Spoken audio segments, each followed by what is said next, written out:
มนำสู่ใจ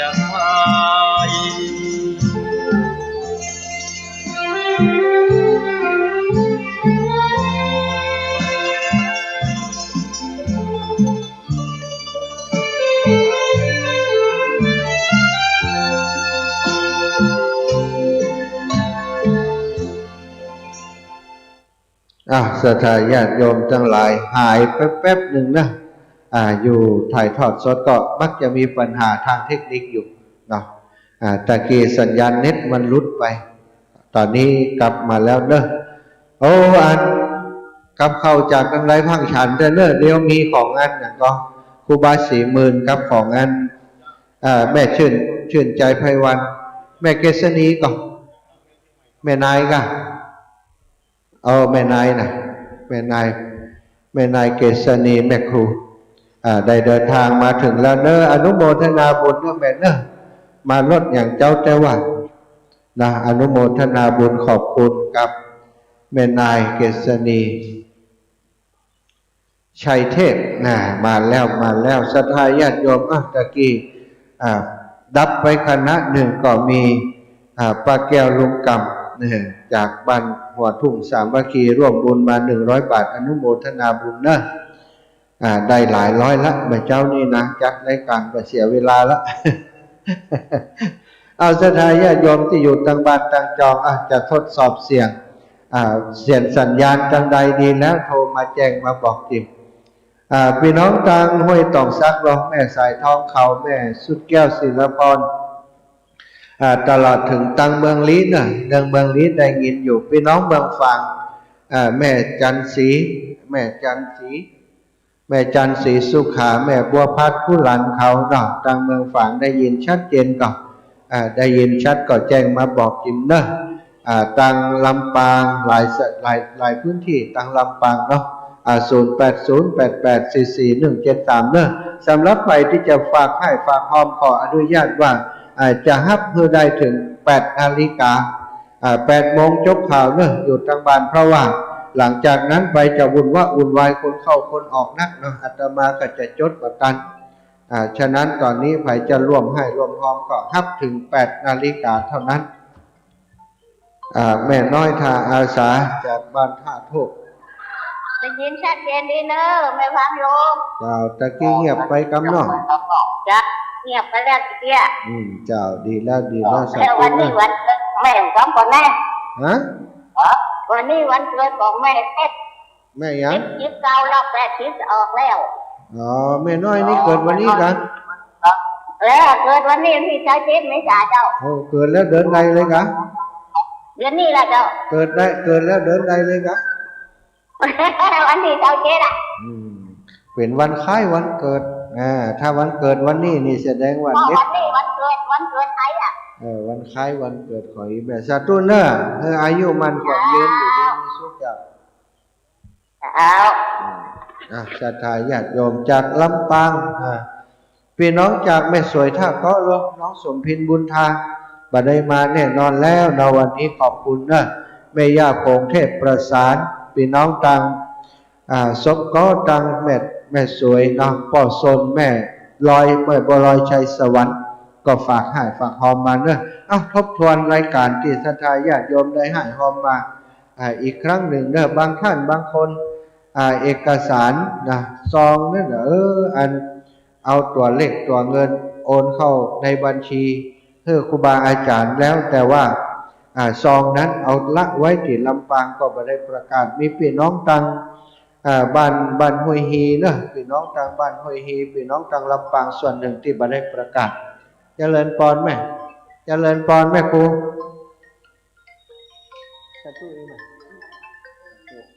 มาเจ้าเนี่ยโอ้สาธุแม่ครูเกษณีชัยเทพเจริญพรแม่พิษสมัยเกินคำแสน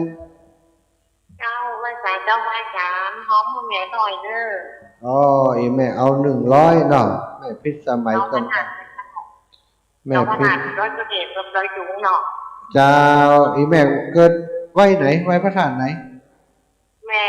อันร้อยเกษเจ้าจับเลยดูจับเลยนะ เออเจ้าโอ้พระสาธุด้วยเนอะ สาธุเองแหละสาธุบุญรักษาแม่เนอเจ้า มันก็มีโอนไปเงินเลยเจ้า เจ้าแม่ แม่พิษสมัยเกินคำแสนเรียบร้อยแล้วแม่เนอ เจ้าสาธุเจ้า สาธุแม่พิษสมัยเกินคำแสนแล้วก็มีแม่ คุณโยมทัศนีศิริเจริญปีแดงเนาะได้ร่วมบุญมา300 บาทอันนี้ร่วมบุญนั้นส่งน้ำเนาะครอบครัวชัยเทพแล้วก็โยธาดีคุณสุวรรณเปี่ยมข่าวสะอาดก็แม่ท้องสะอาดก็ว่าข่าวสะอาดร่วมทำบุญ300 บาทป้าออด100 บาทแม่เกียงคำมาอย่างแม่มาแหลง200 บาทจากเชียงใหม่เนอะ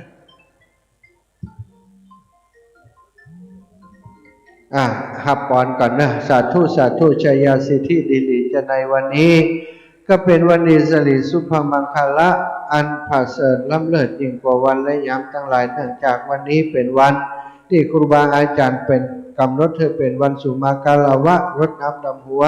ครูบาอาจารย์ครอบครัวเครื่องสีขาวที่ม่อนสีสองเมืองตลอดถึงการวะยังสิ่งศักดิ์สิทธิ์ทั้งหลายพระพุทธรูปเจ้าสีสองเมืองพระธาตุสีสองเมืองผู้เหมือนของครูบาอาจารย์พระเทพวิสุทธิคุณพระสุนทรปริยัติวิกรมที่ม่อนสีสองเมืองที่นี่วันนี้ตนตัวแห่งผู้มูลศรัทธาครอบครัวชัยเทพครอบครัวโยธาดีสุวรรณเปี่ยมทองสะอาดแล้วก็ครอบครัวของป้าออดครอบครัวของแม่เกียงคำจากเชียงใหม่ได้ร่วมบุญมา1 ซองและครอบครัวของคุณโยมทัศนีสิริเจริญปีแดงครอบครัวร่วมบุญมาแห่ง300 บาทมูลศรัทธาท่านเจ้าทั้งหลายมีกุศลเจตนาอันดีงามตนตัวผู้ข้าเป็นตัวแทนครูบาอาจารย์ปฏิฆารับเอาแล้วก็ขอโดยใจให้ท่านเจ้าทั้งหลายที่ได้กล่าวนามไปแล้วนั้นมีความสุขมีความเจริญพระญาติอาปาดข้อเขียนเป็นภัยให้ใดมาลายหายไปท่านเจ้าทั้งหลายปรารถนาจะอุทิศผลบุญทานบุญกุศลวันฝงมุนี้ไปให้เจ้ากรรมนายเวรเจ้าเทวบุตรเจ้าเทวดาตลอดถึงญาติกาที่ล่วงลับมรณาไปสู่ปรโลกไปนาให้เขาเจ้าทั้งหลายได้กินได้บริโภคได้พ้นเสียจากที่ยากได้พรากเสียจากที่ทุกข์ให้ได้ถึงสุขเป็นที่แล้วคือมันแก่ยอดในละปานนั้นจงจักมีเตี้ยงแต่ดีลีบุญญาลสีที่ท่านเจ้าได้อบรมสั่งสมบำเพ็ญในคราวครั้งนี้ท่านเจ้าได้มีอายุวันนาสุขาภาละปฏิภาณธนสารสมบัติในการปลูกลูกเรื่องจุปการยะถาวาริวหาชัยยาสิทธิอาภิวาทนาสีลิสนิจจังวุฒาปจายโนจัตตาโรธรรมาวทันติอายุวันโนสุขังภะลังปั่นปอนรวดทางบ้านด้วยเนอะทางบ้านที่ห้องมาก็รวดเอาปอนไปเจอกันเรียบร้อยเนาะเมฆกาญจนาชัยลินกรอกไฟฟ้าซบตุ๋ยตะกี้โทรมาปั่นปอนอยู่บัดได้ฮับสายเนอะแม่กาญจนาว่ายังได้เอ่ยแม่กาญจนาชัยลินกรอกไฟฟ้าซบตุ๋ยจะได้ก็โทรมาเนอะแม่กาญจนาตะกี้นิดติดสายอยู่ติดปั่นปอนที่ศรัทธาญาติโยมที่เปิดมาอยู่ก็เดี๋ยวจะมีโยมแม่ชื่นใจไพรวันเนอะเปิ้นจะนำภัตตาหารมาจังหันเจ้ามาถวายเนาะแล้วก็ตังศรัทธาญาติโยมจากตังเวียงป่าเป้านำโดยท่านครูบาเจ้าสีเมืองโอ้กำลังอูถึงมาแล้วแม่ชื่นใจไพรวันมาแล้วไอ้เบิ่มพอแล้วไอ้เบิ่มพอมีอย่างจะช่วยเปิ้นถือก็มาแล้วแม่ชื่นใจไพรวันปางน้ำทุเนาะปางน้ำทุมาแล้วอันนี้ทุกเจ้าที่มีการเตรียมขันเตรียมงานที่ดีอีแม่และคณะเปิ้นจะมาตลอดเจริญปอนโยมแม่กาญจนาโยมแม่กาญจนาชัยลินเจริญปอนแม่รู้การภาษาเจ้าแม่ผมทำบุญนะที่เนอะอย่างก็สั่งกับดอกไม้100เนอะจ้าสั่ง100ดอกไม้100เนาะไม่ใช่สั่งกับดอกไม้2อย่าง100เจ้า2อย่าง100ก็ต่ออย่างละ50เนาะแม่กาญจนา วันนั้นมีแม่เหลิมยศของแม่เหลิมจะตกลุ่มนะ ตกไปแล้ว อันนี้วันเมื่อว่าใส่หินนั่นแม่โอ้ไปเมื่อวันจันทร์ที่22แล้วหนึ่ง เจ้าแม่ เจ้าแม่ก็บอกใครสบายนะอ่อนลูกผูกเกียร์หอดดีน่ะ โอ้อากาศมันร้อนระวังเนอะกินน้ำเย็นก็ให้แม่กินน้ำเย็นก่อน ก็บอกใครกินอย่างกินเล็กๆน้อยๆอ่ะนะ จิบ ธรรมดา ธรรมดาจะดีน้ำเย็นทำให้เฮาอันนี้บางคนเป็นอย่างก็สโตรกสเติร์กอัน เป็น ตราย มาหลายปีแล้วพอย้ำห้องเอาที่เป็นน้ำมันอ่ะ โอ้จับ แล้วก็เมินเจ้าเมินเหี่ย2-3เดือนก่อนน่ะ โอ้ดูแลตัวเองเนอะอยู่ดีมีสุขจ้ะ เจ้า แม่กัน พรไปแล้วแหละ เฮ้ยพรตะกี้ได้ฮับก่อน อ๋อ ปั่นปอนตะกี้ฮับไปละหืม ก็ได้ยินแต่ว่าหัว เปิดเรื่องปอนล่ะเอาแหมน้อยชัยสิทธิอนุโมทนาโยมแม่กาญจนาชัยลินให้ท่านเจ้าอยู่ดีมีสุขให้ได้มีอายุมันขวัญยืนให้ได้มั่งมุนต้นเต้าได้ให้ได้หอมดอกไม้มา50 บาทสั่งมาแหม50 บาทก็ขอพระนาบุญกุศลนี้ไปจุบไปจอดไปหลอดไปถึงหมู่ญาติทั้งหลายที่ล่วงลับไปแล้วสู่ปรโลกไปนาให้มาปกปักรักษาแม่กาญจนาชัยลินให้อยู่ดีมีสุขให้มีอายุมันขวัญยืนจัตตารโอธรรมาวัฏันติอายุวันโนสุขังพลังนิพพานังปะระมังสุขังแล้วใจละปั่นปอนให้ละศรัทธาที่อยู่ต่างบ้านต่างจองเนอะโทรมารายงานผลการรับฟังก็ได้โทรมาสนทนาอู้จากันก็ได้โทรมาว่าเดินทางมาแล้วอีกก็ได้เนอะอะไรโยมแม่กะแม่ขันแก้วดวงศิริเนาะแม่เนาะคุณอาริยาหานวิริยะสิริชัยร่วมบุญมาแหม100 บาทอนุโมทนาสาธุเนอะศรัทธาญาติโยมเริ่มทยอยมาเรื่อยๆแล้วอีแม่ค้างอะไรอย่างเงี้ยเจริญพรแม่กาญจนาว่าใดอีแม่ฟังจากวิทยุกะฟังแล้วก็ออกแค่นั้นหรอฮะฟังแล้วตะกี้ปั่นปอนไปออกวิทยุแล้วหรอ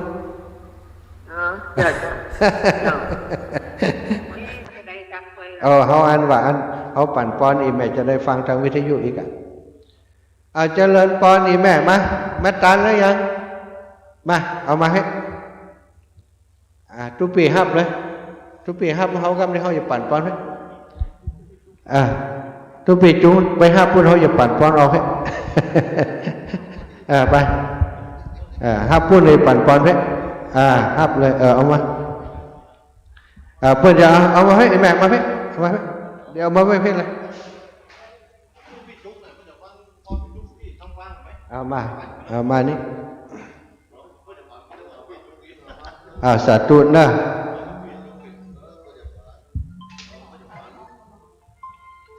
เอาวางเลยแม่นี่แม่วางบน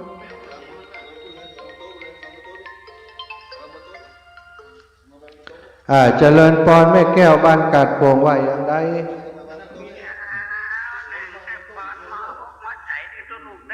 เจ้าเดี๋ยวฮับต่อแหมเนื้อเพิ่นมาตานขันเข้าเนี่ยหมอพี่เจ้าดีแหละทั้งปอนทั้งนี่เจ้าแม่สัตว์ตุเจ้าแม่เป็นกำลังใจเจ้าสัตว์ตุนะศรัทธาญาติโยมคณะนี้มีศรัทธาเพิ่นมาตานขันเข้าเนาะตานกับเข้ากับป่าจะได้ปั่นปอนให้เพิ่นทีเดียวศรัทธาอยู่ตั้งบ้านก็ฮับเอาปอนให้เพิ่นนะสัตว์ตุเจ้ามา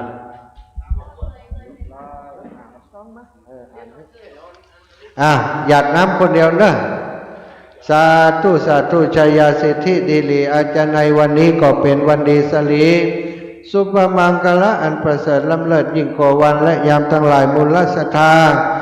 โยมแม่ชื่นใจไพวันพร้อมกันคณะญาติธรรมแห่งท่านเจ้าจุผู้จุท่านจุทูจุคนได้น้อมนำมายังข้าวน้ำโภชนาอาหารภิกขหารการมาถวาย มายื่นโยงต่อตนต่ออามาตภาพและมาถวายเพื่อจะเป็นจังหันเจ้าแก่ถวายครูบาอาจารย์ที่มาประพฤติวัดปฏิบัติธรรมมาเตรียมสถานที่อยู่ที่ม่อนพระศรีสองเมืองที่นี้บัดนี้ตนตัวแห่งผู้ค้าได้ปฏิฆาหารับเอาแล้วแต่ครูบาอาจารย์ก็ขออำนวยอวยพรให้มูลศรัทธาโยมแม่ชื่นใจไพวันพร้อมกับคณะญาติธรรมทั้งหมดหมายมีมูลศรัทธาแม่ชื่นใจไพวันนอกจากนำข้าวน้ำโภชนาอาหารมาถวายแล้วก็ยังอุทิศยังได้ร่วมบุญร่วมกุศลได้ถวายเป็นก้าพร้อมกับหลานน้อยน้องน้ำมนต์ถวายเป็นก้าเดินทางของอาตมาภาพแห่มหนึ่งซองและมูลศรัทธานางสาวปริญญาธิดานายแพทย์นายแพทย์เนาะเป็นก็นายนกนะนายพุทธวัฒน์เด็กหญิงจริษยาเพ่งอินทรีตานไปฮือเทวบุตรเทวดาเจ้ากรรมนายเวรแล้วก็อุทิศไปฮือกับนางมงคลใจปินมูลศรัทธาแม่4,000เกิดสุขบันปังน้ำทุถวายตานเอาไว้ไปนามูลศรัทธาแม่จันสมโคคล่องบันปังน้ำทุก็ถวายไว้ในพระพุทธศาสนาร่วมบุญร่วมกุศลโยมแม่ชื่นใจไพวันได้ถวายตู้ลุงยองมาแหม1 ซองและมูลศรัทธาแม่ชื่นใจไพวันได้อุทิศทานไปให้เทวบุตรเทวดาแหม1 ซองและแม่ขันแก้วดวงศิริคุณโยมอาริยาคุณหานวิริยะสิริชัยก็ได้ร่วมบุญมาแหม100 บาทบัดนี้ตนต่อแห่งผู้ข้าได้ปฏิฆาหารับเอาแล้วก็ขออำนวยใจท่านเจ้าอยู่ดีมีสุขคือได้มีอายุมันขวัญยืนกุศลผลบุญกุศลที่ท่านเจ้าได้ตั้งจิตตั้งเจตนาอันประเสริฐนี้แม้นว่าเจ้าที่ทราบผลบุญทานไปให้หมู่ญาติทั้งหลายเทวบุตรเทวดาเจ้ากรรมในเวรให้เขาเจ้าทั้งหลายได้มีส่วนแห่งบุญได้มาฮับเอาบุญเอากุศลให้ได้พ้นจากที่ยากให้ได้พรากจากที่ทุกข์ให้ได้ถึงสุขเป็นที่แล้วคือมาแก้วยอดในลาปานฮอดไปที่ฮอดที่สำราญแล้วก็ขอให้ได้ปิกมากับมาอนุโมทนาปกปักรักษามูลศรัทธาคุณโยมผู้เป็นเจ้าของแห่งบุญในวันนี้คือท่านเจ้าใดอยู่ดีมีสุขคือมีอายุมันขวัญยืนที่คือปันมาหาคือปันใดหากมาดแม้นว่าจะเดินทางขึ้นเหนือล่องใต้ให้ได้ปลอดภัยในทุกเส้นทางยะถาวาริวหาปุราปาริปุเรนติสาครัง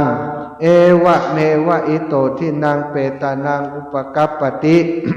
อิทธิตังปัฏฐิตังตุมหังคิปะเมวะสมิจฉตุสัพเพปุเรนตุสังกปาจันโทปนะระโสยถามณิโชติระโสยถา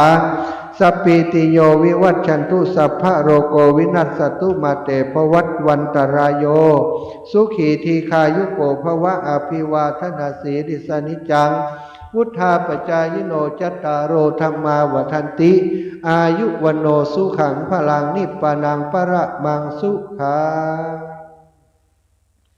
อยู่ดีมีสุขเนอะถ้ามายากาศนี้บ่มีแม่ชื่นใจไพวันได้กินข้าว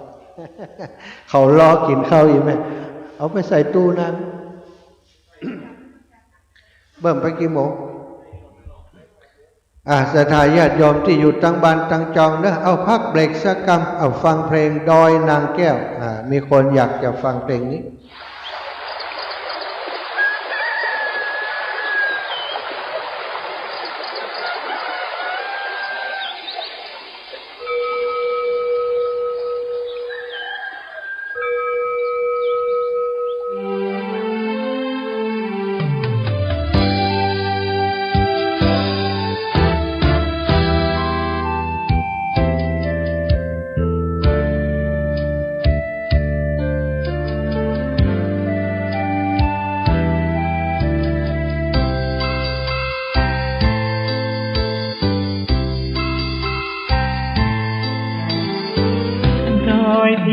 ปานน้ำงดงามสูงดิน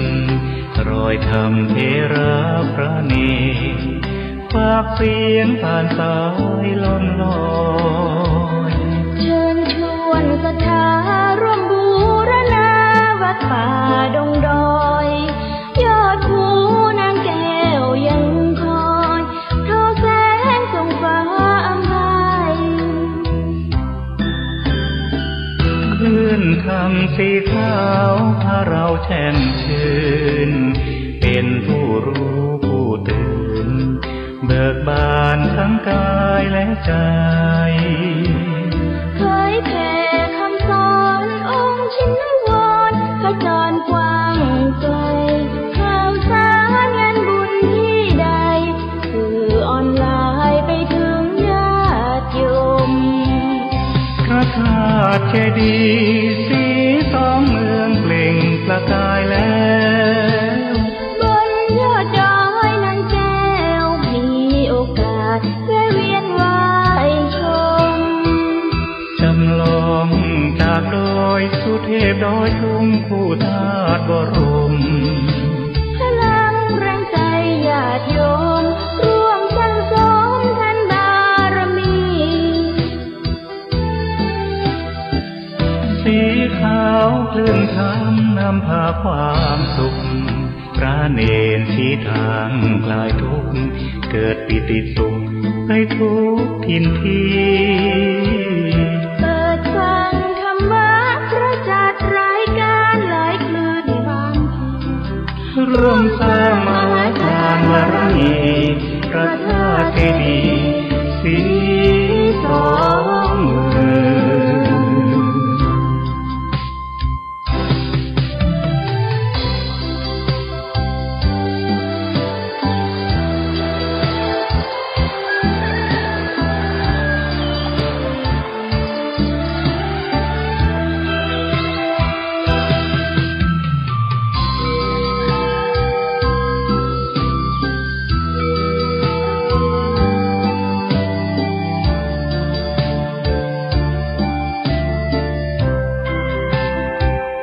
พระธาตุเจดีย์สีสองเมืองเปล่งประกายแล้วบนยอดดอยนางแก้วมีโอกาสแวะเวียนไหว้ชมจำลองจากดอยสุเทพดอยทุงคู่ธาตุบรมพลังแรงใจญาติโยมร่วมสร้างสมทันบารมีสีขาวคลื่นธรรมนำพาความสุขพระเนรชี้ทางคลายทุกข์เกิดปิติสุขไปทุกทินทีเปิดฟังธรรมะพระจัดรายการหลายคลื่นความร่วมสร้างมหาทานบารมีพระธาตุเจดีย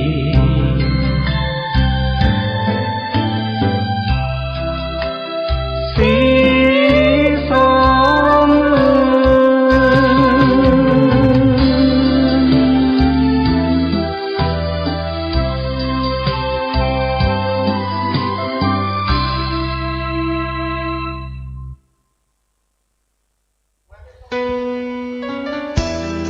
ศรัทธาญาติโยมเนอะตอนนี้มีโยมป่อโยมแม่อยู่ต่างบ้านต่างจองโทรมาฝากให้ฝากคอมแหมแม่ย่าเรือนคำตาเทพสาธุเจ้าสาธุแม่เรือนคำตาเทพฝากให้หอมมาแหม400 บาทหอมดอกไม้200หอมสังดำหัวครูบาอาจารย์แหม200อนุโมทนาบุญเนอะขอบคุณกับครอบครัวของโยมแม่ชื่นใจไพวัน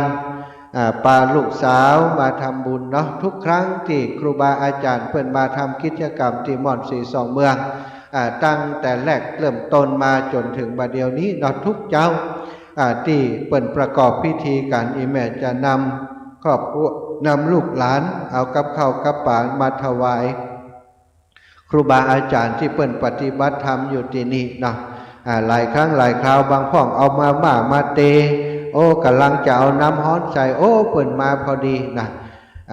วันนี้ก็ได้รับแจ้งจากโยมแม่ตั้งแต่ตะวามาแล้วว่าวันนี้จะขึ้นไปเนอะอีหล่ะวันนี้เป็นวันเสาร์อีน้องมันหยุดงานแฟนเพิ่นก็มาตัวเอกก็เลยได้มาทำบุญต้องขอบคุณเนอะตั้งขุนลาวก็จะเอากับเข้าขึ้นมาท่านอาจารย์สมปานเจ้าอาวาสวัดขุนลาวตะวาก็มาช่วยกันด้านีวันค่ำวันนี้ก็จะนำอาหารขึ้นมาถวายตัวท่านครูบา40,000ถึงไหนบ่โหเนอะดีบ่ได้กินข้าวต้มครูบาแล้วบ่ได้นี้นะกับข้าวเมืองจะมีนักเหียนครูบาขจายถ้าได้ยินเสียงนี้แล้วหีบขึ้นมาเลย ครูบา40,000เราพร้อมกับคณะศรัทธาพี่น้อง เวียงป่าเป้าของเฮาเนี่ยเนาะป่อบุญธรรมแม่รัตนาสังคำฟั่นแม่ไล่ภาพเตจักครอบครัวคำมุงเมืองนะได้ร่วมกันเป็นเจ้าภาพข้าวต้มโดยครูบา40,000ครูบาตุ้ลุงแดงมาหรือยังตุ้ลุงไข่ใจมาเนอะจะได้ให้สลับสับเปลี่ยนได้อูได้จ๋าไอ้อย่างที่ยังขาดตุ้ลุงต้องการไอ้อย่างเพื่อศรัทธาเพื่อเดินทางขึ้นมาจะได้แจ้งประกาศเนาะตุ้ลุงนี้เป็นฝ่ายดำเนินการฝ่ายจัดการต่างๆศรัทธาญาติโยมข้อมูลอยู่ติดตุ้ลุงไปนักนะอาตมาภาพนี้บ่มีข้อมูลเรื่องของการจัดแต่งอย่างต่างๆแต่มีข้อมูลในเรื่องของศรัทธาญาติโยมที่เปิ่นให้เปิ่นหอมมาช่วงนี้ตอนนี้เนอะจะฮับเป็นสะพานบุญให้ศรัทธาไปจนถึง8 นาฬิกาถ้า8 นาฬิกานี้ก็ถือว่าภัยที่จะให้จะหอมมาช่วงนั้นนี่อาตมาฮับสายบ่ได้ก็บ่ได้หอมนะถ้าฮับสายได้ก็จะแจ้งให้เปิ่นได้หอมเนอะตอนนี้ก็ยังศรัทธาญาติมาแล้วแม่เรือนคำตาเทพโอนปัจจัยดำหัว200ค่าดอกไม้200เนอะสาธุได้ประชาสัมพันธ์ให้ได้รับทราบไปแล้วเนาะอีแม่ได้แจ้งมาตะกี้ลูกสาวเพิ่นได้โทรมาแจ้งมาบอกแหมตัวสาธุอนุโมทนาบุญเนอะอนุโมทนาบุญให้แม่เรือนคำตาเทพและครอบครัวศรัทธาญาติโยมที่ฟังรายการอยู่อยากจะร่วมบุญก็ยังตันอยู่เนอะหรือว่าจะโทรมาร่วมอนุโมทนาบุญก็สามารถโทรมาร่วมอนุโมทนาบุญได้อาตมาภาพในฐานะที่เป็นกระบอกเสียงให้ครูบาอาจารย์ประชาสัมพันธ์อยู่ตรงนี้ก็จะประชาสัมพันธ์แจ้งข่าวบุญนี้ไปให้ศรัทธาญาติโยมต่างบ้านต่างจอกฟังอยู่เรื่อยๆต่อเนื่องกันไปมาแล้วครูบาตะกี้อยู่ตั้งลุ่มที่รู้นี่ฮะบัดตันกินข้าวต้มครูบาแล้วเนอะอีหล่ะอันนี้มนท่านอาจารย์วัดใหม่ปั่นปอนให้เพื่อนกันปั่นปอนข้าวต้มสาธุเนอะ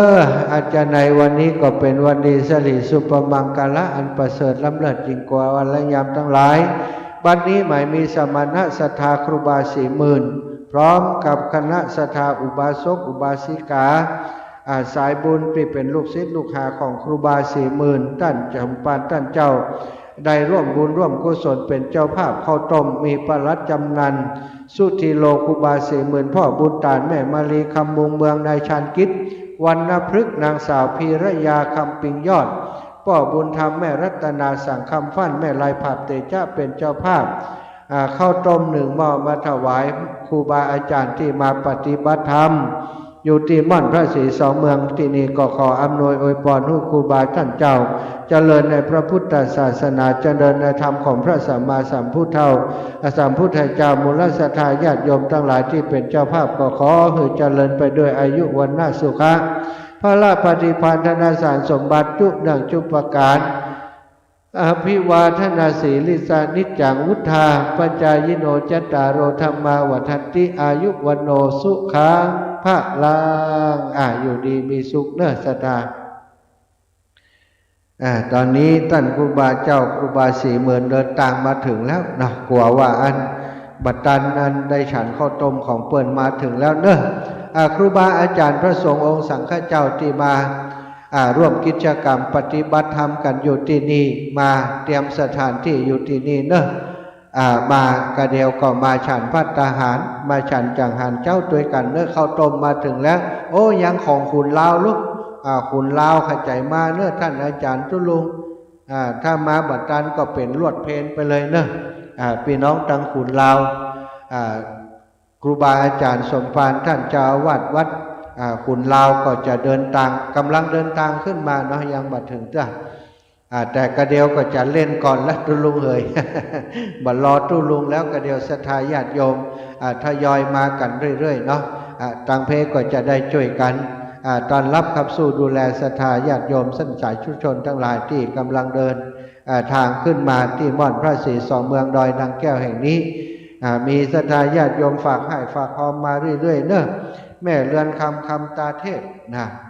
พร้อมกับครอบครัวลูกหลานของเพื่อนฝากให้หอมมา400 บาทเนาะก็หอมบุญเป็นรถน้ำดำหัว200 บาทค่าดอกไม้แหม200 บาทนะค่าดอกไม้เนาะค่าใช้จ่ายในการซื้อดอกไม้มาประดับประดาตกแต่งสถานที่เป็นเงินอยู่ 6,100 บาทก็มีศรัทธาท่านเจ้าทั้งหลายได้ร่วมบุญร่วมกุศลมาเป็นรายใหญ่ก็มีเป็นรายย่อยก็มีรายใหญ่คนละ 1,000 ก็ 2-3 ท่านรายย่อยคนละ10ละ20 50 100ก็คงจะพอดีครับดอกไม้ที่เอามาจัดตกแต่งเนาะก็ดอกไม้ก็พอดีละเนอะศรัทธาญาติโยมจะถ้าอยากจะร่วมบุญร่วมกุศลก็เอามาหอมเป็นร่วมบุญสังก็แล้วกันเนาะที่ตั้งใจมาหอมดอกไม้ถ้ามันเหลือจากตรงนี้อาตมาก็จะเอาไปร่วมบุญเป็นก้าสังเนอะสังที่จะถวายครูบาอาจารย์ต่อไปเนาะแม่เรือนคำตาเทพ400 บาทสาธุอนุโมทนาบุญเนอะที่ฟังอยู่ทางบ้านทางจองตอนนี้ยังเปิดสายให้ได้โทรมาอยู่7 นาฬิกาเข้าข่าวช่วงเจ้าเหี่ยงกรรมก่อนเนอะ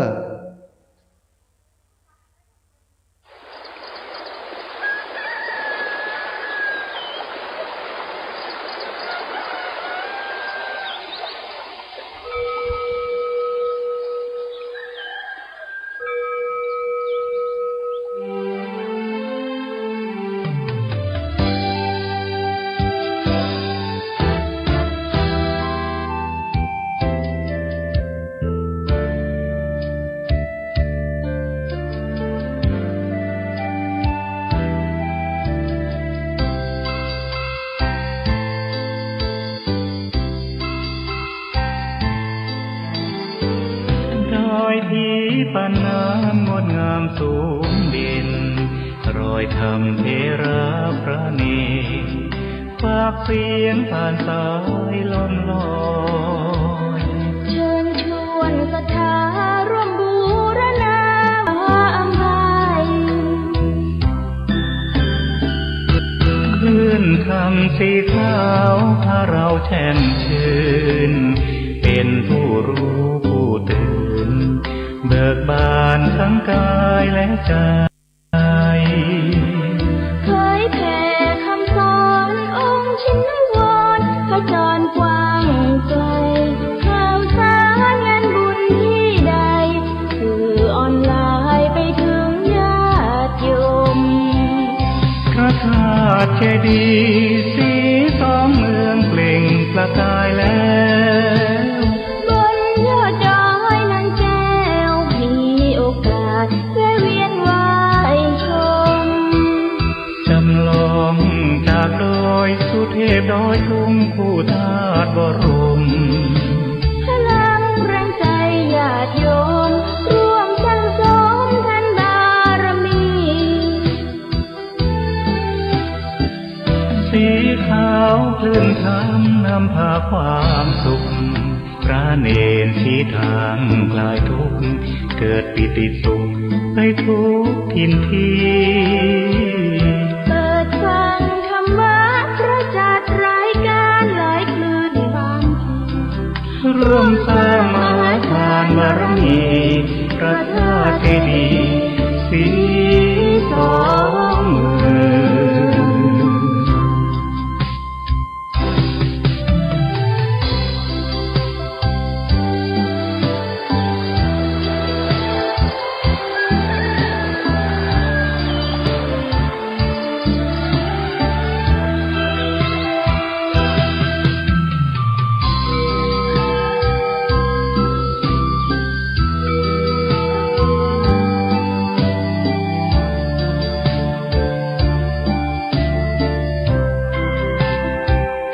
พระธาตุเจดีย์สีสองเมืองเปล่งประกายแล้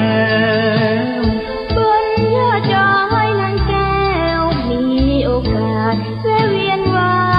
ชมจำลองจากดอยสุเทพดอยทุงคู่ธาตุบรมพลังแรงใจญาติโยมร่วมสั่งสมทันบารมีสีขาวคลื่นธรรมนำพา ความสุขพระเนรชี้ทางคลายทุกข์เกิดปิติสุขไปทุกทินทีเปิดฟังธรรมะพระจัดรายการหลายคืนฟังร่วมสร้างมหาทานบารมีพระธาตุเจดีย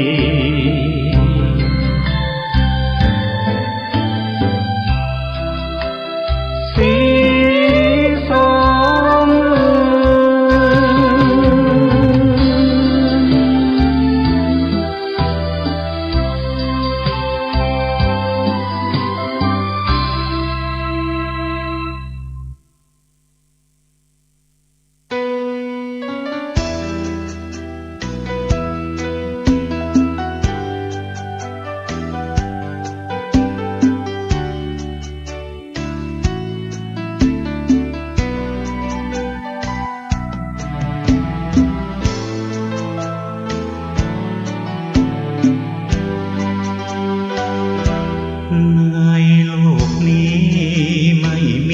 ผู้ใดหลีกพ้นยังคงเวียนวนด้วยผลจากการกระทำทุกชีวิตถูกลิขิตตามกฎแห่งกรรมกฎหมายเพียงให้หลับจำแต่กฎแห่งกรรมติดตามจนตายเกิดในชาตินี้ยังคงใช้ในกรรมเก่าความดีจะช่วยบรรเทาให้กรรมเก่าลดลางจางหายเพิ่มกรรมทำชั่วไม่กลัวบาปหยาบช้าหน้าอายรอดพ้นโทษทางกฎหมายไม่อาจเลือนหายจากโทษของกรรมทำดีได้ดีทำชั่วได้ชั่วกฎเกณฑ์ตายตัวแห่งพุทธธรรมสัตว์โลกเกิดมาย่อมเป็นไปตามกรรมดำรัสตรัสคำเป็นสัจธรรมจากองค์สัมมาเวียนว่ายตายเกิดเชื่อเถิดโลกนี้มีจริงอย่ามัวอ้างอิงคอยประวิงให้เสียเวลา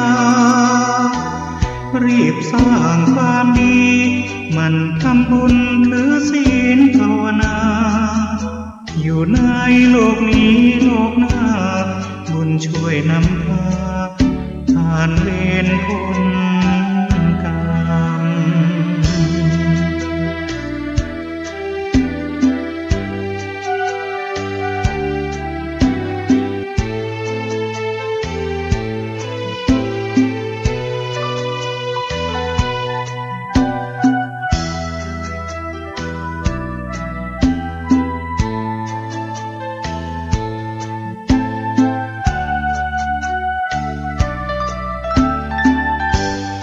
ทำดีได้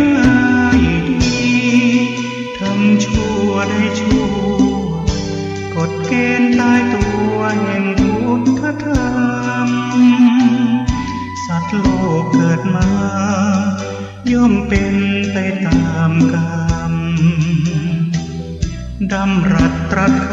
ำเป็นสัจธรรมจากองค์สัมมาเวียนว่ายตายเกิดเชื่อเถิดโลกนี้มีจริงอย่ามัวอ้างอิงคอยประวิงให้เสียเวลารีบสร้างความดี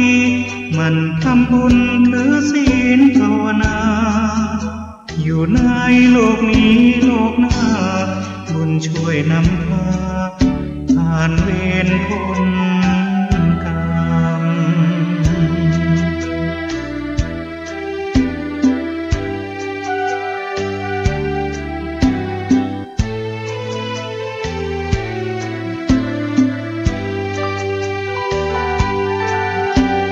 เ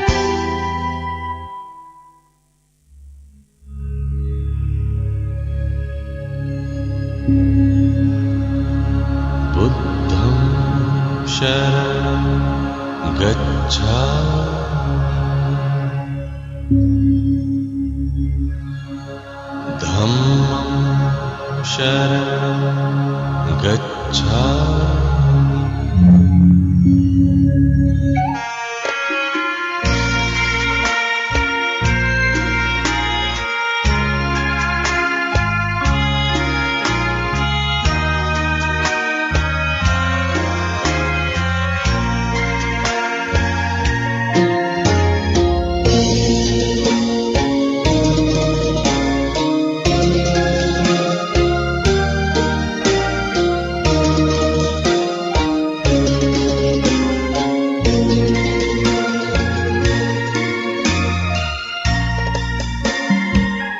ดอกบัวดอกหนึ่งตึงใจไว้เพื่อบูชาแด่องค์พระศาสดาสัมมาสัมพุทธเจ้ามีความงามเงียบไม่เปรียบเทียบเขาเทียบเราใครมองไม่งามช่างเขาแต่เจ้าก็คือดอกบัวด้วยความสัตย์ซื่อยึดถือความดีเป็นหลักใครรักไม่รักก็ไม่จมปลักมองมัวเมื่อโผล่พ้นน้ำก็เห็นความงามในตัวไม่ยึดติดในตมชั่วขอเป็นดอกบัวดอกเดียวใครไม่มองว่าบัวงามเด่นแต่บัวก็เป็นดอกบัวทุกวันอย่างนี้ไม่อยากเด่นดังแต่มุ่งหวังในทางเด่นดีเกิดมาเพื่อสร้างบารมีถวายชีพนี้บูชาดอกบัวดอกน้อยเฝ้าคอยคนที่ใจบุญมาออกเอื้อเกื้อกูลรู้ค่าของบุญเก็บบัวขึ้นมาเพื่อสร้างความดีและเสริมบารมีดังว่าใช้ดอกบัวนี้บูชาพระสัมมาสัมพุทธพระองค์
แสงเทียนเสียงธรรมส่องสว่างนำพาชีวิต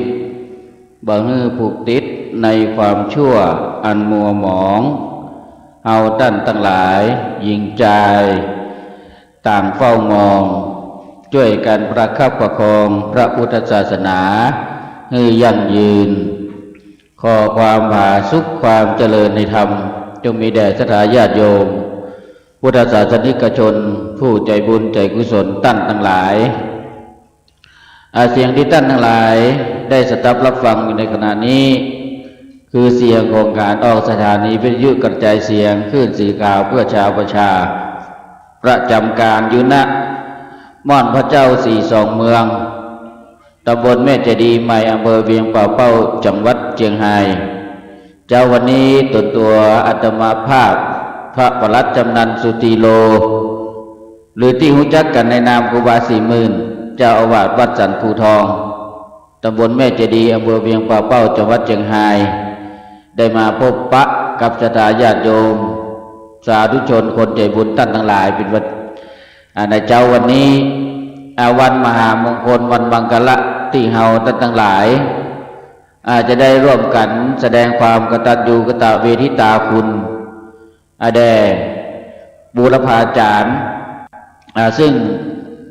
ท่านนั้นมีคุณูปการกับพุทธศาสนากับวัดกับวากับสถานที่โดยเฉพาะม่อนพระเจ้า42เมืองนี้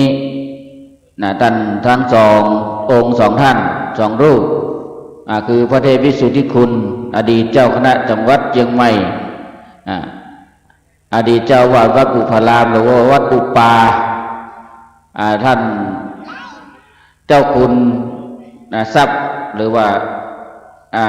เจ้าคุณทรัพย์นรินทร์โทเนาะอดีตเจ้าคณะอำเภอเวียงป่าเป้าอดีตเจ้าวาดวัดปะงิ้วทั้ง2ท่านนี้ก็เป็นผู้ที่ริเริ่มดำเนินการในการจะก่อตั้งม่อนพระ42เมืองนี้โอศรัทธาญาติโยมท่านทั้งหลาย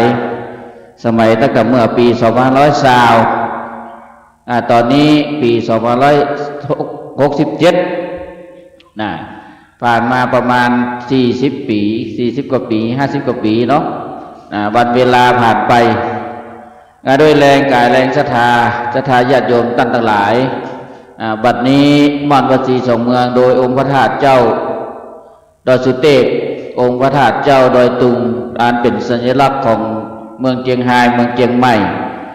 ก็ได้ตั้งตระหง่านอยู่ม่อนพระเจ้า42เมืองตรงนี้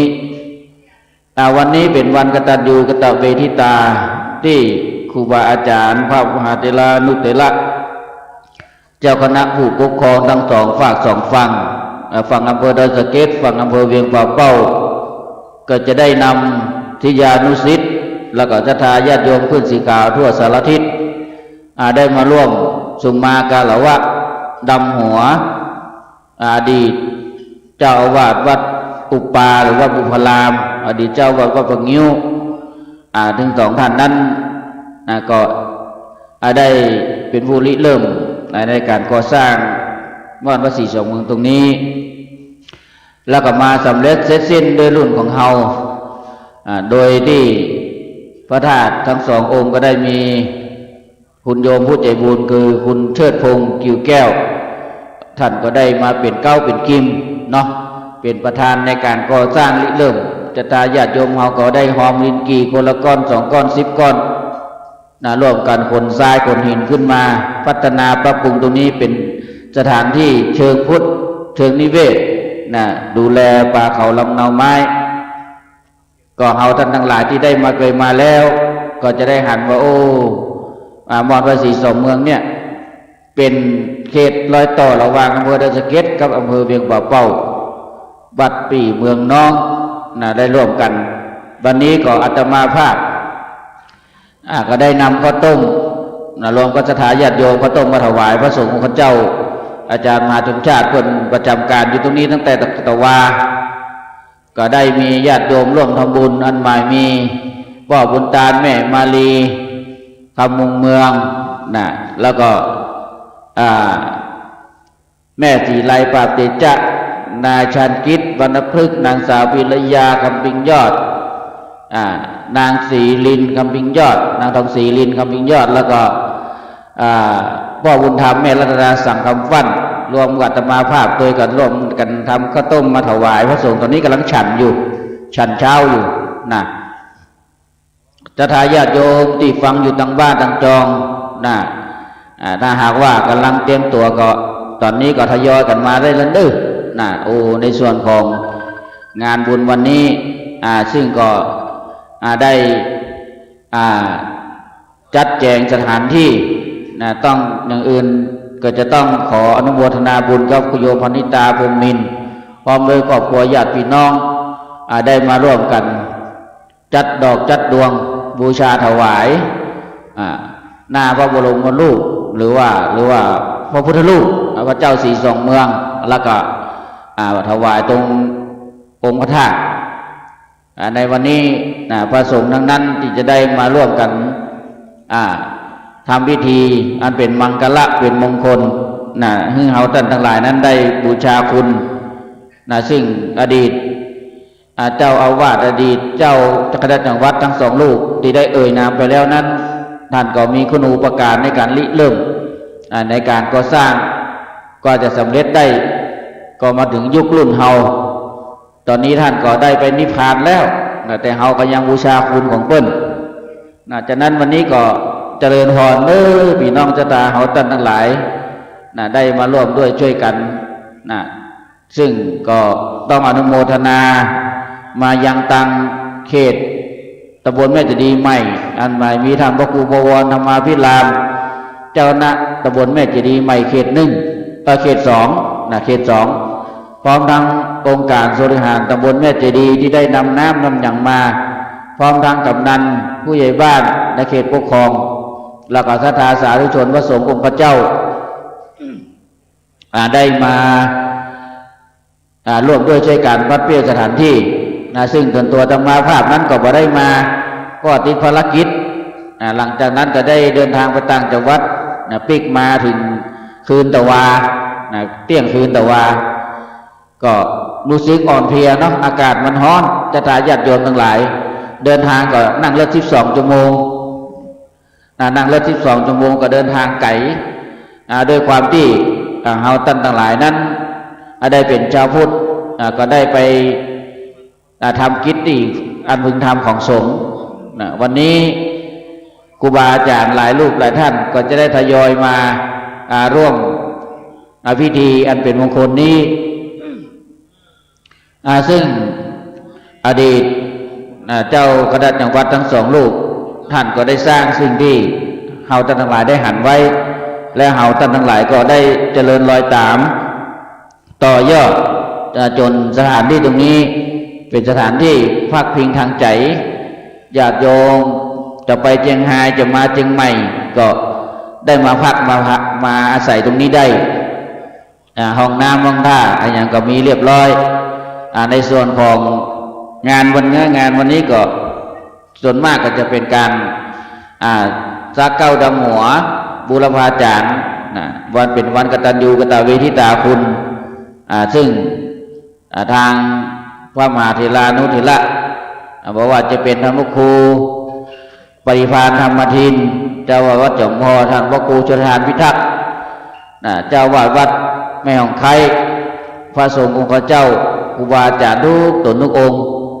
ได้มาร่วมด้วยช่วยกันพัดเพี้ยวพัดกวาดสถานที่ตรงนี้รวมทั้งศรัทธาญาติโยมซึ่งก็ให้ความสำคัญและก็ได้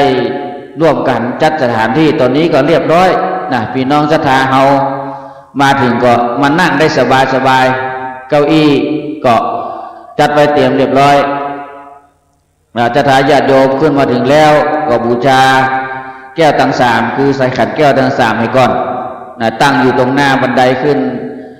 ตีบนศาลาพระเจ้าสีสองเมืองหลังจากนั้นศรัทธาจะให้จะหอมจะทำบุญกับน้ำกับไฟอย่างก็ได้ซึ่งตอนนี้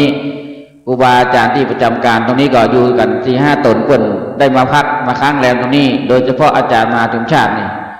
เพิ่นก็เป็นตัวหลักสำคัญในการประชาสัมพันธ์บอกบุญเป็นสะพานบุญให้ศรัทธาญาติโยมทั้งหลายแล้วศรัทธาญาติโยมที่หลั่งไหลมา ทุกสารทิศจะได้มารวมกันตรงนี้แล้วก็ทำพิธีมงคลซึ่งวันนี้ก็ถือว่าก็จะใกล้สิ้นเดือนเมษาละเฮาก็ยังย้อยพวกเฮาก็ย้อยหาปีใหม่เมืองอยู่เพราะว่าประเพณีปีใหม่เมืองนั้นเฮาก็บ่ละบ่ลืมทำพิธีตามศาสนาต่างวัดต่างวาต่างๆก็เป็นที่บรมวลเรียบร้อยในส่วนของการที่เฮาจะได้สักเก้าดำหัวครูบาอาจารย์โดยเฉพาะก็จะได้จัดกัน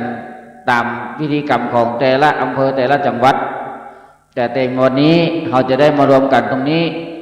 เพื่อแสดงความกตัญญูกตเวทิตาคุณแด่พระเดชพระคุณท่านที่ท่านได้ร่วมกันก็สร้างห้างแปลงมาหมู่เฮาตั้งหลายก็ได้ต่อยอดเนาะต่อยอดเสร็จสิ้นแล้วบัดนี้เรื่องงานในวันนี้ก็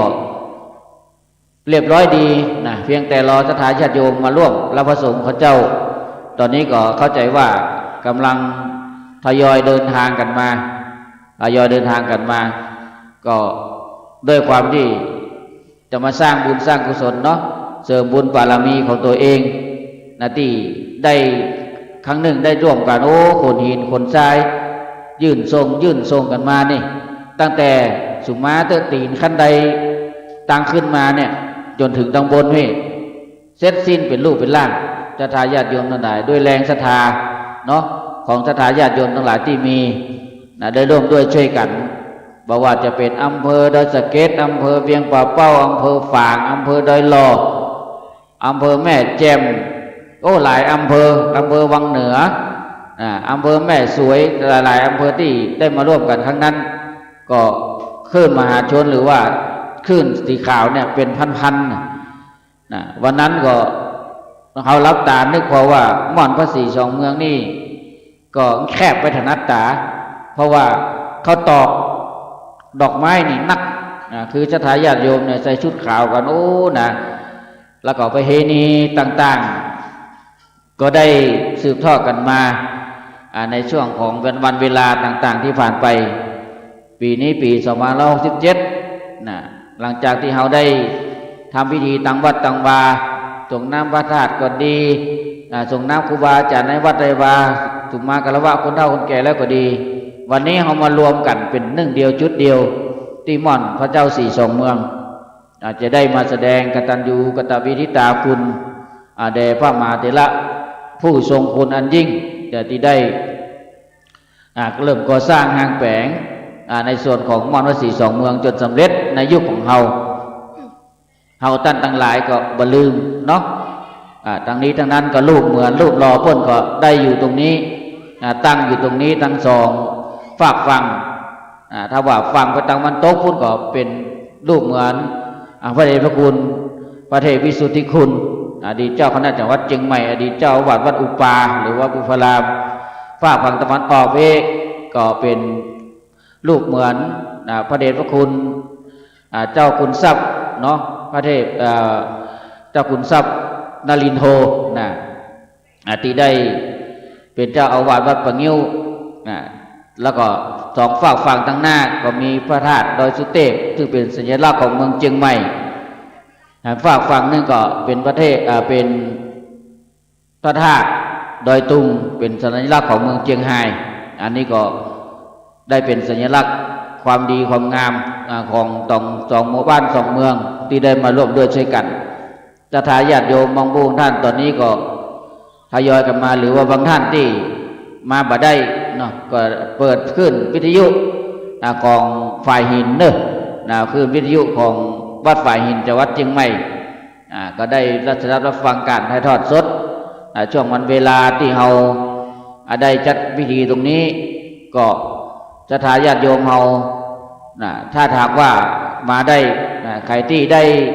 เตรียมอย่างมาก็วันนี้เราจะมาเตะข้าวห่อกินข้าวตอนด้วยกันนี่เตะข้าวห่อกินข้าวตอนด้วยกันศรัทธาญาติโยมบางท่านก็เตรียมเข้าจากบ้านลูกเจ้ามาก็หุงหาอาหารมาถวายเป็นตาลตัวเองแล้วก็เลี้ยงดูปู่เสือญาติธรรมของเราตัวเอง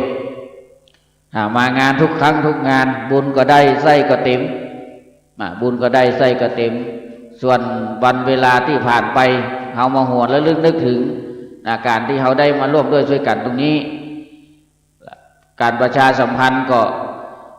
ทางสถานีวิทยุหลายๆท่านก็คงจะได้รับทราบกันดีแล้ว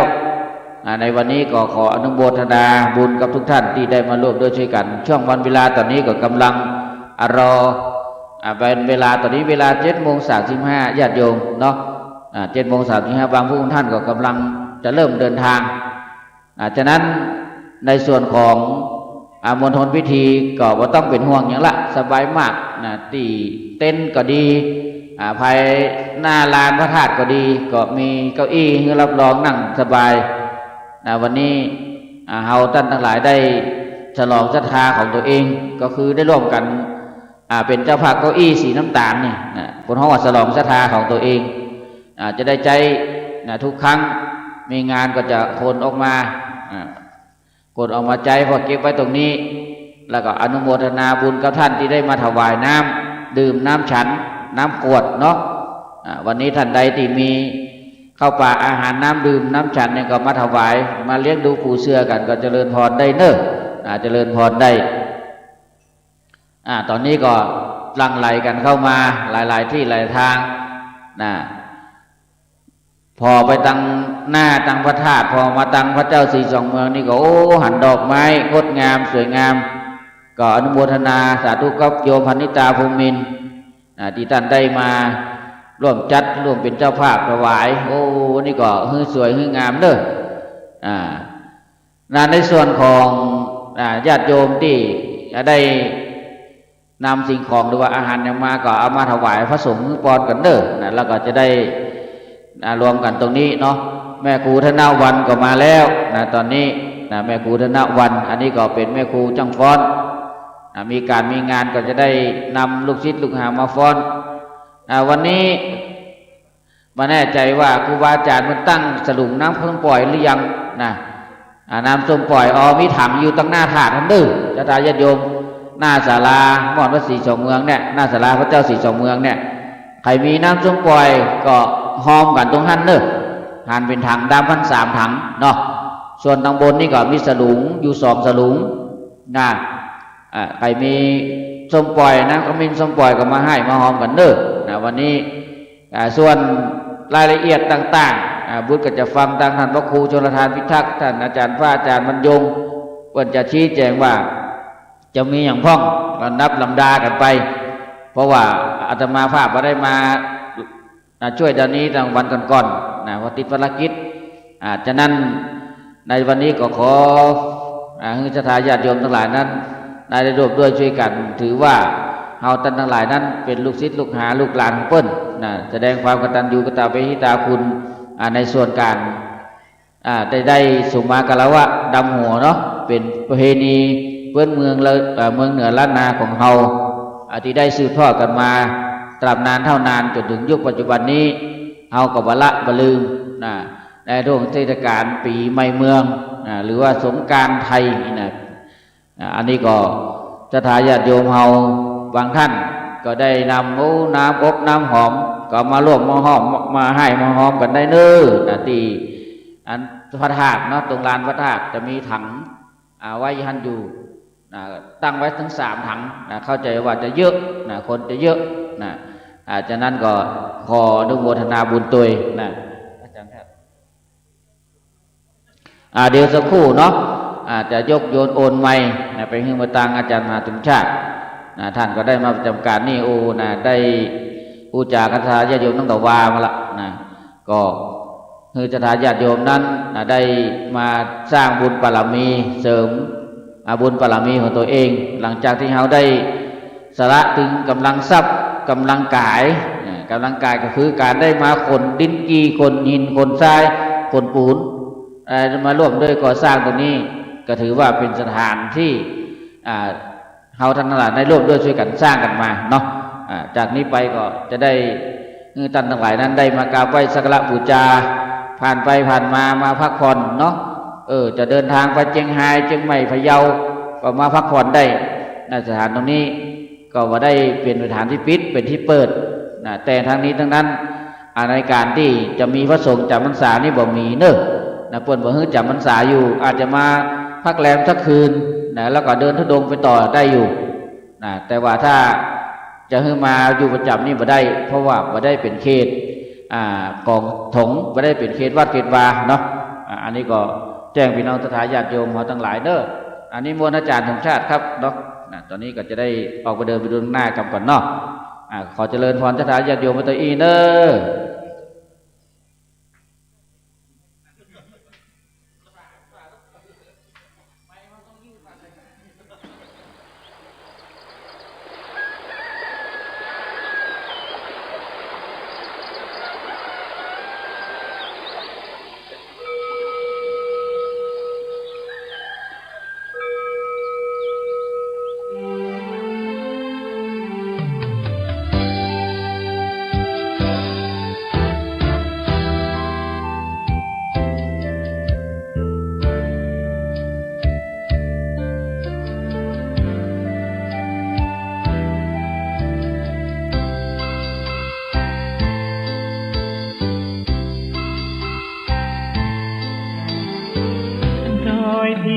ปานน้ำงดงามสูงเด่นรอยธรรมเทระพระเนรฝากเสียงผ่านสายล่อนลอยเชิญชวนศรัทธาร่วมบูรณาวัดป่าดงดอยยอดภูนางแก้วยังคอยทอแสงส่องฟ้าอำไพคลื่นคำสีขาวพาเราแช่มชื่นเป็นผู้รู้ผู้ตื่นเบิกบานทั้งกายและใจเคยแผ่คำสอนองค์ชินวรขจรกว้างไกลข่าวสารงานบุญที่ใดสื่อออนไลน์ไปถึงญาติโยมพระธาตุเจดีย์สีสองเมืองเปล่งประกายแล้วบนยอดดอยนางแก้วมีโอกาสแวะเวียนไหว้ชมจำลองจากดอยสุเทพดอยทุ่งคู่ธาตุบรมพลังแรงใจญาติโยมร่วมสร้างสมทันบารมีสีขาวคลื่นธรรมนำพาความสุขพระเนรชี้ทางคลายทุกข์เกิดปิติสุขไปทุกทินทีเปิดฟังธรรมะพระจัดรายการหลายคลื่นความร่วมสร้างมหาทานบารมีพระธาตุเจดีย์สีสองเมือง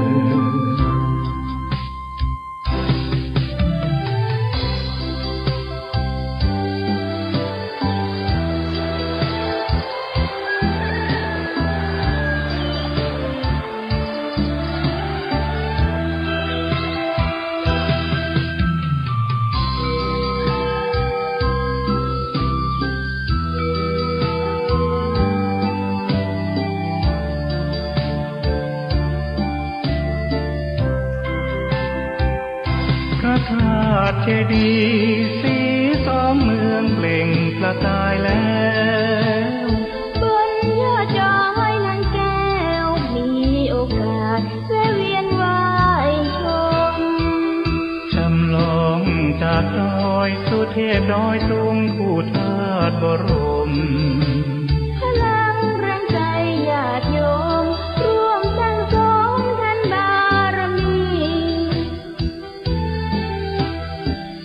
สีขาวคลื่นธรรมนำพาความสุขพระเนรชี้ทางคลายทุกข์เกิดปิติสุขไปทุกทินทีเปิดฟังธรรมะพระจัดรายการหลายคลื่นความร่วมสร้างมหาทานบารมีพระธาตุเจดีย์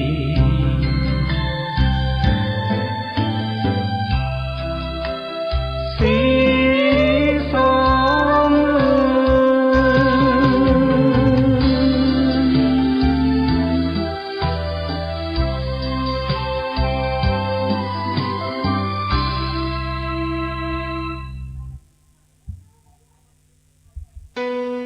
สลับสับเปลี่ยนกันเด้อรอตุลุงยอง โฆษกตุลุงยองกำลังเดินทางมาสถานญาติโยมตอนนี้ที่ม่อนพระศรีสองเมืองเนาะขณะนี้เวลา7:45 นาทีสถานญาติโยมอยู่ตั้งบ้านตั้งยองอยากจะสนทนาโทรมาร่วมบุญร่วมให้ร่วมหอมกันก็เจริญปอนเนอะเวลาแห่ง15 นาที 8 โมงจบข่าวละเนาะ8 โมงก็จะปิดรับสมัครจะได้รวบรวมปัจจัยติสถานญาติโยมให้หอมมาลายละเล็กลายละน้อยก็ดีที่ลายใหญ่ๆก็ดีจะได้ นำถวายครูบาอาจารย์เพื่อจะได้เป็นสั่งสำรับในการถวายครูบาอาจารย์ที่มาร่วมกิจกรรมในวันนี้ตลอดถึงเป็นการใช้จ่ายต่างๆวันนี้อาตมาภาพและญาติธรรมรายการสารธรรมยามค่ำที่ได้ดำเนินรายการตลอดมาเนาะได้เป็นเจ้าภาพ ไปเป็นเจ้าภาพดอกไม้ดอกไม้ประดับที่เอามา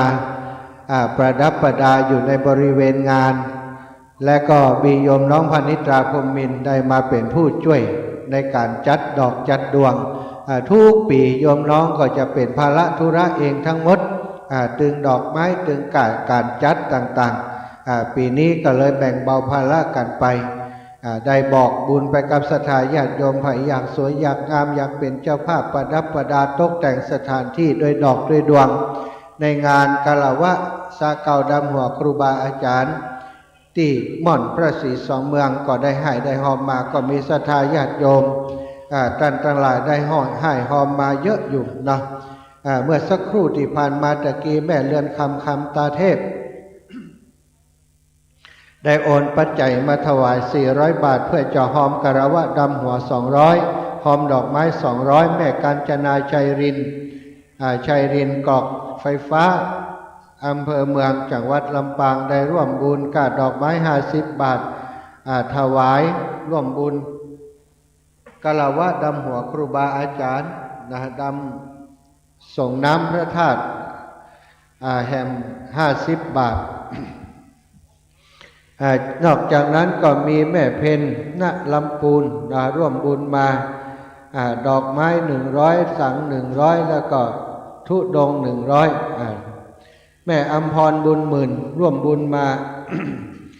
ร่วมบุญดอกไม้มา300 บาทแม่นิตยาจินดาปลูก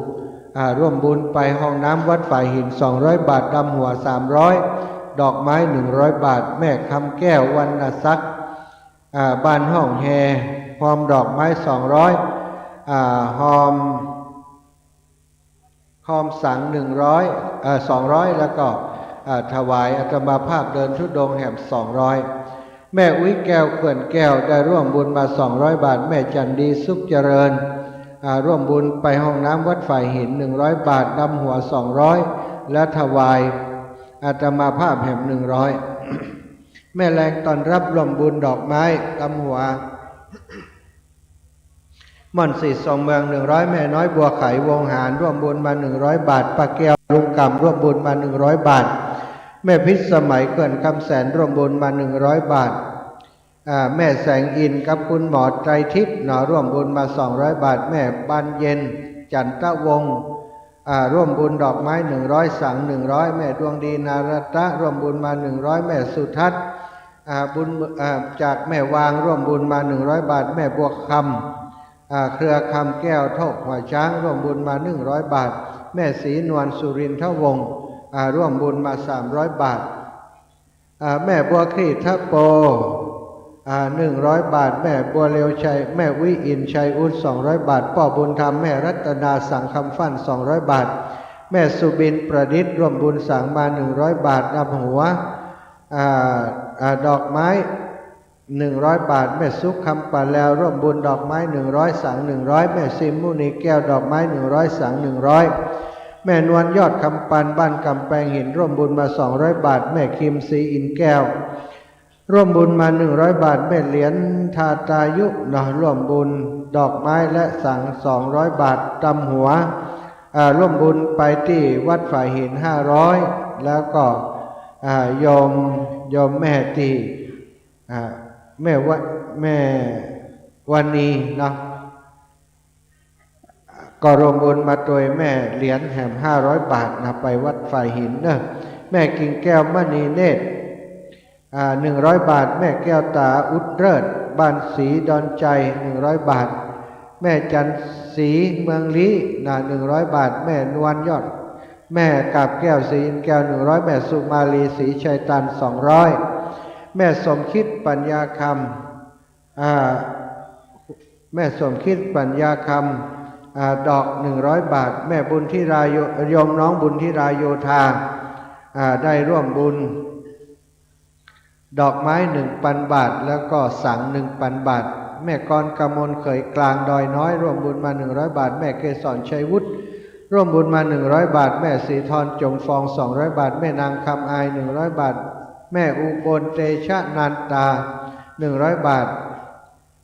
แม่ยาศรีนวลวงชุมพู200 บาทยายสมเสนทองหลางดอกไม้100ดำหัว100เดินทางธุดงค์100แม่อัมพรเทพพรหมวงศ์ดอกไม้100สัง100ก็เป็นศรัทธาญาติโยมแล้วก็มีพี่น้องบ้านห้วยฮีเนอะวันก่อนไปบิณฑบาตที่บ้านแม่หม่อนเตรียมบุญฟูห้วยฮีก็มีศรัทธาพี่น้องห้วยฮีได้ร่วมบุญมาถึง2 รายการบอกว่าจะเป็นดอกไม้แล้วก็ดำหัวเนาะบังเอิญว่าเอาสมุดที่จดไว้ที่วัดบรรพตสถิตบ่ได้เอามาตัวก็ขออนุญาตว่าได้ประกาศไปวันก่อนแล้วเอาตามนั้นเนอะเจริญปอนว่าอย่างใดเพิ่มเติมกาเพิ่มเติมแม่วิลาใจแก้วแดง100เจ้า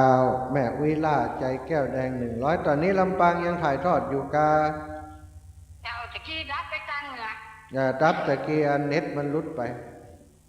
กระเพิ่งเตียวได้ยินเป็นพ่ออย่างงูนะพี่น้องเน็ตลุดไปเขาไปต่ำใช่ไหมเจ้าแม่วิลาใจแก้วแดง100 บาทสาธุเจ้ามากินข้าวก่อนโยมแม่วิลาใสแก้วแดง แม่วิลาใจแก้วแดงใจแก้วแดง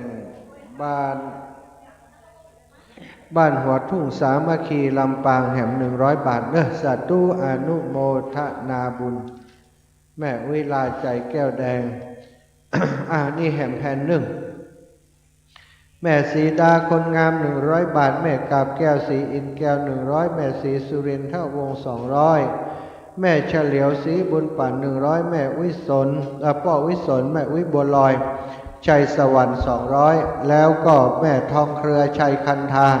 พร้อมกับครอบครัวลูกหลานของเฟิ่นแฮม200 บาทสาธุเนออีแม่แม่ยายพรมีอะไรยังรายงานโอ้มาฮอดอย่างเจ้าจีนี่โอ้บนดอยเพื่อเปิ่นหนาวห่มตุ่มผ้าห่มกันโอ้ปัดลมห้อนกลับไปลมเย็นอยู่บนดอยเพื่อมาคนเดียวแหละ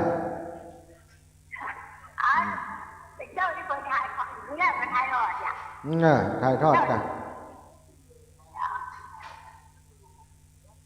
เจ้าฟังเด้อนั่งฟังอยู่บ้านนั้นสาธุยายพรรายการยายพรนี่โทรดีโทรเก่งโทรติดง่ายปะต๊ะโยมน้องสมจิตอินทรวิจิตเนาะจากบ้านฟ่อนแฮม200 บาทแม่สมบูรณ์วงแสน100 บาทแม่ไล่ภาพเตจะ100 บาทแม่ย่าเล็กปาวลี 1,000 บาทแม่รัตดาอักเรือน100 บาทโยมน้องบุญที่รายโยธาสัง100ดอกไม้1,000สัง1,000ดอกไม้1,000แม่ย่าพัดวงพรมสายสัง1,000 บาทแม่ถนอมนามวง100 บาทแม่มี100 บาทแม่โยมน้องสมพรรัตนัง 1,000 บาทแม่สุกันธาแม่บุญยังแม่ตุแม่สายรวมกัน400 บาท แม่สมใจปีบ้านใหม่100 บาทแม่ทิพย์ปัญญาคำ100 บาทเอาแม่อย่างจ้าแม่มาลีคำมุงเมือง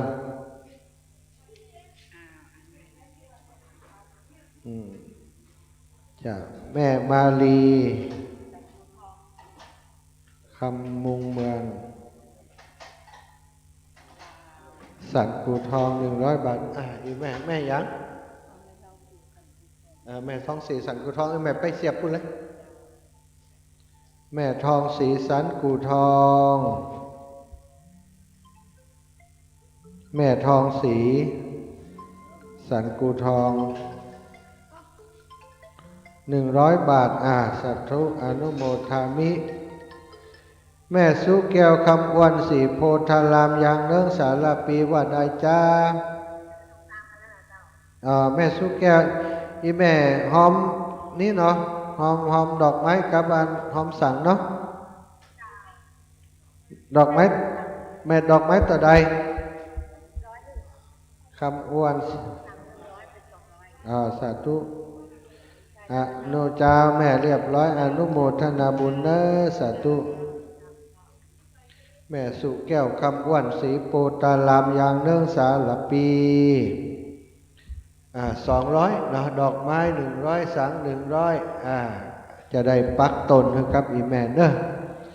กอดทยอยมาเรื่อยๆสถานที่เปิดมาให้มาหอมมาปักต้น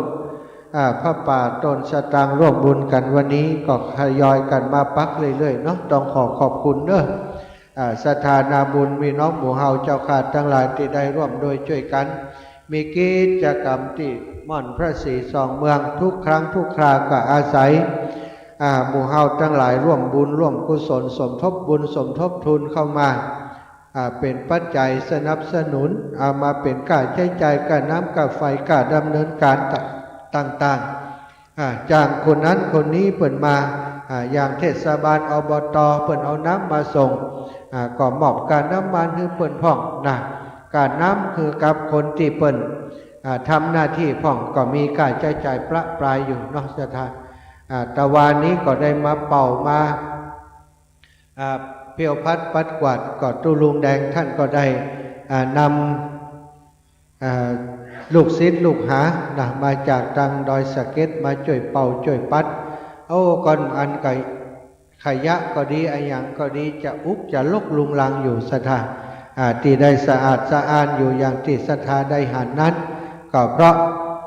ตุลุงท่านพระครูชลทานพิทักษ์พร้อมกับทีมงานหมู่เฮาตั้งหลายที่ได้ช่วยกันเนาะก็มีการน้ำมันไออย่างเฮาบ่ได้มาเอาให้หอมมาเป็นปัจจัยสนับสนุนกิจกรรมครั้งนี้ก็เท่ากับว่าได้มีส่วนร่วมในการพัฒนาเพียวพัดปัดกวาดที่นี้ด้วยกันไปปีหนึ่งเขามาทำกิจกรรมกันครั้งหนึ่งเนาะศรัทธาญาติโยมทำให้สถานที่แห่งนี้มันบ่เงียบบ่เหงาเทวบุตรเทวดาที่เปิ่นเฝ้ารักษาเปิ่นก็ได้อนุโมทนากับเฮาตัวหมู่ลูกหมู่หลานเขาบ่ได้ละบ่ได้ทิ้งโลนี่มาพัฒนามาดูแลอยู่เป็นประจำเปิ่นก็จะได้มีกำลังจิตกำลังใจได้บุญด้วยเฮาไปที่อยู่ตั้งบ้านตั้งจองได้ยินเสียงนี้แล้วยังพอมีเวลาที่จะเดินทางมาร่วมกิจกรรมกันอยู่บางห้องก็เดินทางมาแล้วเนาะพี่น้องจากทางแม่แตง จากทางเวียงป่าเป้าเวียงป่าเป้าจากวังเหนือจากลำปางเนาะแม่น้อยอินยาศรีจากลำปางก็กำลังเดินทางมาก็ต้องขอบคุณทุกท่านทุกคนสถานที่เฮาได้เอาใจเป็นหนึ่งเดียวร่วมด้วยช่วยกันทำให้กิจกรรมงานบุญงานกุศลในวันนี้จะได้เป็นไปด้วยความเรียบร้อยสวัสดิภาพถ้าจัดกิจกรรมแล้วก็เป็นสิริมงคลถึงเปิ้นถึงตัวถึงเจ้าที่เจ้าทางเจ้าถิ่นต่างๆที่เปิ้นอยู่พิทักษ์รักษาอย่างบ่อนพระศรีสองเมืองไว้ตอนนี้ก็ขอรอเนาะช่วงที่รอครูบาอาจารย์ที่จะมาช่วยกันกันจาตรงนี้ถ้าเปิ่นมาถึงก็จะได้สลับซับเปลี่ยนกันตอนนี้ก็ตุลุงยองกำลังเดินทางอยู่เนอะสถานก็คงจะฟัง รายการนี้ไต่ตางมานั่นแหละเนาะได้ฟังรายการอยู่ศรัทธาญาติโยมทั้งหลายที่อยู่ต่างบ้านต่างจองก็ฟังรายการไปด้วยกันเนอะเป็นการถ่ายทอดสดกิจกรรมที่ดอยนางแก้วหม่อนสีสองเมืองในคณะนี้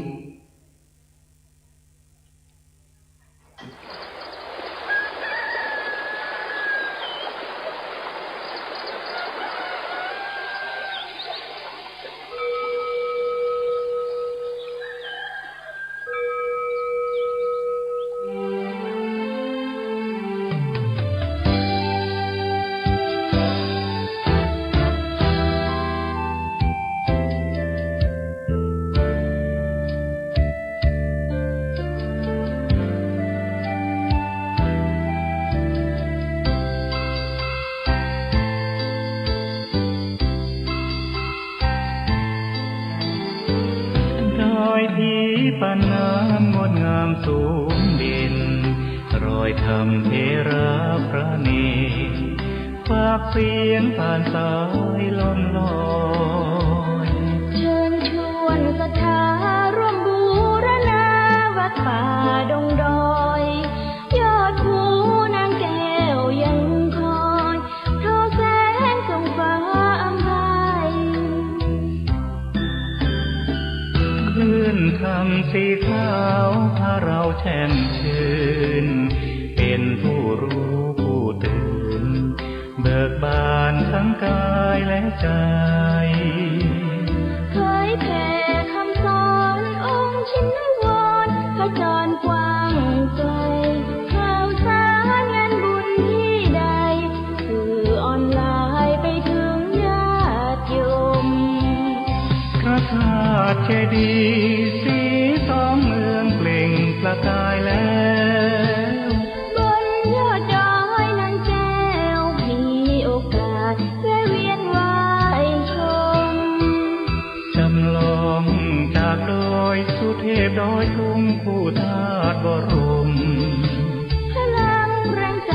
ญาติโยมร่วมสั่งสมทันบารมีสีขาวคลื่นธรรมนำพาความสุขพระเนรชี้ทางคลายทุกข์เกิดปิติสุขไปทุกทินทีเปิดฟังธรรมะพระจัดรายการหลายคลื่นความร่วมสร้างมหาทานบารมีพระธาตุเจดีย์สีสองเมือง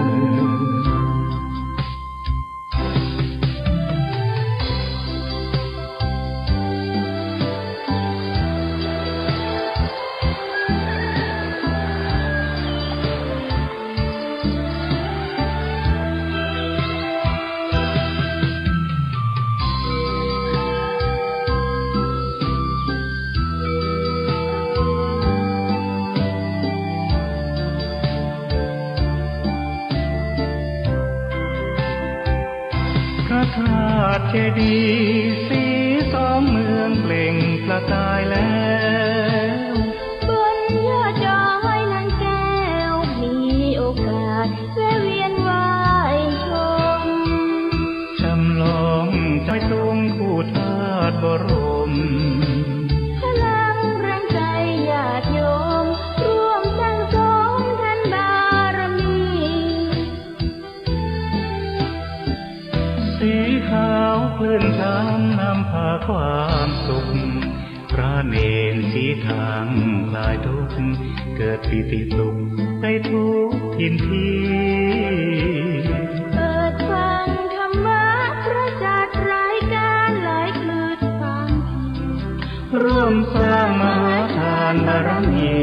พระธาตุเจดีย์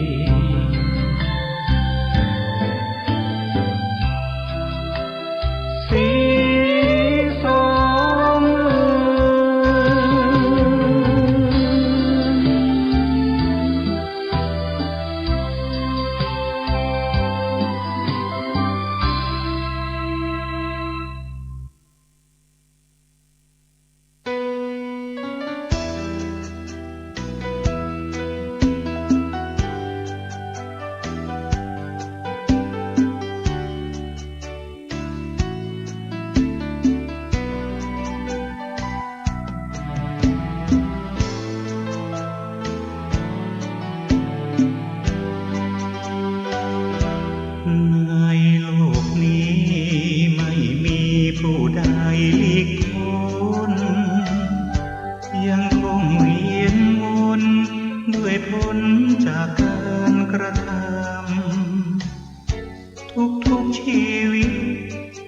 กลิขิตตามกฎแห่งกรรม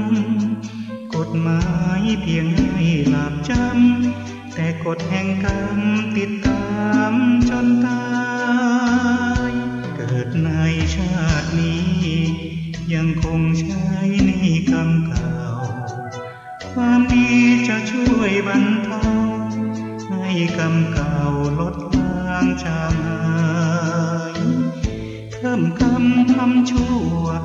ไม่กลัวบาปหยาบช้าหน้าอาย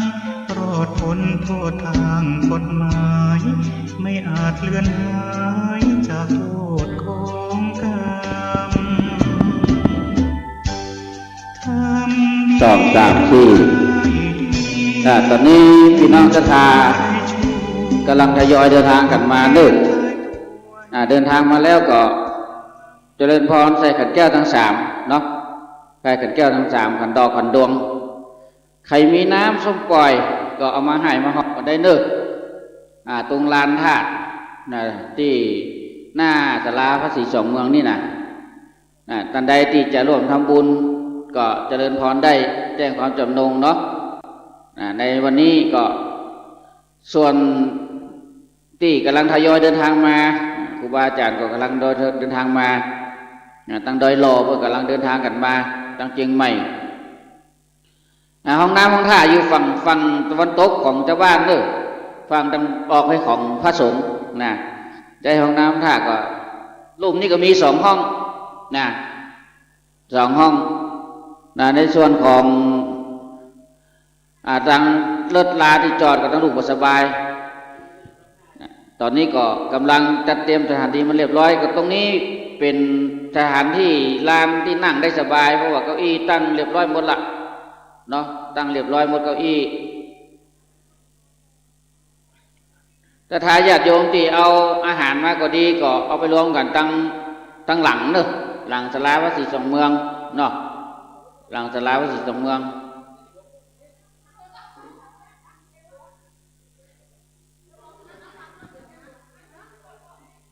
ส่วนบทนพิธีทางบนก็เรียบร้อยปู่เสือสาอาสนะเรียบร้อยปู่เสืออาสนะเรียบร้อยแล้วก็พระสงฆ์องค์ข้าเจ้าที่กำลังทยอยเดินทางมาก็กำลังมาถึงตั้งลุ่มตอนนี้โยมแม่พวกก็ได้ทำใบสีเนาะได้ใบสีมาทำเนาะเพื่อบูชาพระธาตุเจ้าสี่สองเมืองพระธาตุเจ้าดอยสุเทพพระธาตุเจ้าดอยตุงพระธาตุเจ้าดอยสุเทพในส่วนของน้ำขมิ้นส้มปล่อยอันนี้ขออู้จ่ายหน่อยพระเจ้าสี่สองเมืองนี่ห้ามเด็ดขาด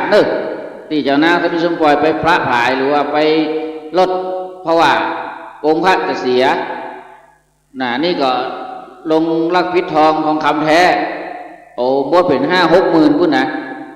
พ่นบ่ฮื้อเอาน้ำส้มปล่อยไปพระผายหรือว่าไปพรมเพราะว่าองค์พระจะเสียโดยเฉพาะแล้วก็จะได้มีน้ำส้มปล่อยมาประเคนบูชาวันนี้เราบูชาคุณครูบาอาจารย์เป็นวันกตัญญูกตเวทิตาคุณซึ่งอดีตเจ้าคณะจังหวัดเจ้าคณะอำเภอถึง2 อำเภอได้มาก่อสร้างห้างแปลงนี้ก็จะรูปเหมือนมันมีถ้าญาติโยมจะขึ้นไปกราบไหว้ก็ได้พระเดชพระคุณพระเทพวิสุทธิคุณ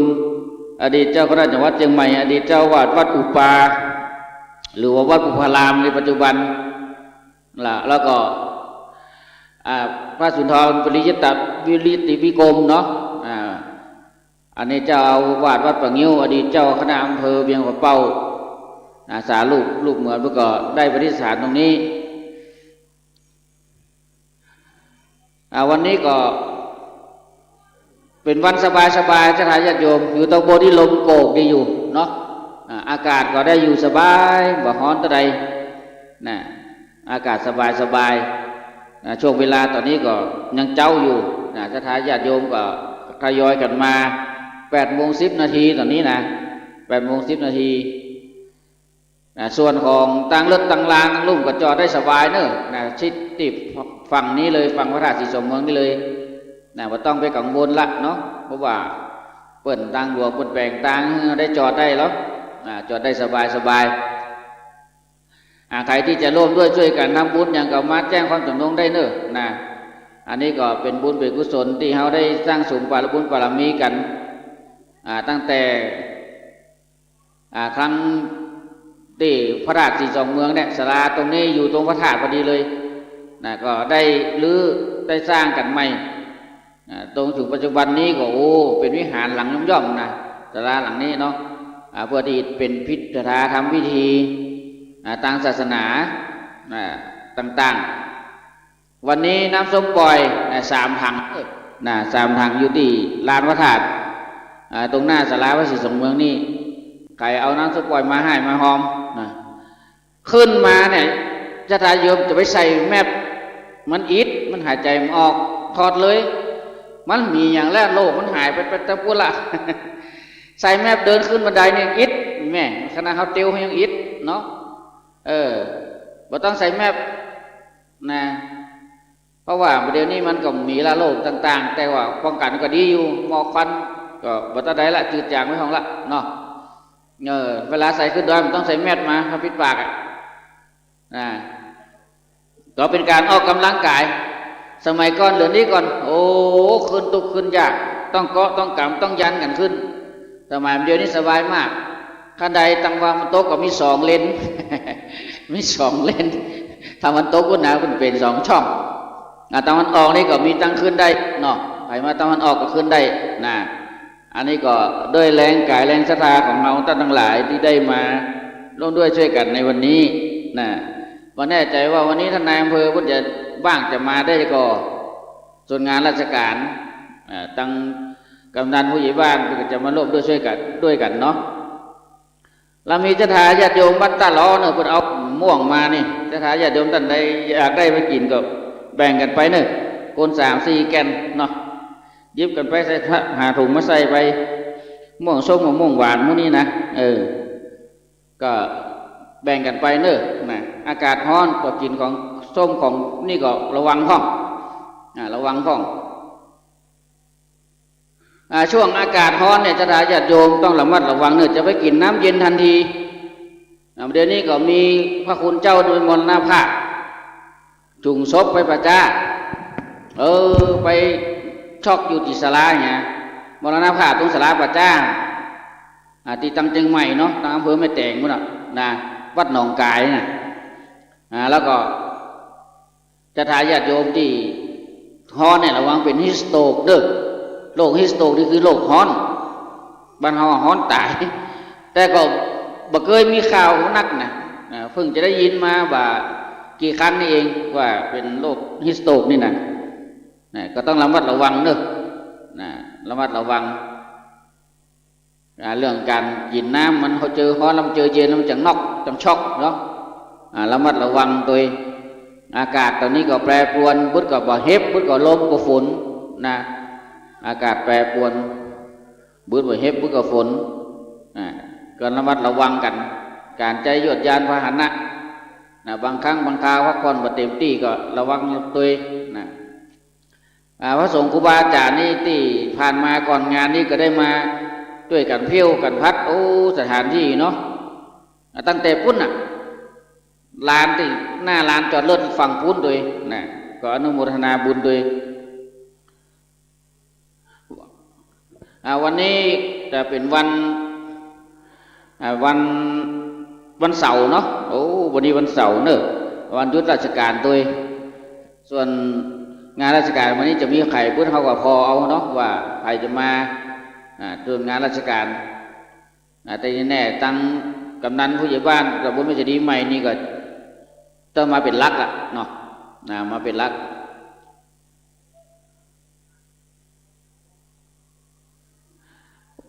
วันเวลาผ่านไปหลายวินาทีหลายชั่วโมงก็เปลี่ยนผันไปสภาวะโลกก็เปลี่ยนจะทายญาติโยมสภาวะโลกก็เปลี่ยนประเทศที่บ่เคยมีฝนเตื้ออย่างทะเลทรายเนี่ยวันนั้นจะมาหันข่าวฝนตกน้ำท่วมอย่างบ้านเฮาเนี่ยท่วมนักขนาดประเทศต่างบุญนายต่างอย่างบนทางทะเลทรายพุ่นเป็น สภาวะวิกฤตโลกนะเปิ้นมีแค่สองฤดูของเปิ้นน่ะหนาวกับร้อนแต่ฝนนี่เปิ้นบ่มีก็เกิดฝนนะเกิดฝนตกขึ้นมาอย่างหนักจนน้ำท่วมเหมือนเฮาบ้านเฮาท่วมกันเนี่ยท่วมหนักขนาดนะอันนี้คือวิกฤตโลกสภาวะโลกร้อนนะน้ำแข็งโคโลกเหนือเนี่ยนะน้ำแข็งโคโลกเหนือเนี่ยเปิ้นบอกว่าประเทศไทยนี่ยังก้อนต่อประเทศไทยนี่ยังน้อยไปหน่อยถ้ามันละลายหมดนี่น้ำจะท่วมหมดนะฉะนั้นสภาวะต่างๆนะบางครั้งเราติดตามข่าวสารก็ดีจะได้เป็นประโยชน์กับเราเนาะข่าวสารบ้านเมืองข่าวสารทั้งโลกต่างๆอย่างพยากรณ์อากาศบางครั้งคนก็ดูแม่นเนาะเป็นหมอดูที่แม่น ฝนจะตกฟ้าคะนองที่นั่นที่นี่ก็ระมัดระวังอากาศร้อนอย่างนี้ก็ระมัดระวังเรื่องฟืนไฟนะไฟฟ้าไฟอย่างนี่อากาศร้อนลมแห้งนี่ก็มาตะวันซืนนี่ก็ตั้งจังไห้ก็หลวงปู่ได้มรณภาพไฟไหม้กุฏินะไฟไหม้กุฏิอำเภอพญาเมงลายอายุ88 ปีละอดีตเจ้าคณะตำบลโดยไฟไหม้กุฏิมรณภาพในกุฏิท่านเลยนะไฟมันแหงลมบึ้งนี่มันโหมติ๊กต้องระมัดระวังเนอะจะทายญาติโยมเฮาสำหรับในบ้านในจองเฮาก็ระมัดระวังในเรื่องของต้นไม้จะไปเสียดายมันนะวัดครูบานี่หานลงวัดบ้านต้นไม้อยู่ใกล้บ้านก็ดีจะไปเสียดายมันตัดทอนกิ่งออกพ่องอารมณ์บึ้งมามันนักมันหน่วงมันกูดใส่นี่จะเหลือก็อีนะทำกล้มต้มมาตึกอันเนาะตัดตอนกิ่งนั้นกับโป่งไม้เนาะอันนี้ก็ระมัดระวังเรื่องกิ่งไม้ลักหักกูดอย่างพวกนี้ก็ต้องระวังต้องทุกอย่างนี่มันมาธรรมชาติดีมันรุนแรงมันเหมือนแต่ก่อนนี่บทมีเป็นหน้าหรอหน้าฝนหน้าหนาวหน้าร้อนบทว่าน้ำนองสมัยนี้เป็นห้องน้ำท่วมคำว่านองนี่มันจะว่านองนี่เหรอนองเหมือนน้อยๆเนี่ยสมัยนี้เป็นห้องน้ำท่วมละก่อนนี้ปิดละออนเล่นน้ำนองม่วนตามกลางกองก็ตามในซอยในบ้านนี่หล่นเล่นน้ำลัดออกหัวมานี่นะไล่จับปูจับปลาเล่นกันม่วนน้ำนองไปแอวน้ำนองเนี่ยเดี๋ยวนี้น้ำท่วมแอวได้มิดหลังคาพุ่นฝนพวงเอาสาธุโยมแม่เอาอย่างมาน่ะสปาน100 อันปัญญางดีละอนุโมทนาอันนี้บ้านเนี่ยก็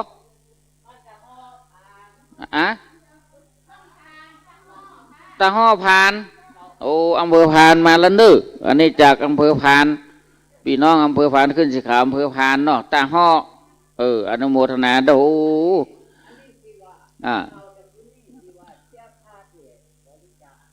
เสื้อผ้าบริจาคต้องอาจารย์มหาสมชาติอยู่ตั้งใดโยมป่นมาจากพานนักเสื้อผ้ามาบริจาคเด้อคนดอยคนอย่างป่นจะได้เป็นบริจาคเอาวางนี่ก่อนกันเดี๋ยวอาจารย์มหาสมชาติมาดีละได้หอบหิ้วเข้าป่าอาหารมาร่วมตัวเนาะอนุโมทนาบุญเนอะบุญได้ใส่เต็มเจริญพรจะขึ้นไปกราบบนก็ได้จะดูนี่กราบก็ได้เนาะพระธาตุแต่พระเจ้า42 เมืองสาธุอาจารย์มหาสมชาติมาฮันละโยมแม่เตียวมาฮันละ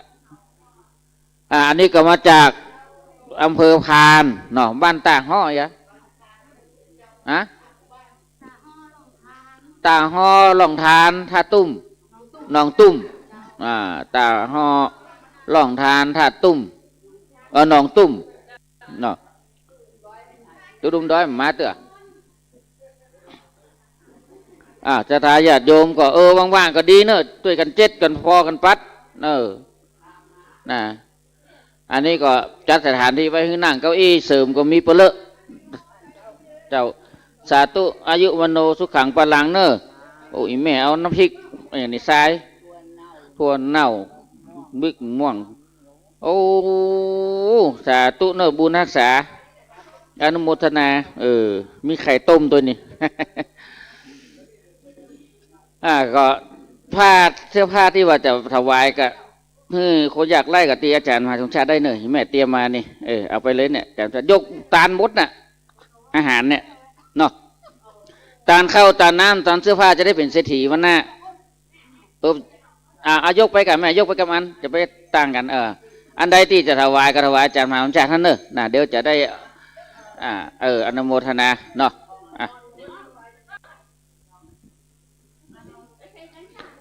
ศรัทธาญาติโยมเดินทางมาถึงแล้วเนาะหลายท่านหลายคณะพี่น้องจากเมืองพานพี่น้องจากเมืองพานเหมารถตู้มาเหมารถตู้มาเดินทางอ้อมมาเนาะเดินทางถ้าข้ามดอยนี่ก็ใกล้เนาะแต่เขาต้องอ้อมเนาะอ้อมจ้านั่นกะสาธุพี่น้องเมืองพานแม่4,000แป๊บหนึ่งเด้อพี่น้องเมืองพานเดี๋ยวขอเอาใส่อันนี้ขอจานขอทุกปีขอทานให้ผมไว้แล้วครับสาธุจักเนาะศรัทธาพี่น้องที่อยู่ตั้งบ้านตั้งจองเนอะตอนนี้ก็บรรยากาศสดที่ม่อนพระศรีสองเมืองที่นี่ครูบาอาจารย์กำลังเดินทางมายังบัดถึงเตื้อท่านอาจารย์พระครูอภิวัฒนวิกรมท่านอาจารย์ตุ้ลุงยองท่านอาจารย์ชัยวัฒนาคเสโนแม้กระทั่งหลวงปู่เนาะก็ยังบัดถึงเตื้อเนอะหลวงปู่พระครูปฏิภาณธรรมทินท่านอาจารย์พระครูชลทานพิทักษ์ก็กำลังเดินทางมากันแต่ศรัทธาญาติโยมล่วงหน้ามาก่อนและมาถึงก่อนหลวงปู่พี่น้องเมืองพานเป็นอยู่จัดไก่พอมาถึงแล้วเนาะดูมาเมื่อตีห้าอินโดตาได้พบปะกันวันนั้นว่าได้ไปอันลำปางสักคำเนาะ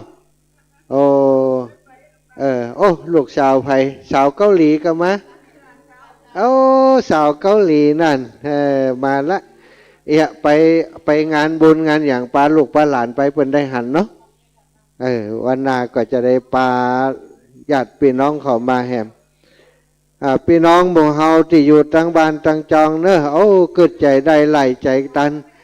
บอกลูกบอกหลานอีแม่จะอยากจะไปแอวดอยนางแก้วสู่ไปส่งได้ก่ออีเนอะสู่ไปส่งได้ก่อปากันมาครูบาอาจารย์ที่อยู่ทางไหนมาพอต้นสตังมันนักลำไปปักกระดิกลงไปเห็นล่ะตกลงไปเอาอันขวดน้ำเอาไปตำหันมัดติดกำละมันนักสตังลมมันแหงนะสาธุขอบคุณครับอีป่ออีแม่ศรัทธาญาติโยมทั้งหลายพี่น้องเมืองพานได้จะปาไปแอวลำปางก่อนไปส่งลำปางแล้วก็อ้อมขึ้นเมืองเงาบุญนะไปเมืองพานไปเจไก่เนาะความจริงเป็นบ้านปีเมืองน้องมีญาติพี่น้องอยู่เมืองพานนักน้ำพริกล่ะจะปะนี่มดล่ะหลวงปู่ก็สั่งน้ำพริกนี่เนาะเขาลำสั่งไผ่เช็คแต่น้ำพริกหลวงปู่แน่นอนหลวงปู่แน่นะเจ้าสาธุเนาะเรียบร้อยแล้วสองข้างอยู่ที่ไหนเอาจกมาหมดเกณฑ์นี่แม่เกณฑ์เลยสาธุเนอะวันนี้พี่น้องจากต่างเมืองพานเนาะได้ร่วมบุญร่วมกุศลในการกรวะส่งน้ำพระธาตุสี่สองเมืองกรวะส่งน้ำพระเจ้าสี่สองเมืองครูบาอาจารย์ผู้มีคุณอุปการต่อพระธาตุสี่สองเมืองต่อลูกต่อหลานครูบาเจ้าท่านพระเทพวิสุทธิคุณพระสุนทรปริยัติวิกรมศรัทธาพี่น้องหมู่เฮาพี่น้องจากเมืองพานบาไดละเสียยังหิตบาไดลิดยังตันติประเวณีเดือนจีปีใหม่ก่อนระลึกถึงคุณพระรัตนตรัยกุศถึงคุณของครูบาอาจารย์ในครอบครัวคลื่นสีขาวก็ได้เดินทางจากเมืองพานมาเพื่อร่วมบุญในคราวครั้งนี้บัดนี้ตนตัวแห่งอาตมาภาพได้เป็นตัวแทนของครูบาอาจารย์ได้ล่วงหน้ามาเตรียมสถานที่และตอนรับศรัทธาญาติโยมก็ขอทำหน้าที่ปฏิบัติหน้าที่แทนครูบาอาจารย์จักได้อำนวยอวยพรให้เจ้ามูลศรัทธา สาธุสาธุชยสิทธิเอวังโหนตุเอวังโหนตุดิลิอาจารย์ในวันนี้ก็เป็นวันดีสลีสุปมังกะละอันประเสริฐล้ำเลิศยิ่งกว่าวันและยามทั้งหลายบัดนี้หมายมีมูลศรัทธาโยมพ่อโยมแม่โยมพี่โยมน้องโยมลูกโรงหลานญาติกาวงวานแห่งท่านเจ้าทั้งหลายพี่น้องชาวเมืองพานได้มาเป็นตัวแทนของพี่น้องเมืองพานที่ได้ฟังรายการจากคลื่นสีขาวเป็นศรัทธาญาติโยมที่ติดตามรายการทางวิทยุวันนี้ได้สนองของขวัญตาเตรียมเกียมพร้อมน้อมนำมายังมัทุปุผาราชาดวงดอกข้อตอกดอกไม้ทูปเพิงลำเตียน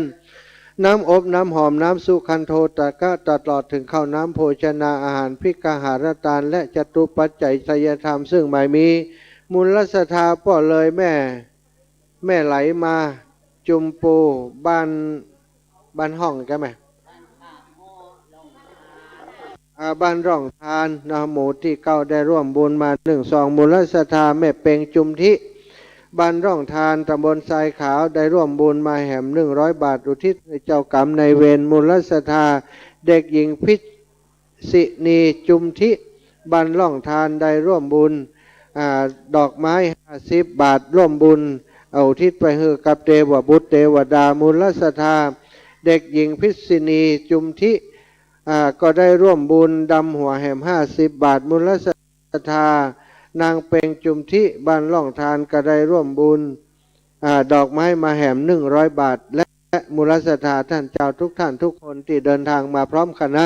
ได้รวบรวมจตุปัจจัยทายธรรมมาถวายเพื่อร่วมบุญในการรดน้ำดำหัวในวันนี้บัดนี้ตนตวงผู้ข้า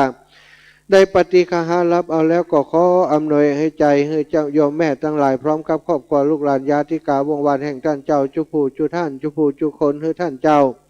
อยู่ดีมีสุขคือใดหมั่งมุนตุนเต้าพยาธิอาปาดข้อเกณฑ์เว้นภัยสัพพทุกข์สัพพโศกสัพพโลกสัพพภัยให้ได้กลาไกล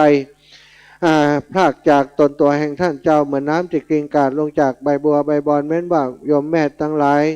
จักอุทิศผลบุญตานอันนี้ไปให้เจ้ากรรมในเวรเจ้าเตวบุตรเจ้าเตวดาพญาอินพญาพรหมพญายมมาราชและหมู่ญาติทั้งหลายที่เปิ้นล่วงลับมารณาไปสู่ปาลาโลกไปนาขอเทวบุตรเทวดาที่ส่องหูเล็งหานจิตตาดวงวิญญาณของท่านเจ้าทั้งหลายเหล่านั้นทราบหูเล็งหานได้มาปัตตานุโมทนาฮับเอาบุญเอากุศลนี้ไปปกยกย้ายไปโคตรคล้ายจากตียากไปพรากจากตีทุกข์คือท่านเจ้าทั้งหลายได้ถึงสุขเป็นที่แล้วคือเมืองแก้วยอดเนรปานแม้นว่าไปสู่ที่อันสุขสำราญแล้วก็ขอให้ได้ปิกมากับปัตตานุโมทนาปกปักรักษามูลศรัทธาคุณโยมทั้งหลายญาติโยมทั้งหลายพี่น้องเมืองพานพี่น้องศรัทธาญาติโยมที่ฟังรายการอยู่ตั้งบ้านและที่อยู่ที่นี่ทุกท่านทุกคนให้ได้อยู่ดีมีสุขให้ได้มีอายุมันขวัญยืนให้ได้มั่งมูลตุนเต้าหิให้ปันมาหาให้ปันใดแม่นจักเดินทางขึ้นเหนือล่องใต้ให้ได้ปลอดภัยในทุกเส้นทางดังสลีสัพปัญโยพระพุทธเจ้าได้ประทานปอนอันประเสริฐเอาไว้ว่ายะถาวาริวหาปุราปาริปุเรนติสาคารังเอวะเมวะอิโตทินังเปตานังอุปกัปปติอิชิตังปฏิตังตุมหังคิปะเมวะสมิจฉตุสเพปุเรนตุสังกปาจันโทปนะระโสยถามณิโชติระโสยถาสปีติโยวิวัชชันตุสัพพะโรโกวินัสสตุมาเตภวัตวันตารายโยสุขีทีคายุโกภวะอภิวาทนาสีลิสานิจังวุธาปจายโนจัตตาโรธรรมาวัฏันติอายุวันโนสุขังพลังนิพพานังปรมังสุขาตุบุญรักษาบุญรักษาแต่คืนนี้หลวงพ่อเมืองฝังออกอากาศกะเพิ่นอู้เรื่องอย่างพ่อหยอกแล้วเลยในน้ำมนต์เหี่ยก๊อกหยอกน้ำมนต์แล้วรับชุดแจงจ้าหลวงพ่อมาแน่ใจวันนี้เป็นวันอันเสาร์เพิ่นมีชมรมปฏิบัติธรรมวันเสาร์อันนี้อันผ้านี้ได้ยินจากไผ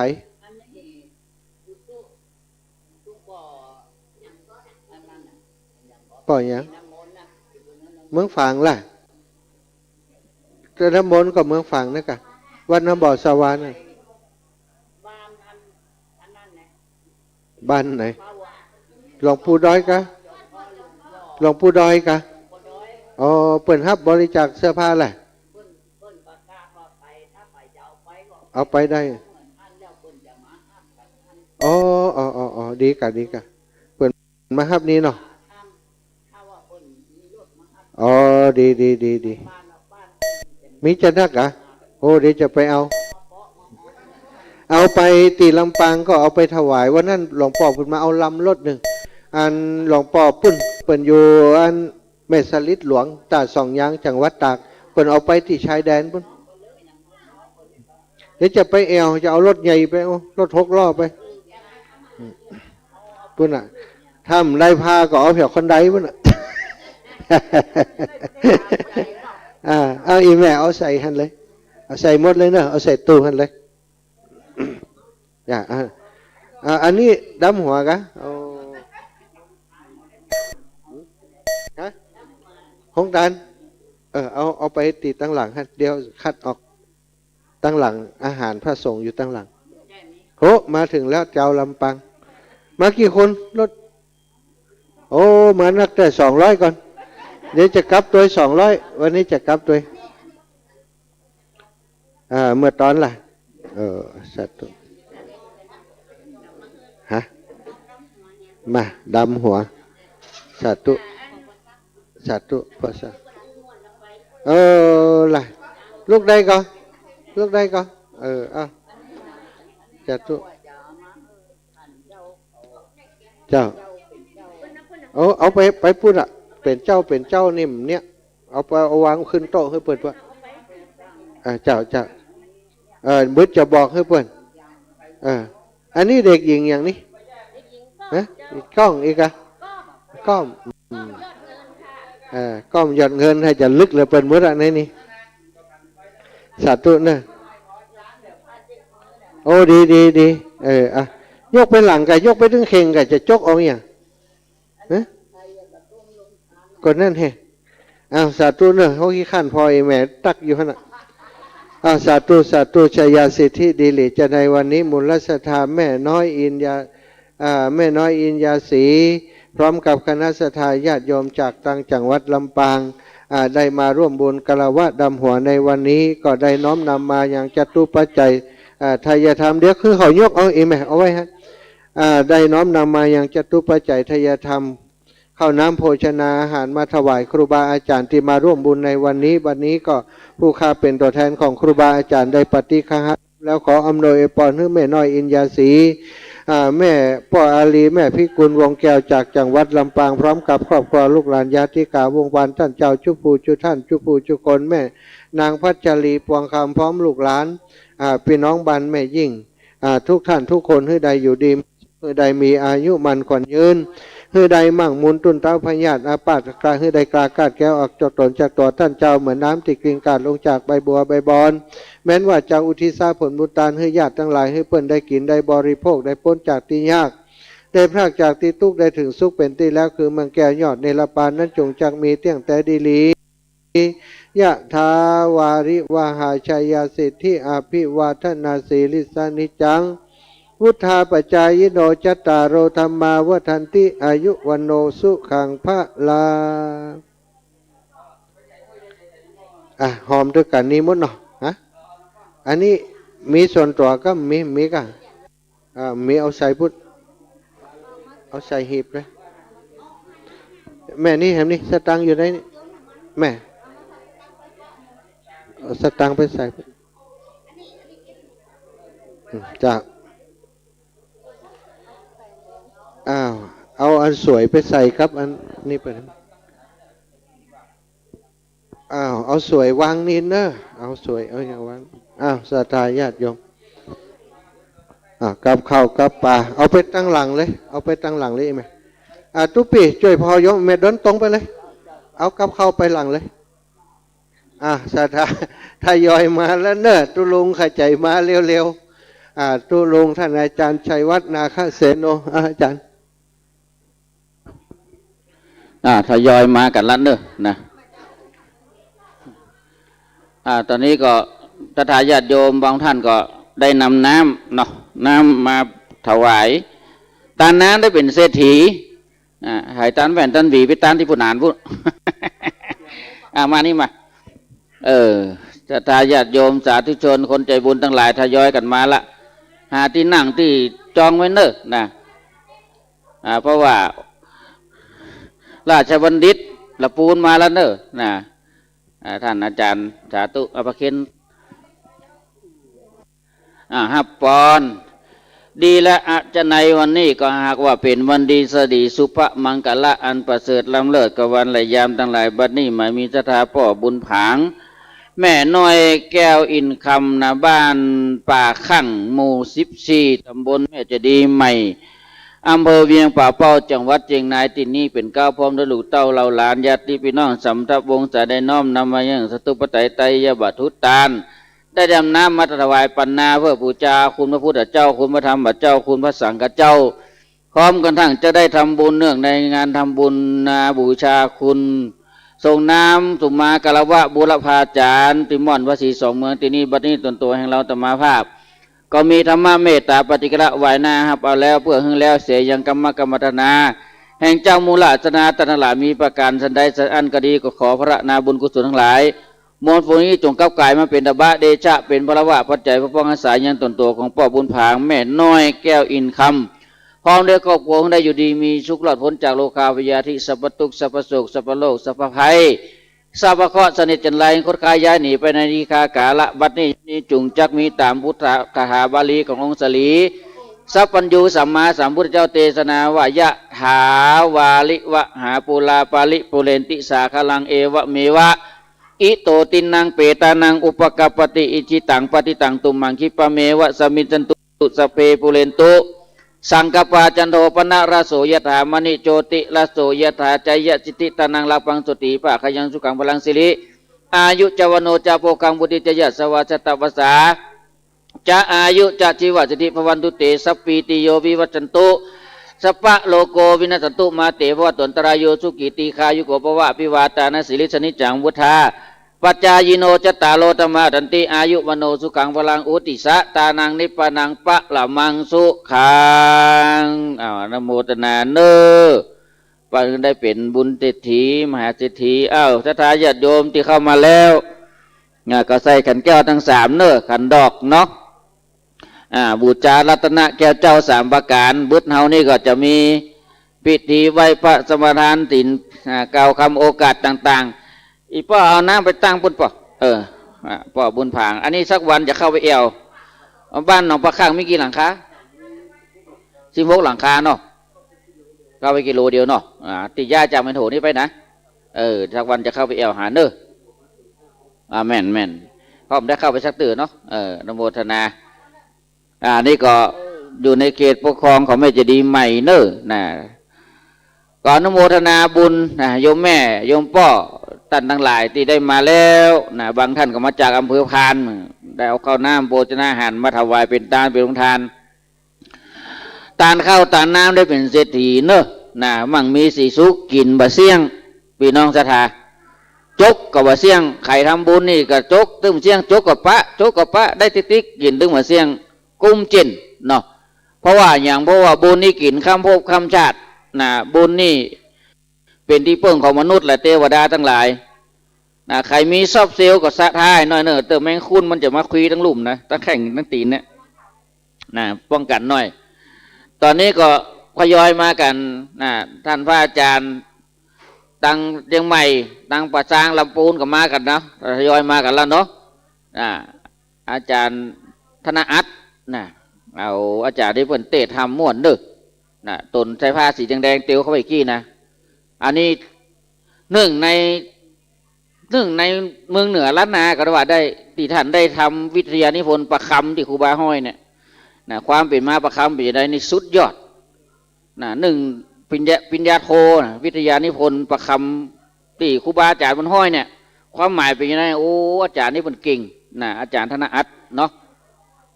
ก็เป็นปราชญ์ผู้หนึ่งหรือว่าเป็นครูบาอาจารย์ที่เก่งเรื่องเทศธรรมก็เก่งเนาะ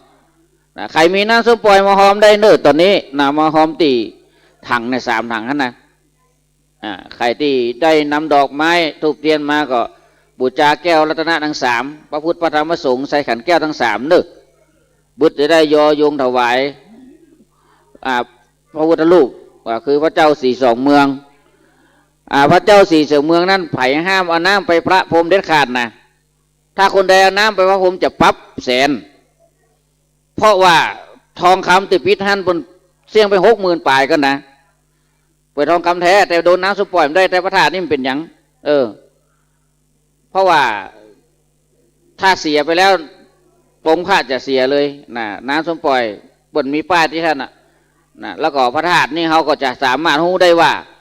อันใดพระธาตุโดยตรงอันใดพระธาตุโดยสติเพราะว่าบนมีป้ายติดเรียบร้อยนะปฏิไปว่าพระธาตุดอยตุงจำลองสร้างเมื่อ2564ปี64เนี่ยเขามาช่วยกันสร้างเนี่ยโอ้ศรัทธาญาติโยมตั้งก่อนปี64เถอะนะมาช่วยกันสร้างร่วมด้วยช่วยกันเนี่ยนะตั้งบางคนบางท่านก็ติ้วปูนติ้วหินติ้วทรายเนาะนะติ้วปูนติ้วหินติ้วทรายอาจารย์มหาเนี่ยมันจ้องอาจารย์มหานะร่วมด้วยช่วยกันมือถือไม่นี่เนอะมือถือมีลายนี่นะถ้าทายาทโยมเพิ่นบอกว่า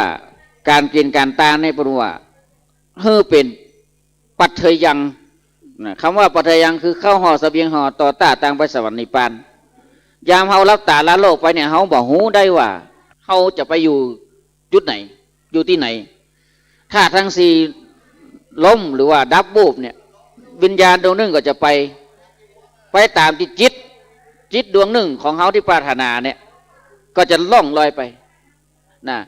ถ้าทำบุญทำความดีไปก็ได้ไปเป็นเทพบุตรเทวดาถ้าทำความบดีไปก็เป็นเปรตอสุรกายสัมภเวสีขึ้นหล่องตามถนนเนี่ยหันไปก็จะตักจะต้อกินนะข้าวน้ำโภชนาอาหารที่เราเอามาวันนี้ก็จะกลับกลายเป็นข้าวติบน้ำติบ10 ประการเฮาตานน้ำฮ้อนเฮาก็ได้อาบอยากเฮาก็ได้กินเอาฟังธรรมนี่ปานาสูตรบางคนบอกเคยตานน้ำแต่อย่างฮ้อนก็ไม่ได้อาบอยากก็ไม่ได้กินหันเปิ้นกินมื้อตาพอมับจะไปกินของเปิ้นจ่าโยมบาลห้ามละบ่ได้นะเพราะฉะนั้นการบุญทำบุญทานต้องเอามาจากใจนะถ้าใจเฮาบริสุทธิ์เฮาได้ของมาด้วยความบริสุทธิ์ของสิ่งนั้นก็จะเป็นทานอันบริสุทธิ์นะทานบริสุทธิ์ถ้าทานบริสุทธิ์แล้วสิ่งที่ดีที่งามก็จะเกิดขึ้นกับเฮาเพราะยุคสมัยบริเวณนี้เปิ้นว่ายังเฮาพูดว่าการทำบุญเนี่ยบางคนปฏิหารโอ้สาธุขอวันนวดได้ในวันที่1เน้ออีนะโอ้พัฒนาพัฒนาว่าก็ไปพัฒนาอย่างล่ำเหลือ ก็ขอให้เป็นบุญกุศลไปหน้าเน้อเนี่ยเฮารับตาไปเฮาหมู่จะได้กินอย่างได้กินอย่างหมู่อย่าง12 เพ็งเนี่ยถึงเวลาจ่ายมวิบาลมันก็เปิดละสัตว์นรกบนว่าเพิ่นฮ้องเป็นสัตว์ใจเป็นคนเป็นสัตว์นรกเลยนะขึ้นมาดวงวิญญาณต่างขึ้นมาเอาเข้าป่าอาหารที่ญาติพี่น้องตาทั้งเนี่ยนะพ่อก็ล่นหาลูกก็ล่นหาพ่อผัวก็ล่นหาเมียล่นหาผัวนะญาติไผ่ญาติมันแต่ถ้าเขาตายแล้วมากินแหนงเนี่ยเอาอุตส่าห์ลูกตั้งเมื่อตี 4เนี่ยกับเข้าทุเจ้าบุญญาฉันคนไหนนะอันนั้นมันจะมีหั่นอยู่ก่อนได้บุญน่ะอีแม่กับจะได้บาปคือวจีกรรมตั้งปากบางครั้งบางคราวเนี่ยเขาหันออกเพื่อจะทำหน้าสุมาโคตานเนี่ยของกิ่งโคตานเนี่ยบางครั้งบางคราวนี่คนขี้กั้งเนาะมันแยกกินเนี่ยกำลังฟังบริหารเลือดทุเจ้าอีนะได้ทุเจ้าบ้าหัวโล้นบางครั้งมันสะดุ้งโลบริหารเลือดไล่เชยอีนะเพื่อนก็ไม่สูงมากันแล้วว่าเนี่ยน้ำเขามีปล่อยมาสูงมากันแล้วว่าสูงมาโคตานบนว่าคือได้ขึ้นตีย่ำกับตีสูงได้ด่าได้แจกแต่ละอ่อนมันให้มันกวนมันขี้เต็กปัดเต็กด่ามึงมาฟังฉันเรื่องเจ้าหักเลือดก่อนโอ้ว่าพิษไปอีกอ่ะเพิ่งไปทำกินนะเจ้าฉันก่อนอีนะเนี่ยมันเป็นวจีกรรมเปิดกันเลยมีกรรมสุ่มมาบ้านเฮาห้องว่าสุ่มมาภาคกลางมันจะห้องว่าจะได้ขอโทษอีกอ่ะนั่นแหละสถานญาติโยมเพราะฉะนั้นทุกสิ่งทุกอย่างเนี่ยเกิดขึ้นมาบนโลกเกิดขึ้นตั้งอยู่และดับไปที่สุดมันมีอย่างนั้นนะมันมีอย่างที่รังยั่งยืนแต่ความดีเนี่ยบุญกุศลเนี่ยที่รังยั่งยืนนะอย่างโยมแม่บนปักยอดเนี่ยเดือนอาตมานั่งพอเด็กกับใบ50เด็กใบ100เด็กกับใบ20เนี่ยขนาด100 ล้านบนน่ะผ่านาคนเดียว บุญกุศลมันเกิดขึ้นที่เจตนาบุพเจตนาเนาะกูอิดใบอิดเหงาแยกการวันไป200-300มาตาเนี่ย คือทุกเจ้าได้อย่างสิอยากจะไปจมนะตาลน่ะเป็นสิ่งที่ตานะปารมี เหมือนพระเวสสันดรตาลมหาบริจาคคือตานะปารมีอธิษฐานตานะปารมีบริจาคหมดแม้แต่ลูกเต้าลูกเมียชีวิตของตัวเก่าก็บริจาคสุดท้ายสุดท้ายได้เป็นพระเวสสันดรแล้วก็ได้ตรัสรู้มาเป็นพุทธละสัมมาสัมพุทธญาณพระเจ้าของเขาเนี่ยศรัทธาญาติโยมทั้งหลายคนมีบุญนี่นะบางครั้งมันจะว่าก็มีตัวกรรมตัวช่วยนะศรัทธาญาติโยมเตบุตรเตวดาผลกรรมผลช่วยนะสิ่งที่เราทำไปวันนี้วันหน้าพุ่นนะบางคนทำกึดถึง เลขว่า3 6 7อีหรอพวกใจกันแล้วก็ห้ำไปนะวันนี้ได้หันได้นี่ก็ปล่อยมันไปตามสภาวะของมันอัตตะคือร่างกายตัวตนของเขาเนี่ยมันบัดจีรังยั่งยืนมันมีเท่าแก่ชราเท่าละอ่อนแน่น้อยเนี่ยน้อยเท่านี่น้อยนะเดี๋ยวนี้ใสหน้าตาสดใสมันไปตามกาลเวลานะอันบุญทานการกุศลทำไปเตอะบ่เสียหลายจักสุขสบายในภายภาคหน้าสุขแหลงล่าอมตะมหาเนรปานจะได้ว่าเขาต้องไปมหาเนรปานพระพุทธเจ้าปนนิพพานไปเนี่ยบดับบ่เกิดชะทายาโยมหลายแล้วถามว่าพระพุทธเจ้าปนยังอยู่ก็อยู่กับเขาเนี่ยอยู่ที่ไหนอยู่ที่ธรรมะของพระพุทธเจ้าของเขาเนี่ย84,000พระธรรมขันธ์นี่ชะทายาโยมไปนั่งวัดไหนก็จ้างเด้อไปเปิดประตูพระธรรมพระไตรปิฎกเนี่ยอ่านวันเดียวมันจะเสี่ยงนะเพราะฉะนั้นเปิดเลยย่นย่อขึ้นมาเป็น3อย่างของชาวพุทธเขาปฏิบัติได้คือศีลคือมีศีลสดใสบริสุทธิ์นะสมาธิคือมีสมาธิตั้งมั่นปัญญาคือได้มีปัญญาที่เฉียบแหลมสามารถแก้ไขปัญหาชีวิตได้บางคนนี่อาตมาหันข่าวหนึ่งอีน้องนั้นใบรุ่นไปสัก19 ชาวนี่ก็จะโดดน้ำตายชะตาญาติโยมโอ้เจ้าหน้าที่ตำรวจนั่นก็เก่งแต่ปอบลมเปล่าประลมปุ๊บเปียกว่าหวบถูกไหมแล้วกอดยังกุปลาสาวนะหวบไปก่อนบ่าว่าอย่างงี้แล้วก็ให้โฮขึ้นมาพิษใจแฟนเขาถามในใจว่าแฟนมันกับพ่อกับแม่มันไข่มาก่อนก็ต้องพ่อแม่มาก่อนพิษใจกับแฟนจะโดดน้ำตายและชีวิตทั้งชีวิตถ้าโดดลงปุ้มตายในภาษาพระพูดว่าอัตตวิบากกรรมคือฆ่าตัวตายเนี่ยบอกว่ายิงตัวตายแขวนคอโดดน้ำเพราะว่าอัตตวิบากกรรมเป็นกรรมนักห้ามสวรรค์ห้ามนิพพานเพราะอย่างพ่อแม่สร้างมาแล้วมาฆ่าตัวตายนี่เป็นกรรมนักตัวเก้าเป็นบาปเป็นกรรมนะเพราะฉะนั้นเฮามาทำบุญบางครั้งบ่มีปัจจัยเนาะเหมือนเปิ้นยกมือ10 นิ้วสาธุก็เป็นบุญเป็นกุศลละสาธุแปลว่าดีแล้วในทำปีใหม่เมืองไข่หันใครได้ฟังบ้องที่ผ่านมาเนี่ยเตดวันพญาวันเนี่ยใจตุ๊กตาน่ะมันตุกคำว่าตุกในลิ้วตาด้วยนะตุกขนาดมันมีอย่างจะไปตานฮื้อพุทธเจ้าฮื้ออย่างก็นึกถึงองค์พุทธมาเจ้าเตียวไปซอกของปลาไปปะชายอันแม่น้ำโอ้หันทรายขาวๆมันงามนึกได้ก็เลยเอามือกอบกองเป็นกองจะดีไซน์นี่แล้วก็สีกผ้าตัวเก่าแป่งทุงจอบพักอธิษฐานเกิดมาจาหน้าจะได้ขอข้าวเจ้าได้อยู่ดีมีชุกถ้าตายไปขอขึ้นอยู่สวรรค์เขาตายไปได้ไปเป็นเตบุตรอยู่บนสวรรค์บนชะตาญาติโยมอันนี้ส่งคนตาลของเจดีย์ทรายเขาก็งูกันแล้วบางคนบางท่านติ้วของเจดีย์ทรายไปน่ะจมฮ้อนก็ฮ้อนนักก็นักเหนื่อยก็เหนื่อยแต่ว่าต้องไปจมมันยุคสมัยวันเดียวนี่การขนทรายก็แทบจะบ่มีนะเพราะว่าอย่างข้อทรายในแม่น้ำนั้นบอกให้งามอีแม่อีพ่อ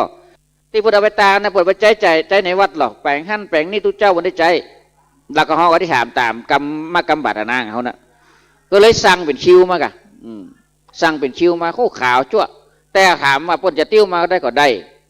นะเพราะฉะนั้นประเพณีบุญประเพณีของเขาเนี่ยมันมีหลากหลาย4 เป็ง 6 เป็ง 12 เป็ง 7 เป็ง 8 เป็ง 9 เป็งนะอย่างวันที่22 พฤษภาคมจะเป็นเป็งปุดเนอะเป็นปุดนะวันวิสาขะหลวงพ่อเถอะนะเพราะฉะนั้นเป็งปุดเนี่ยตีมาสมัยอดีตเชียงใหม่ใครอยู่เชียงใหม่จะรู้ดีว่าเปิ้นเล่ากันมาโอ้ครั้งหนึ่งมีสามเณรมาบิณฑบาตเที่ยงคืนที่หน้าวัดพระสิงห์เชียงใหม่โอ้เนรลูกไหนมาบิณฑบาตเจ้าจี้เปิ้นก็ไม่ได้ขึ้นอย่างก็หายังมาใส่บาตรเนี่ยมาใส่บาตรปุ๊บ เน้นนั่นก็เดินไปหายไปเข้าไปในกระแปงวัดโอ้เนี่ยพระอุปคุตนำมาโพธโลวันนี้เป็นวันเป็งพุทธนี่แน่จะถาญาติโยมทั้งหลายนี่แหละคือสิ่งที่ศาสนาเขาสอนว่าทำความดีเนอะละเว้นความชั่วนะอันอย่างที่มันเป็นสิ่งที่บดีมันงามใครก็บอกใครเข้าตัวหรอกพ่อกะสัตว์เดรัจฉานนี่มันเป็นสัตว์ที่พวกปัญญามันด้อยเนาะเพราะว่าสัตว์เดรัจฉานจังม้างัวควายเนี่ยเฮาบริโภคคนหนึ่งมันอยู่ได้กับเขานะกุ้งอีนิ้วอีเนียงแมงดาไม่อย่างไรเป็นสัตว์ที่เฮาบริโภคคนนะเพิ่นว่าจ้างม้างัวควายตายแล้วเหลือหนังกระดูกโขนเขายังใช้การงานได้จ่าที่ชุดที่ปุ่มมันใช่ยังกินลำอิ่มต้องมนุษย์สหามนุษย์เขาตายสหายพี่น้องไข่โมโหงข้องอะไรที่สุดดูขั้วว่าดูขั้วไปเข้าขว้างให้ไกลก็จักเป็นไพ่เป็นผีหลอกได้เข่าควายเข่ากวางเข่างัวประดับประดางาม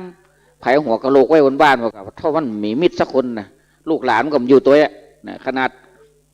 กระโหลกพ่อกระโหลกแม่กระดูกพ่อแม่ยังกลัวบางคนกลัวนะนอนบ้านได้เพราะฉะนั้นเนี่ยถ้าธาตุทั้งสี่มันดับวูบไปอย่างที่ว่าเนาะมันก็จะเป็นธรรมชาติเป็นสิ่งที่มันเกิดมาตั้งอยู่แล้วดับไปมันเป็นธรรมดาบ่มีใครจีรักยั่งยืนญาติมาวัดตะกี้พระเดชพระคุณท่านพระครูวัดหนองกายจุงศพศรัทธาไปเหี้ยวเนี่ยประสาทอยู่กลางลานประจาเนี่ยตัวเก้าไปล้มวูบตายเนี่ยมันฮ้อนก็ต้องระวังจะไปกินน้ำเย็นเด้อฮ้อนมาวุดโอ้น้ำเย็นนี่นะเดี๋ยวช็อกเนาะนี่อย่างแม่ทำนี่ปาสูตรแม่มาตาละหันเนี่ยนิพพานนิติตังโอ้เดี๋ยวเขาห้ามมาได้เขาหันแล้วเขาห้ามมาได้มาแม่ตามนี่ทำนี่ปาสูตรเนาะตามแต่เก้าไตไม่ผีตายเนาะเก้าเล่าเปลวเนาะได้บทเนาะมาแม่มานั่งนี่เตรียมน้ำยาแห่กำลังหนีปอนเดียวก่อนว่าอยู่วะชอบก๊อกมาเนาะบ้านอยู่ไหนแม่ปุ่มมะโลเปิดพึ่งมะโลเปิดห้องปะโปตองแม่ละบ้านปลูกบะตองนะบ้านหนานิ้วเนาะหมอนตู้ไหนต้องวัดดีๆกะบนมันกับตู้นะหน้าหมูสาธุน้ำหัวตู้นี่ตู้หนังนี่ก็จะใช้ยามอ่ะถ้าตู้หนังนี่ก็จะใช้ยามน้ำหัวตู้อยู่ว่ะแม่น่ะบนถึงว่าตู้ถูกอ่ะแต่ผ่องเล่นผ่องม่วนแม่เนาะจะไปเครียดมันเนอะเขากันดีใจน้ำหัวตู้ว่ะเฮ้ยใส่ซองหยาบนั่นนะเป็นอย่างเด็กแม่ไปใส่ตู้ประเคนก่อนเขาปั่นปอน้ำเตะเนาะเดี๋ยวก่อนเนอะ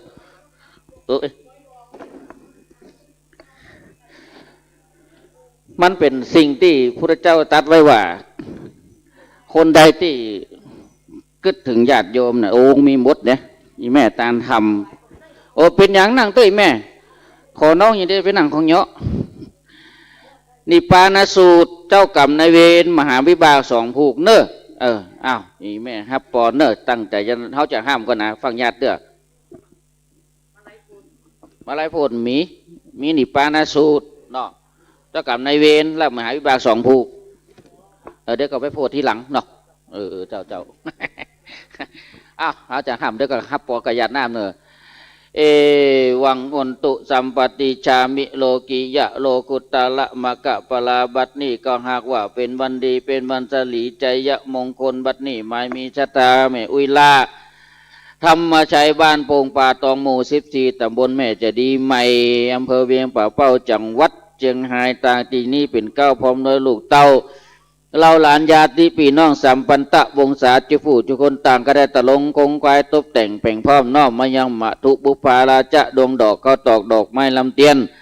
เข้าน้ำโภชนะอาหารมาถวายเป็นทานเพื่อปูจาเอายังคุณพระพุทธเจ้าคุณพระธรรมบัดเจ้าคุณพระสังฆเจ้าพร้อมกันนั่นจักว่าได้นำธรรมนิพพานสูตรผูกหนึ่งทำเจ้ากรรมในเวรผูกหนึ่งทำมหาวิบากสองผูกการได้มาถวายเป็นทาน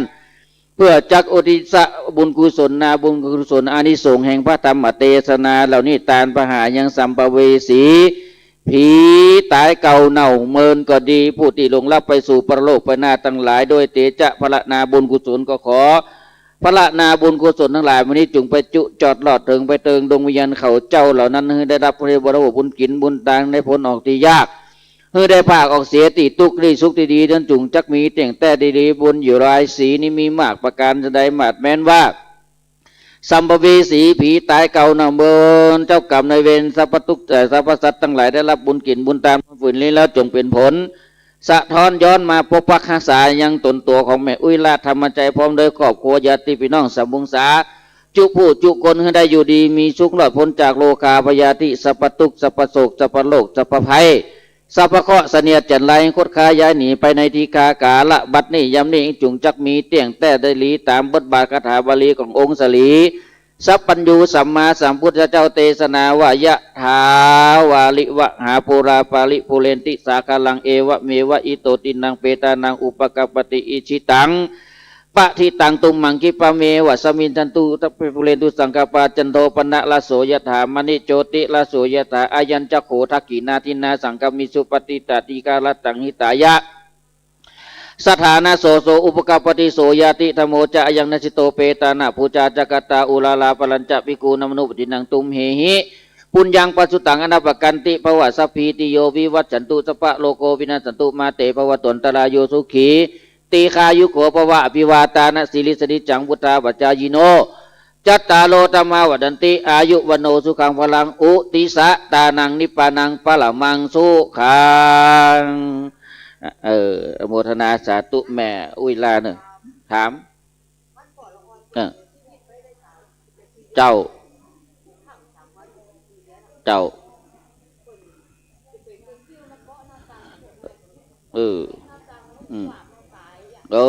เป็นยังมันมาเป็นยังไงแม่ทำบุญตั้งเข้ามันเหี้ยเนาะเนาะอาจจะเป็นเนาะอนุโมทนาบุญ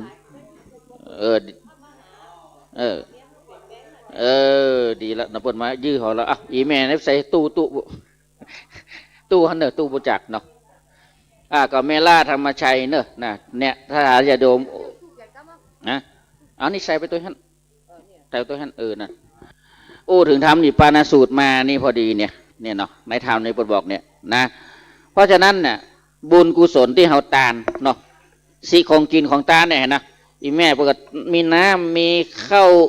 มีอย่างต่างๆข้าวตอกดอกไม้ลำเตียนเนี่ยมันจะเป็นปัจเทยังเป็นข้าวห่อเสบียงห่อเป็นข้าวติบน้ำติบ10ประการบางคนนี่ตานขันเข้ากลัวว่าได้แปลงขันเข้ามา15ขันปอดโรมีวัตมาฮันมี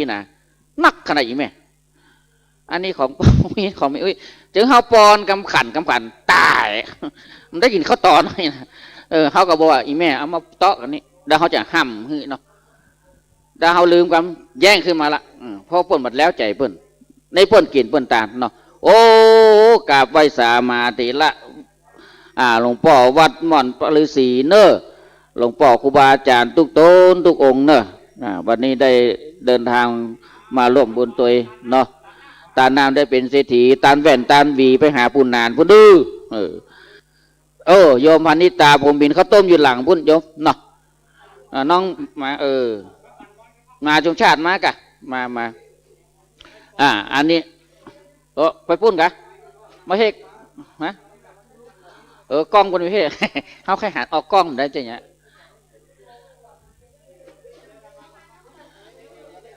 ขอจื่อด้วยกะวันนี้ครูบาอาจารย์โดยหลวงพ่อเจ้าคณะตำบลโดยหล่อเขต1นี่นะวัดม่อนฤาษีโอ้จะได้ฉลองวันหน้านะหลวงพ่อวัดม่อนฤาษีเนาะสถาญาติโยมเนิร์ดลังไหลกันมาแล้วตอนนี้เนาะร่วมเอาใส่นะท่านแม่ใส่ขันแก้วทั้ง3ท่านแม่ท่านแก้วทั้ง3ขันดอกขนาดใครขันดอกนั่นน่ะเนาะใครมีน้ำส้มปล่อยไปหอมกันเด้อที่ถังหน้าพระธาตุเนาะวันนี้ครูบาอาจารย์ก็ทยอยกันมาละเนาะทยอยกันมาละคุณโยมวานิตาได้นำพวงมาลัยกรเนาะข้อมือเนี่ยมงมาลัยดอกมะลิมาถวายเนาะ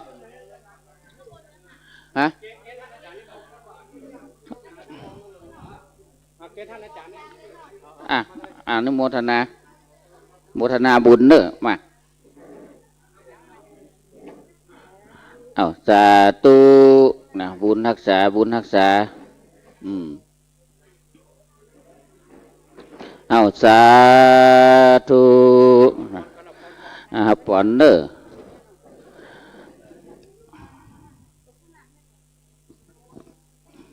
เอวังหุนตุสัมปติชามิโลกิยะโลกุตตะละมะกะปะลาบัดนี้ก็หากว่าเป็นวันดีเป็นวันสลีสีวิเศษเหตุนั้นเป็นวันกตัญญูกตเวทิตาคุณวัดนี้หมายมีสมาศรัทธาวัดม่อนฤาษีพร้อมโดยอันเตวสิกเจ้าครูบาอาจารย์จุปูจุตนจุองค์ต่างได้น้อมนำมายังซึ่งน้ำถวายเป็นทานพร้อมด้วยนางสาวพันนิตาพรหมมินเด็กหญิงกศิรานาโชคมหามงคลพร้อมด้วยชาตานายประสงค์ดาวรนางโยปินมโนเมืองพร้อมด้วยลูกเต้าหลานต่างคนต่างเป็นเก้าในน้อมนำมาซึ่งตตุปัจจัยไตรยะดุจานทัตตะปัปนาเพื่อปูชาเอาอย่างคุณพระพุทธเจ้าคุณพระธรรมพระเจ้าคุณพระสังฆเจ้าพร้อมกันทั้งจักได้บดิษะนาบุญกุศลในไปหายังบรรพบุรุษต่างๆนานาก็ดีก็ขอพระนาบุญกุศล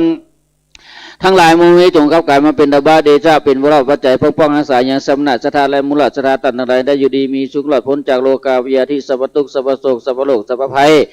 สัพพะเคราะห์เสนียดจันไรคดกายาหนีไปนีคากาละบัดนี้ยามนี้จุงจักมีเต่งแต่ดีลีจยะจิติตานังลาพังสุติปะกยังสุขังพลังสิริอายุจวันโนจะโพคังบุติจยะสวาสตวาสาจะอายุจะจีวะจิติปวันตุเตปวัจจะปีติโยวิวัจจันตุสัพพะโรโควินาสันตุมาเตปวัตตันตรโยสุขีตีคายุโกปวะพิวาตานาสีลิสนิจังวุตาปัจจัยโนจัตตารโรตมาดันติอายุวันโนสุขังพลังอุติสะตานังนิพพานังปะละมังสุขังเนี่ยกราบขอบพระคุณพระเดชพระคุณหลวงพ่อเนิร์ดหลวงพ่อเจ้าคณะตำบลโดยหล่อเขตหนึ่งลำพร้อมโดยครูบาอาจารย์ทุกตนองค์คุณโยมพันนิตาพรหมมินนะได้ร่วมทำบุญกันได้ทานน้ำทานทรัพย์ของศรัทธาญาติโยมตอนนี้น้ำสปอยนะยอด3 ถังเนาะบุญเฮาจะได้ร่วมทำพิธีด้วยกันเนาะแล้วในส่วนของ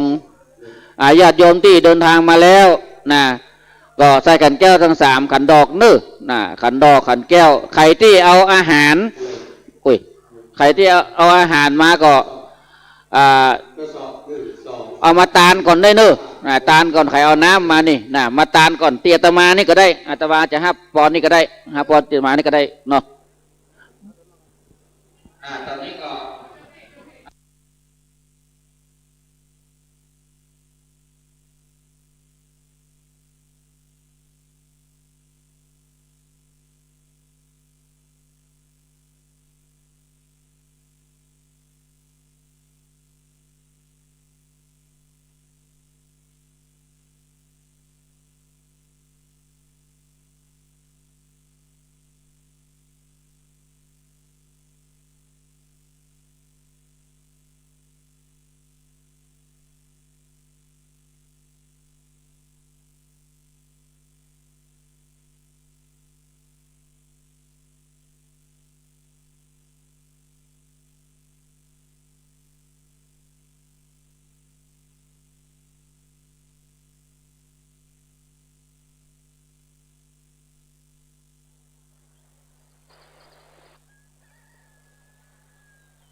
ระธาตุเจดีย์สีสองเมืองเปล่งประกายแล้ว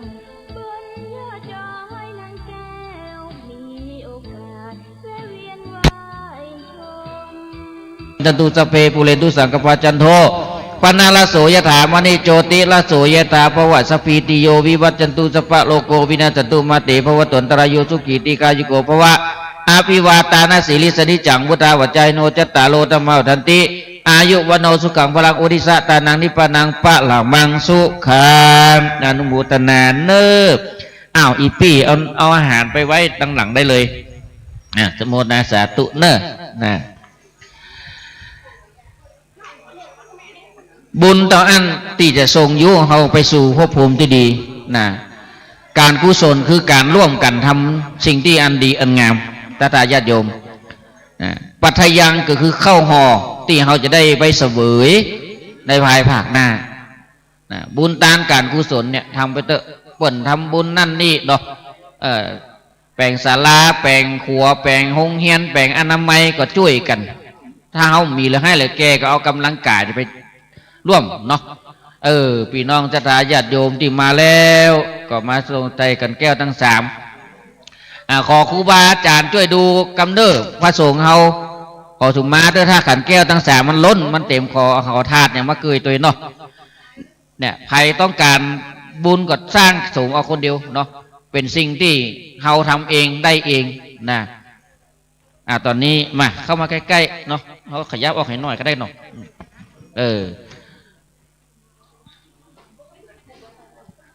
เอาละจะได้เตรียมน้ำหยาดหมายตาเนอะสาธุนะอนุโมทนาเนาะอันนี้หมีนี่หมีเอาเตรียมน้ำหยาดเนอะแก้วตั้งหลังก็มีเนอะโอ้อันนี้ลงทานน้ำดื่ม50 แพ็คข้าวต้มพัดเนาะอนุโมทนาบุญเนอะเอาบ้านปัจจันโอ้จะถาท่านนะเข้าแตนตัวเนอะนะสถาบันปัจจันมดเนาะเป็นอย่างได้ละยะถาวาลิวะหาปูลาปาลิปูเรนติสาขลังเอวะเมวะอิโตตินังเปตานังอุปกัปปติอิจิตังปฏิตังตุมหังคิปะเมวะสมินจันตุสเพปุเรนตุสังกปาจันโทปนะระโสยถามณิโจติละโสยถาเอวังหนตุสัมปติชามิโลกิยะโลกุตละมะกะปลาบัดนี้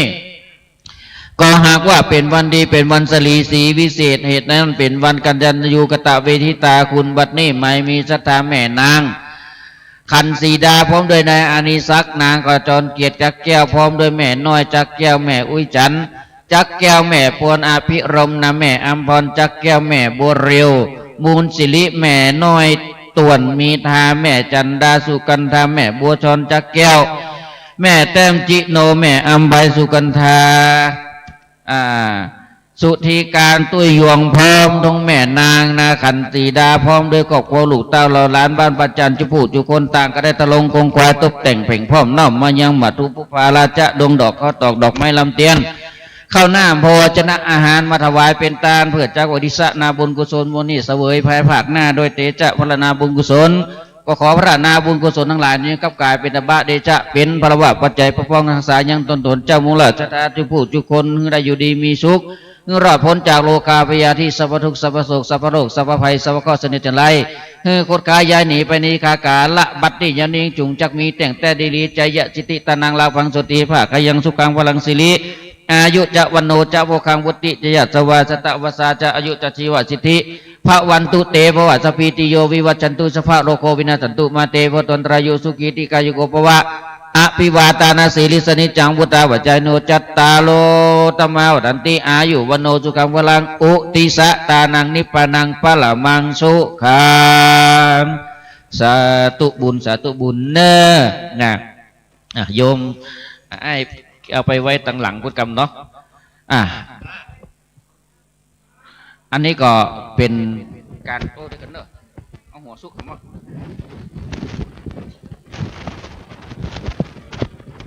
เอาไปทั้งหลังเลยไหมเดี๋ยวบุตรจะจัดแจงเนาะอันนี้ก็ไปวัดหลังเลยบุตรจัดแจงถวายพระสงฆ์ได้เข้าแตนชุมผู้น้ำดื่มเนาะเป็นสิ่งที่ดี พี่น้องศรัทธาญาติโยมที่ได้นำน้ำส้มปล่อยมากับไปห้องกับพุ่นเนอนะตีพระธาตุลานพระธาตุมีหั่น3 ถังนะแล้วก็ขันดอกแก้วทั้ง3ใครจะใส่กับบูชาแก้วรัตนะทั้ง3คือพุทธธรรมประสงค์แล้วก็ศรัทธาญาติโยมที่ได้นำข้าวปลาอาหารมาตานให้ก่อนก็ได้หรือว่าตั้งบนโต๊ะก็จะตามก่อนนิมนต์พระสงฆ์เขาเจ้าไว้ปั่นปอนบุญได้เนอถ้าว่ายกมาให้ลำบากหรือว่าถ้ายกมาให้ได้ก็อาจจะมานั่งประจำการนี่แหละเนาะอนุโมทนาโยมแม่ที่เป็นได้ทำใบสีนะโอ้หอบหิ้วนะทำใบสีถวายเอาไว้ถวายบนม่อนพระศรีสมเมืองพระธาตุตัวนะอนุโมทนาสาธุก็โยมพนิตาพรหมินทร์ได้นำพวงมาลัยดอกมะลิมาบูชาคุณบุรพาจารย์ตัวในวันนี้ชะตาญาติโยมก็นั่งพอเนอร์นะน้ำนี่ตาลแล้วอีพ่ออีแม่ทั้งหลายนะยิบกินได้เนอะนะยิบกินได้เนาะบ่ต้องเป็นห่วงต้องในอนุญาตเฮือละนะตาลแล้วตู้เจ้าปั่นปอนเลี้ยเนาะได้ละเนาะตาลแล้วก็อนุโมทนาบุญเนอร์ในส่วนของงานบุญวันนี้ท่านใดที่มีจะทำบุญบริจาคอย่างก็ร่วมกันได้เนอที่ตู้นี่นะตีตูนี่เนอะนะวันนี้เป็นวันกตัญญูกตเวทิตาคุณก็ของเขาจะได้ทำบุญสมมากัลวะบูรพาจารย์ที่เขาได้หู้กันเนาะตถาญาติโยมบางท่านว่าตนใดเป็นตนใดน่ะขึ้นไปขอบนศาลาพระเจ้าศรีสมเมืองนี่นะตนอยู่ฝั่งมันตกคือพระเดชพระคุณพระเทพวิสุทธิคุณอดีตเจ้าคณะจังหวัดเชียงใหม่อดีตเจ้านายอำเภอดอยสะเก็ดอดีตเจ้าวาดวัดอุปาหรือว่าบุพารามฟังทางมันออกพระเดชพระคุณพระสุนทรปริยัตวิติวิกรมปริยัตวิติวิกรมหรือว่าเจ้าขุนทรัพย์เนาะนลินโทเจ้าวาดวัดปังงิ้วอดีตเจ้าคณะอำเภอดอยสะเก็ดก็ได้ปฏิสถานตรงนี้ศรัทธาญาติโยมได้นำข้าวปลาอาหารมาวันนี้เฮามารวมญาติเพราะว่าเฮาเป็นญาติธรรมญาติปัจจัยสายเลือดแต่เป็นญาติสายธรรมก็ครั้งทุกครั้งที่เรามีกิจกรรมที่ศรัทธาญาติโยมฟังตังขึ้นสีขาวโดยเฉพาะวันนี้ออกอากาศโดยสถานีวิทยุวัดฝ่ายหินขอบคุณอนุโมทนาสาธุท่านเจ้าวาดท่านพระครูวัดฝ่ายหินและพระสงฆ์ครูบาอาจารย์พระสงฆ์องค์เจ้าที่ได้มาดูแลเกี่ยวกับขึ้นสัญญาณถ่ายทอดสดไปทั่วภาคเหนือตอนนี้ท่านอาจารย์มหาวิชาตินันทธรรมิโกเดินทางมาถึงแล้วเนอครูบาอาจารย์ทุกตนทุกองค์นิมนต์นะครับวันนี้เราได้หันคลื่นสีขาวเพื่อชาวชาบอกว่าจะเป็นอำเภอเมืองพานอำเภอดอยสะเก็ดอำเภอป่าซางละปูนเชียงใหม่ฝางแม่แตงโอ้มาหมดทุกสารทิศเนาะที่ไหนมาก็มาแจ้งเนอะจะได้เอ่ยหูรับทราบกันและท่านใดที่ได้นำข้าวปลาอาหารอย่างก็น้ำดื่มดีมาถวายมาเป็นลงทานก็ดีมาทำตานให้ก่อนแล้วก็กิน ตานแล้วก็กินก็มาปั่นปอนเตนมาได้ถ้าว่ามันตั้งบนโต๊ะยกมันนักมันหน่องพ่องจะนิมนต์ครูบาอาจารย์ไปปั่นปอนจูก็ได้เนอะบุญจะไปจูฮะเนาะบุญกรรมบุญจูวันนี้เขาได้เขาได้ร่วมกันเป็นหนึ่งเดียวถ้าศรัทธาญาติโยมนึกภาพรับตานึกภาพสมัยที่เขาติ้วปูนติ้วทรายขึ้นมาเนี่ยแล้วมันก็เป็นมหากาพย์บางคนนั่งใส่สุดขาวมาไม่กระปูหมดอาตมากับจ้างมันสักได้เนาะอีแม่เขาติ้วทรงคนจะเป็นปันศาลานี่เซตด้วยมืออีแม่คือพ่อเขานี่นะเซตด้วยมือพระธาตุนี่ก็เซตด้วยมือโดยมีท่านเชิดพงศ์กิ่วแก้วได้เป็นประธานเก่าอีแม่นำน้ำดื่มมาถวายละเนาะอธิษฐานฮ้อนเขาก็จะได้อาบอยากเขาก็จะกินยุคปัจจุบันนี้น้ำมันอากาศมันฮ้อนเนาะมาจากทางใดสันสลีเวียงว่าเป้าตะบนวิงตะบนสลีตะบนวิงอันนี้ก็พี่น้องสันสลีนี่ก็แยกไปแห่งตำบลละเนาะฮับปอนประเคนสาธุฮับปอนเนอเตรียมไม่มีน้ำยากระยาดน้ำเหมียวหลังฮั่นมาเหมียวหลังฮั่นป่อยืนนึกผลกรรมยืนนึกผลกรรม เนี่ยเอานี่ละบ่ต้องไก่เนี่ยหลังเนี่ยยืนนี่ละที่ปอเนี่ยยิบเลยยิบเลยต้องเตรียมน้ำให้พร้อมนะอันนี้แม่ฟ้ามุ้ยกะโอ้จื่อเพิ่นจัดเหมาะเนาะเดี๋ยวกันเนอะคือความพร้อมจะเย็นๆเนาะตานแล้วก็จะได้เป็นบุญเป็นกุศลนะจิตจะได้ผ่องใสเนาะแตะกันมาให้แม่เข้ามาใกล้ๆแตะกันเถอะฮับขอเนยะถาวาริวะหาปูราปาริภูเรนติสาคะลังเอวะเมวะอิโตตินังเปตานังอุปกัปปติอิจิตังปฏิตังตุมังคิปะเมวะสมินทันตุสเพภูเรนตุสังกปาจันโทปนะละสุยถามณิโจติละสุยถาบัดนี้นาไม่มีสตาแม่ฟ้ามุยสุนะแม่อะไรอย่างนี้อรไทยสุติพันธ์พร้อมด้วยแม่สุพันนีนันทชาติพร้อมด้วยแม่ทับทิมวันติยาบ้านจันทลีจุผู้จุคนต่างก็ได้ลงกายตกแต่งเป็นพร้อมน้อมมายังตตุปไตยใจทานได้นำน้ำมาถวายเป็นทานเพื่อจักว่าอุทิศนาบุญกุศลมูนิเสวยภายภาคหน้าโดยเตจะพระบาบุญกุศลขอพระนาบุญกุศลทั้งหลายจุงก้าวไก่มาเป็นอวาเดชะเป็นพระบาทพระใจป้องอาสายังตนตัวเจ้ามูลชาตันทั้งหลายได้อยู่ดีมีสุขนั้นจุงจักมีเต่งแต่เดลีประวัติสพีติโยวิวัจันตุสัพพโรโควินัสตุมาเตวตนตรายโยสุขีติคายุโกปวะวิวาทานาสิริสริจังวุฒาวัจจายโนจัตตารโรธรรมะดันติอายุวโนสุขังปะลังอนุโมทนาสาธุเนิกแม่เอาดอกไปใส่ป้อยกน้ำไปตั้งบุญกรรมยกน้ำไปตั้งบุญกรรมบ่ได้นอนแม่นอนวัดเอาข้าวต้มมาหมดเจ้านี่เอาข้าวต้มมาถวายครูบาอาจารย์นอนนี่5-6 ตนเนาะเอาดอกไปใส่บนเนอร์ถ้าทายาทโยมตีมาแล้วบุญแตะบุญกินบุญตาลบุญร่วมกันเนี่ยบางคนก็หอบหิ้วขึ้นมาบนดอยนี่อิดเหมือนกันนะเดินขึ้นมามันต้องใส่แมทก็ได้เนอะมันอิดหายใจมาห่อต้อง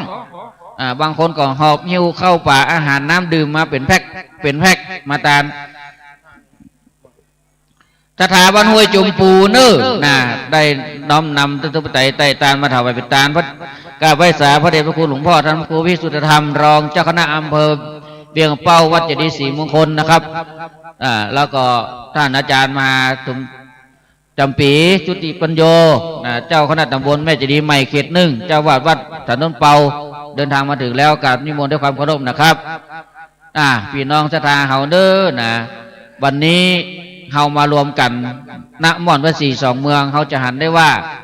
สิ่งก่อสร้างห้างแปลงที่เฮาร่วมกันในครั้งเมื่อปีก่อนๆปี64ดอกวันนี้67ละ64 65 67เข้าปีที่4ละที่เขาได้สร้างพระธาตุร่วมกันนี่โดยมีคุณเชิดพงษ์กิ่วแก้วเป็นเป็นประธานมีตึงพระธาตุม่อนวัดพระธาตุเจดีย์จำลอง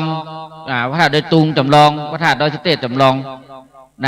พร้อมทั้งศาลาตรงนี้ได้คดคายย้ายมาตรงนี้ก็ด้วยแรงบุญแรงศรัทธาพี่น้องศรัทธาของท่านทั้งหลายได้ร่วมด้วยช่วยกันที่ได้ช่วยกันคนเล็กน้อยคนละ1,000 2,000 3,000แล้วก็มีเจ้ามูลศรัทธาได้รับเป็นเจ้าภาพเจ้าฟ้าปันลมศรัทธาญาติโยมบุญตานกันกุศลบุญกินบุญตานเนี่ยอาจจะเป็นปัทยังเป็นข้าวห่อเสบียงห่อเฮาอยู่ดีมีสุขจากนักจะกลายเป็นเบาจากเบาก็จะหายเป่งลึงโดยจิตอันบริสุทธิ์ของศรัทธาญาติโยมมารวมมาหอมกันตรงนี้บางผู้บางท่านก็ติ้วน้ำขึ้นมาเป็นแพ็ค2 แพ็คติ้วอาหารขึ้นมาวันนี้งานบุญกุศลของเขาคือเป็นวันกตัญญูกตเวทิตาคุณแด่บูรพาจารย์พระเดชพระคุณท่านพระเทพวิสุทธิคุณพระเดชพระคุณท่านทรัพย์นรินทร์เกิบไผ่หายขอเกิบนึกว่าเปิดมาแจ้งนี่ใครเอาเกิบเปิดไปหัวใจเกิบตัวเก่าก้มพอตีนกำเด้ออาจจะยืมมาสักกูกำเดียวมันได้ก่ะเอามาคืนเปิดตัวเนอใครใส่เกิบพิษไปก่อนนี่แหละก็สิ่งที่เขาได้สร้างสมบุญปารมีกันเข้ามาแม่เข้ามาเนาะเข้ามาร่วมบุญด้วยกันนี่สร้างกุศลกุศลทานด้วยกันเนาะสาธุเนอนั่งบัดสะดวกนั่งเก้าอี้ก็ได้นะแม่เนอนั่งบัดสะดวกนั่งเก้าอี้ก็ได้ จากไหนสาธุแม่คือดอยสะเก็ดเด็ดสกอยคนอำเภอเดียวก็จะมาภาพแล้วนี่ป่านครบเขาอันหม่อมได้กี่ข้าวตอนอันเหลือกนี่เดี๋ยวก็เลี้ยงกันเนาะโอ้ปีนหูปีนหางอีแม่เฮ้ยน่ายังว่ากี้น่ะไม่อุ้ยน้ำมันตาลขันเข้า15 ขันเข้าปั่นปอนคำเดียวตายกันเนาะเดี๋ยวกันเนอะชุดนี้ปั่นฮับปอนก่อนที่ทำชุดเนอะอย่าเอาน้ำหยาดมีก่อนจะหยาดน้ำก่อนเอาหลังหันนะป้อบริการหน่อยหยาดน้ำหมายตาลบนว่าหยาดน้ำเฮ็ดแหมแล้วก็แตะกันเอาปอเกิงเดียวปอบริการกันหน่อยเอาเนอตั้งใจเนอเดี๋ยวอีแม่รอกำเอาชุดนี้มันหนักลงไปนี่เดี๋ยวจะกันข้อตอนยะถาวาริวหาปุราปาลิปุเรนติสาคลังเอวะเมวะอิโตตินังเปตานังอุปกปติอิจิตังปฏิตังตุมหังคิปเมวะสมินทันตุสเพปุเรนตุสังกปาจันโตปนาละโสยธามณิโสติละโสยธาเอวังมนตุสัมปติชานิปนิไม่มีจัตตานายมนตรีนางอุษาแก้วสีขาวบ้านแม่คือพร้อมด้วยอาจารย์บุญธรรมนางสาวบัวคำชัยชัยเลิศชัยเลิศบ้านแม่คือพร้อมด้วยนางอุษาปัญญาฟูบ้านแพะแม่คือพร้อมด้วยแม่อุไรอุดมศักดิ์พร้อมด้วยศรัทธาแม่ธัญพรสุริยาศรัทธาแม่ถนอมนันฟูศรัทธานายบุญยอดแสงและครอบครัวศรัทธานางจันเปงชัยมหาวันบ้านแพะแม่คือศรัทธาแม่แดงอันชัยเลิศศรัทธาแม่แดงสารบินศรัทธาแม่ไลแม่ยอดช่างขายว่าบ้านแพะแม่คือพร้อมด้วยศรัทธานางจันสมจมปูบ้านแพะแม่กะบ้านแม่กะไตพร้อมด้วยนายบนตรีนางอุษาแก้วสีขาวทุกผู้ทุกคนต่างเป็นเก้าได้ตะลงกองควายตกแต่งแผงพร้อมน้องมายังบาตุผู้ผาราชาดมดอกข้าวตอกดอกไว้ลำเดียนตะตุปไตไตเย็บบาตุตันทัตวายปนาเพื่อบูชาคุณพระพุทธเจ้าคุณพระธรรมพระเจ้าพระสังฆเจ้าพร้อมทั้งบูชายังคุณบูรพระอาจารย์ในดีกากาละบัดนี้ยามนี้ตัวธรรมะแพงแล้วก็มีธรรมะเมตตาปริเกตละวายหน้าฮับเอาแล้วก็ขอพระนาบุญกุศลทั้งหลายจุงกับกายมาเป็นนวะเดชะเป็นวรวะใจพระพองอาศัยยังตัวมูลราชาตันทั้งหลายได้อยู่ดีมีสุขสัพพทุกสัพพโศกสัพพโลกสัพพภัยสัพพเคราะห์เสนียดจันไรคดกายย้ายหนีไปในดีกากาละบัดนี้ยามนี้จุงจักมีเต่งแต่ได้ลีใจยะจิติตานังลาวังสุติภาคยังสุขังพลังสิริอายุจะวันโนจะภูคังบุติจะยะจะวาสตะวาสาจะอายุจะชีวจิติภวันตุเตภวะสปีติโยวิวัจันตุ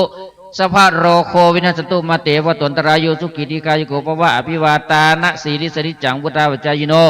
จัตตาโลธรรมารันติอายุวโนสุขังพลังอุติสะตานังนิพพานังปะละมังสุขั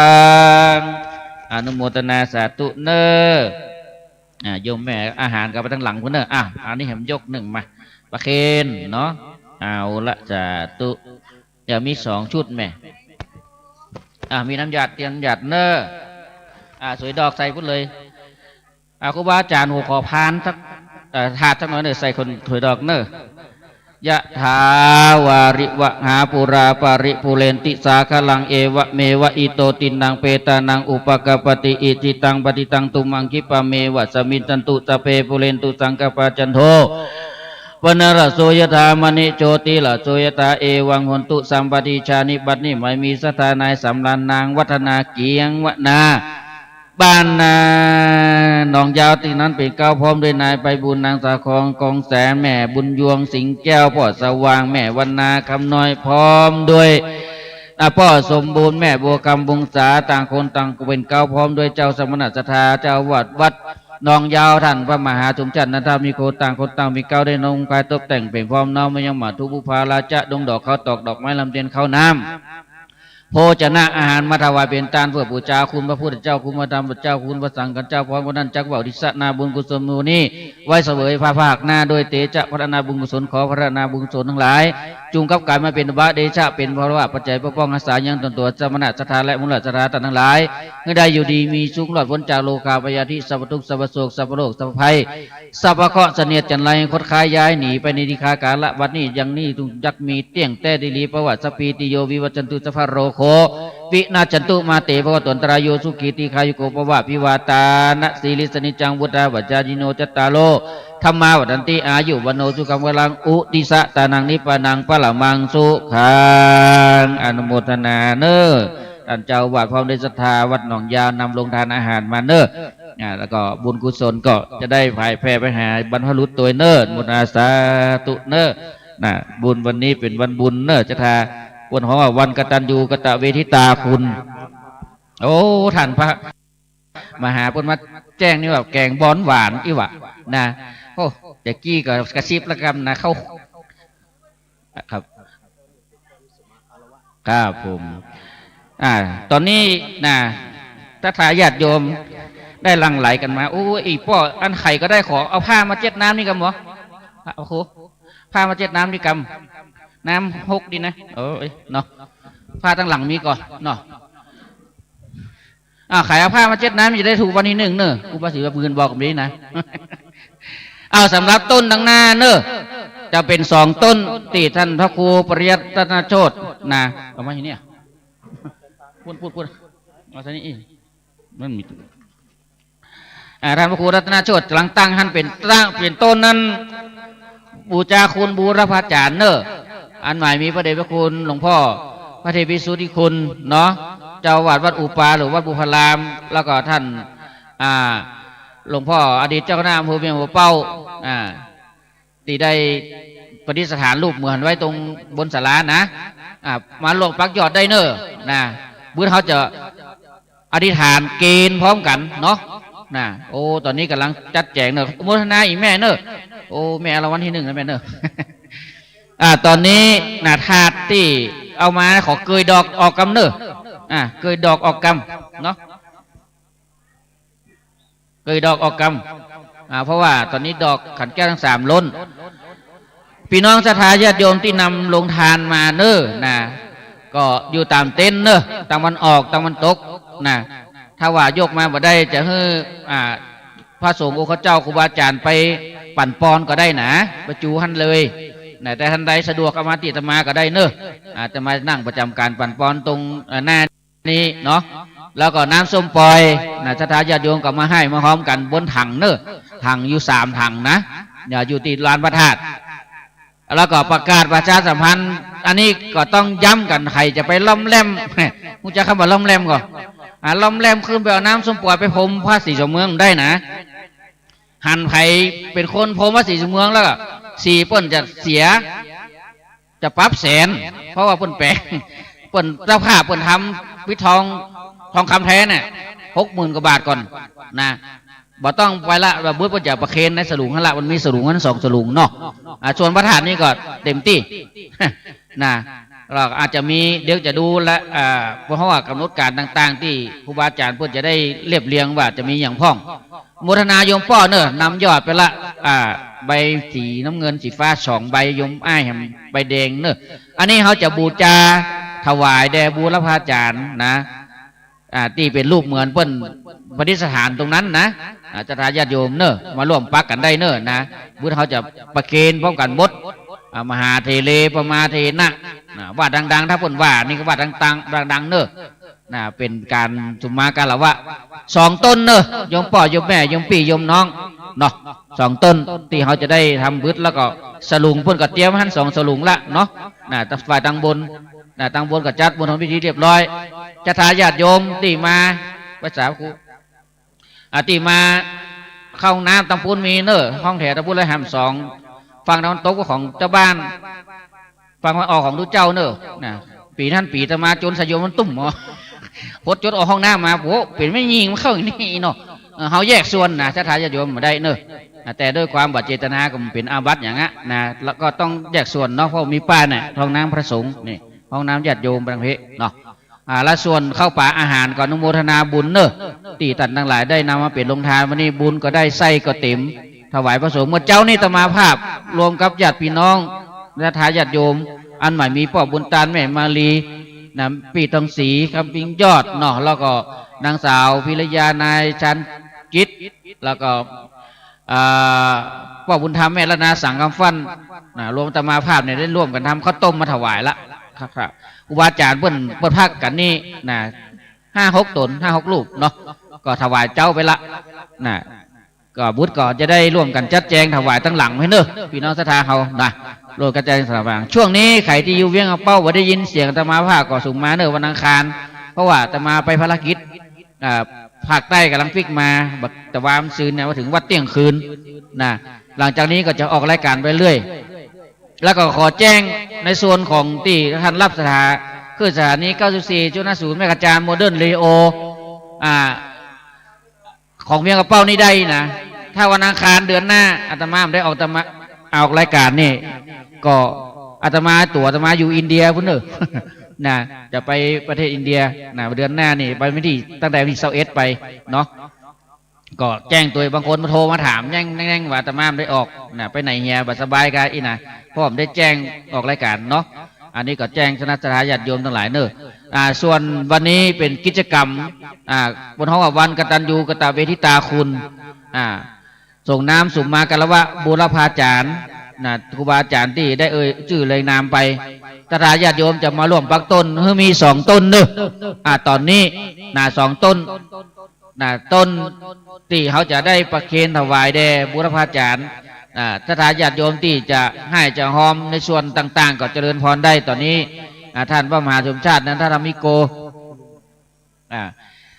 เจ้าวัดหนองยาวท่านพระครูโกศลชัยธรรมเจ้าวัดขุนลาวนั่งประจำการตรงนี้เนอะได้ยินเสียงว่าตุลุงยองมาแล้วนิมนต์ตุลุงยอง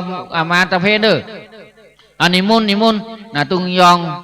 วัดพระธาตุดอยหน่อยเนาะได้มาเปลี่ยนเนื้อสักกรรมเนาะอันนี้ก็โอ้เจ้าแจ้งก็ได้ยินเสียงเบิ่งละเนาะตุลุงยองวัดพระธาตุดอยน้อย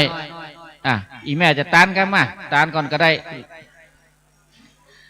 ก็ส่วนของแม่มาจะวัดพระธาตุมาสาธุเดี๋ยวกันเนอะถวายพระธาตุที่2 เมืองเนอะยะถาวาริวหาปุราปาริปุเรนติสาคะลังเอวะเมวะอิโตตินังเปตานังอุปกปติอิจิตังปฏิตังตุมหังคิปะเมวะสมิจันตุสเพปุเรนตุสังกปาจันโทปนะละโสยถามณิโจติละโสยถาบัดนี้นะหมายมีสถานายอดิศักนางจองเกียรติจักแก้วพร้อมด้วยครอบครัวพร้อมทั้งเดนาแม่จันแม่ฟองจันสุกันดาพร้อมด้วยแม่อุ้ยจันแม่อุจินจักแก้วพร้อมลูกเต้าเราหลานต่างเรื่องขายตกแต่งไปพร้อมน้อมยังตตุปไตยไตยทานถ้าถวายปัญนาผู้บูชาเอาอย่างคุณพุทธเจ้าคุณพระธรรมเจ้าคุณพระสังฆเจ้าพร้อมทั้งเจ้ากุศลนาบุญกุศลถวายแด่องค์พระธาตุเจดีย์อันหมายมีพระธาตุดอยตุงและพระธาตุดอยชุเทพตินนี้ขอพระนาบุญกุศลทั้งหลายกับการเป็นบัตรได้ชาพระมงคลสายันตัวตั้งทั้งหลายเมื่อได้อยู่ดีมีสุขนั้นจุงจักมีแต่งแต่ดีลีภวะสัพพิติโยวิวัจจันตุสัพพะโรโควินาศสันตุมาเตภวตวันตรายโยสุขีติกายุโกภวะอภิวาตานาสีลิสนิจังวุตาบัจจายโนจัตตาโลธรรมะดันติอายุวันโนสุขังวลังอุริสะตานังนิพพานังปะละมังสุขังอนุโมทนาบุญทานการกุศลทำไปเตอเนาะจะตาญาติโยมตอนนี้เดี๋ยวจะยกยอดไม้ไปให้ยังตุลุงยองเนอะแต่มาภาพก็ขอยุดพักไว้แค่นี้ก่อนเนอะขออนุโมทนาสาธุนิมนต์ครับขอความนอบน้อมแด่พระรัตนตรัย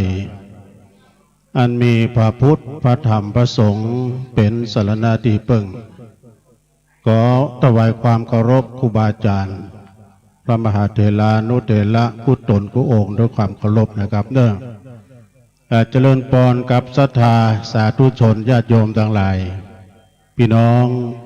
มากันหลากหลายที่รวมน้ำจิตน้ำใจการที่ม่อนพระศรี2 เมืองวันนี้มีกิจกรรมประจำปีวันนี้ซึ่งก็เป็นวันเสาร์ที่27เนาะศรัทธาญาติโยมทั้งหลายวันนี้ครูบาอาจารย์มากันนักกันหลายเนอะโดยตั้งสายใต้เขาก็มีเมตตาธรรมพระกุศลเมตธรรมเสวี ท่านเจ้าคณะตำบลโดยหล่อเขตหนึ่งแล้วก็ท่านพระครูอภิวัฒนวิกรมรองเจ้าคณะอำเภอโดยหล่อและจำหลายตนฝากตังดอยสะเก็ดก็มีพระครูโจรทานพิทักษ์ตุลุงแดงแล้วก็ตังเวียงป่าเป้าดังโอ้หลายนะครูบาอาจารย์เจริญพรกับศรัทธาญาติโยมที่กำลังมาก็ดีที่มาแล้วนี่ศรัทธาญาติโยมอาจารย์ท่านพระมหาสมชาติอันนี้เพิ่นเป็นนักเทศน์ไปเนอะวัดหนองยาวร่วมกินร่วมทานด้วยกันมาปักยอดต้นรวมเนอะอันนี้เป็นต้นรวมจะหอมจะปักยอดไม้หนีบแบงค์หรือว่าจะจดออนไลน์ใหม่ออนนามจะเฮืออ่านและชื่อก็ได้เด้อทุกพิการเพื่อจะจดตัวนี้ว่าที่พระครูใหม่เขาแล้วเนี่ยจะมาจดออนไลน์ใหม่เอานามเนาะวันนี้มีการสูมาการลาวาสารสลงส่งน้ำยังองค์พระธาตุเจ้าประจำวัดตังม่อน42เมืองนาที่นี่เนาะเป็นยอดการรวมเนาะศรัทธาที่ได้ร่วมทำบุญทำกุศลไปแล้วก็ดีที่กำลังมาก็ดีรอแต่สักกรรมนี่ก็จะมีพิธีกรรมพิธีการจะได้เจริญพระพุทธมนต์ในคราวครั้งนี้เนาะถ้าเป็นซองนะจดมาอ่านก็ได้เนาะไอ้แม่ก็จะยื่นซองให้อ่านก็ได้ให้ตังลูกหลานทางบ้านได้ยินได้ฟังว่าอีแม่มาถึงแล้วรู้นี่ได้นะ มากันหลากหลายที่ตะกี้ก็ได้ฟัง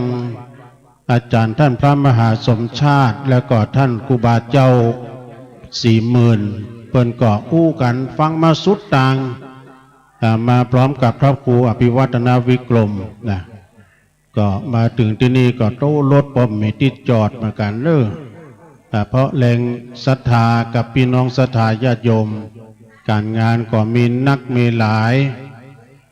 ทุกหน้าเดือนนะมีการมีงานนี่นะเจริญพรพี่น้องตามเมืองฝางเปิ้นมาจำวัดมานอน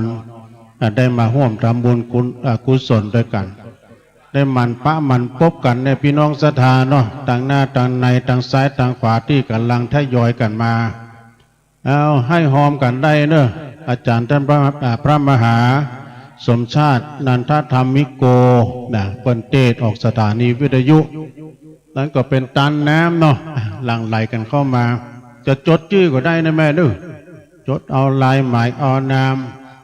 อันนี้เป็นวันเสาร์ตัวแต่ว่าก็มีคนเปิ้นมานอนกันนี่หลากหลายตน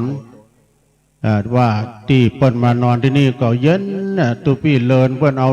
พัดลมมาได้เสียบปลั๊กสักกรรมเอาว่าเมื่อคืนมามันจะหนาวโมทนายมกระเดียวก่อนกัน สาธุสาธุอนุโมทนาเด้อ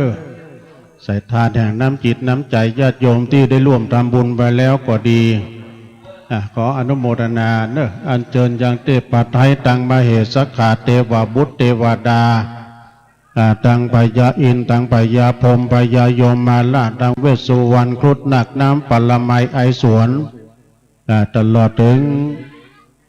นางนาถไทยธรณีสลีกุตตะอามาตนจำบุญตนจำบาปตนจืดจำน้ำหยาดหมายตาลเจิญมาปัตตาโมทนาใหม่มาฮับประสนบุญกุศลที่ปอดที่แม่ที่พี่ที่น้องที่ญาติที่โยมได้ร่วมทำบุญทำกุศลในวันนี้นะมีเพิ่มเติมตะกี้เนาะเพิ่นยื่นซองมานี่ มีบุญสวยอัมพรจากแก้วพี่น้องบ้านปัดจันเจียงไฮ้เนื้อร่วมทำบุญมาแต่50 บาทอนุโมทนาเด้อกับศรัทธาญาติโยมที่ได้มาร่วมกินร่วมทานร่วมบุญกุศลได้กันกำลังมาที่ภายจัดทานเข้าทานน้ำก็เอามาที่ทางท่านมหาได้เด้อจัดทานเข้าทานน้ำนะทานวัตถุสิ่งของต่างใดถ้าว่าเป็นน้ำอบน้ำหอมน้ำขมิ้นส้มปล่อยเปิ้นว่าเอามาหอมกันเอามารวมกันนะ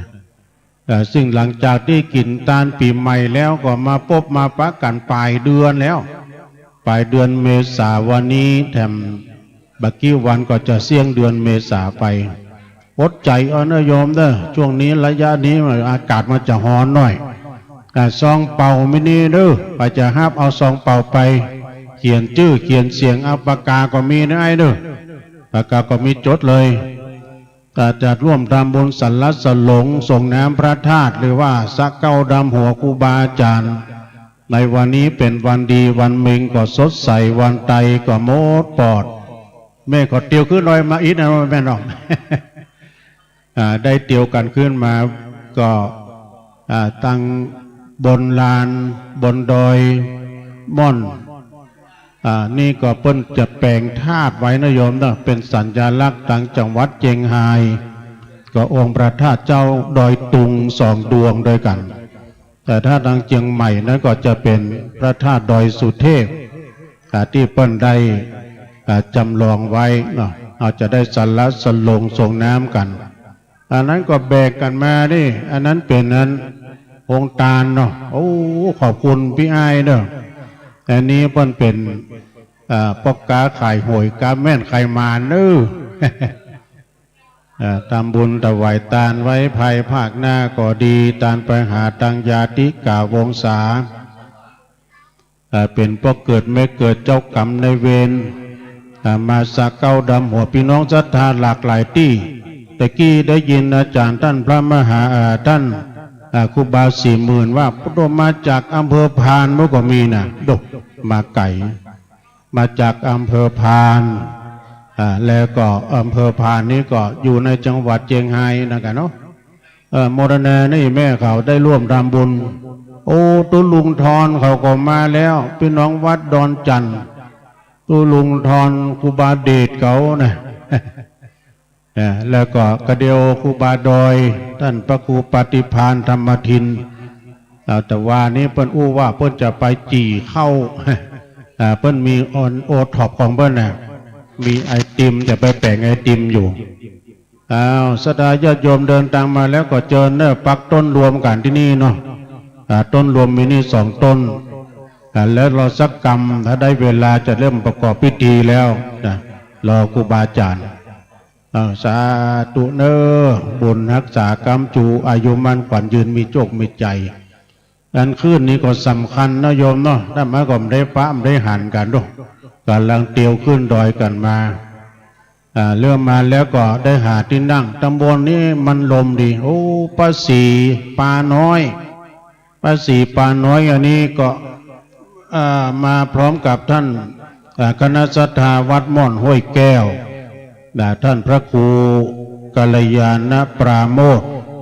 ร่วมทำบุญอันนี้ป้าสีป้าบุญศรีปาน้อยนี่บ้านเวียงทองดอยหล่อเนาะร่วมทำบุญมาแต่1-2อันนี้แม่ยังเนี่ยมีพ่อสมบูรณ์แม่บัวคำวงศาร่วมทำบุญก้าน้ำก้าไฟอันนี้อย่างลุงเลยเนาะแม่อยู่บ้านใดกันไหมอยู่อำเภอไหนครับเวียงป่าเป้าเนาะขอบคุณเด้อจดเอาลายหมายเอานามกันได้ญาติโยมทั้งหลายใกล้เวลาแล้วรอดังเมตตาบารมีธรรมหลวงพ่อพระครูนิวิตศีลสังวรท่านเจ้าคณะอำเภอเวียงป่าเป้าแล้วก็ตุลุงดอยด้วยนะกำลังเดินทางกันมาไว้สานะครับเด้อขึ้นทางบนนะครับเนาะอุ้ยออนมุนจันอุ้ยออนมูลจันอันนี้ก็ผ่านทางเจเด้อโทรมาบอกให้ท่านมาหาออกแทนกรรมท่านมาหานี่เพิ่นมีเงินนักก็ออกแทนไปแล้วก็มาคิดกันกำลุนนี่เนาะ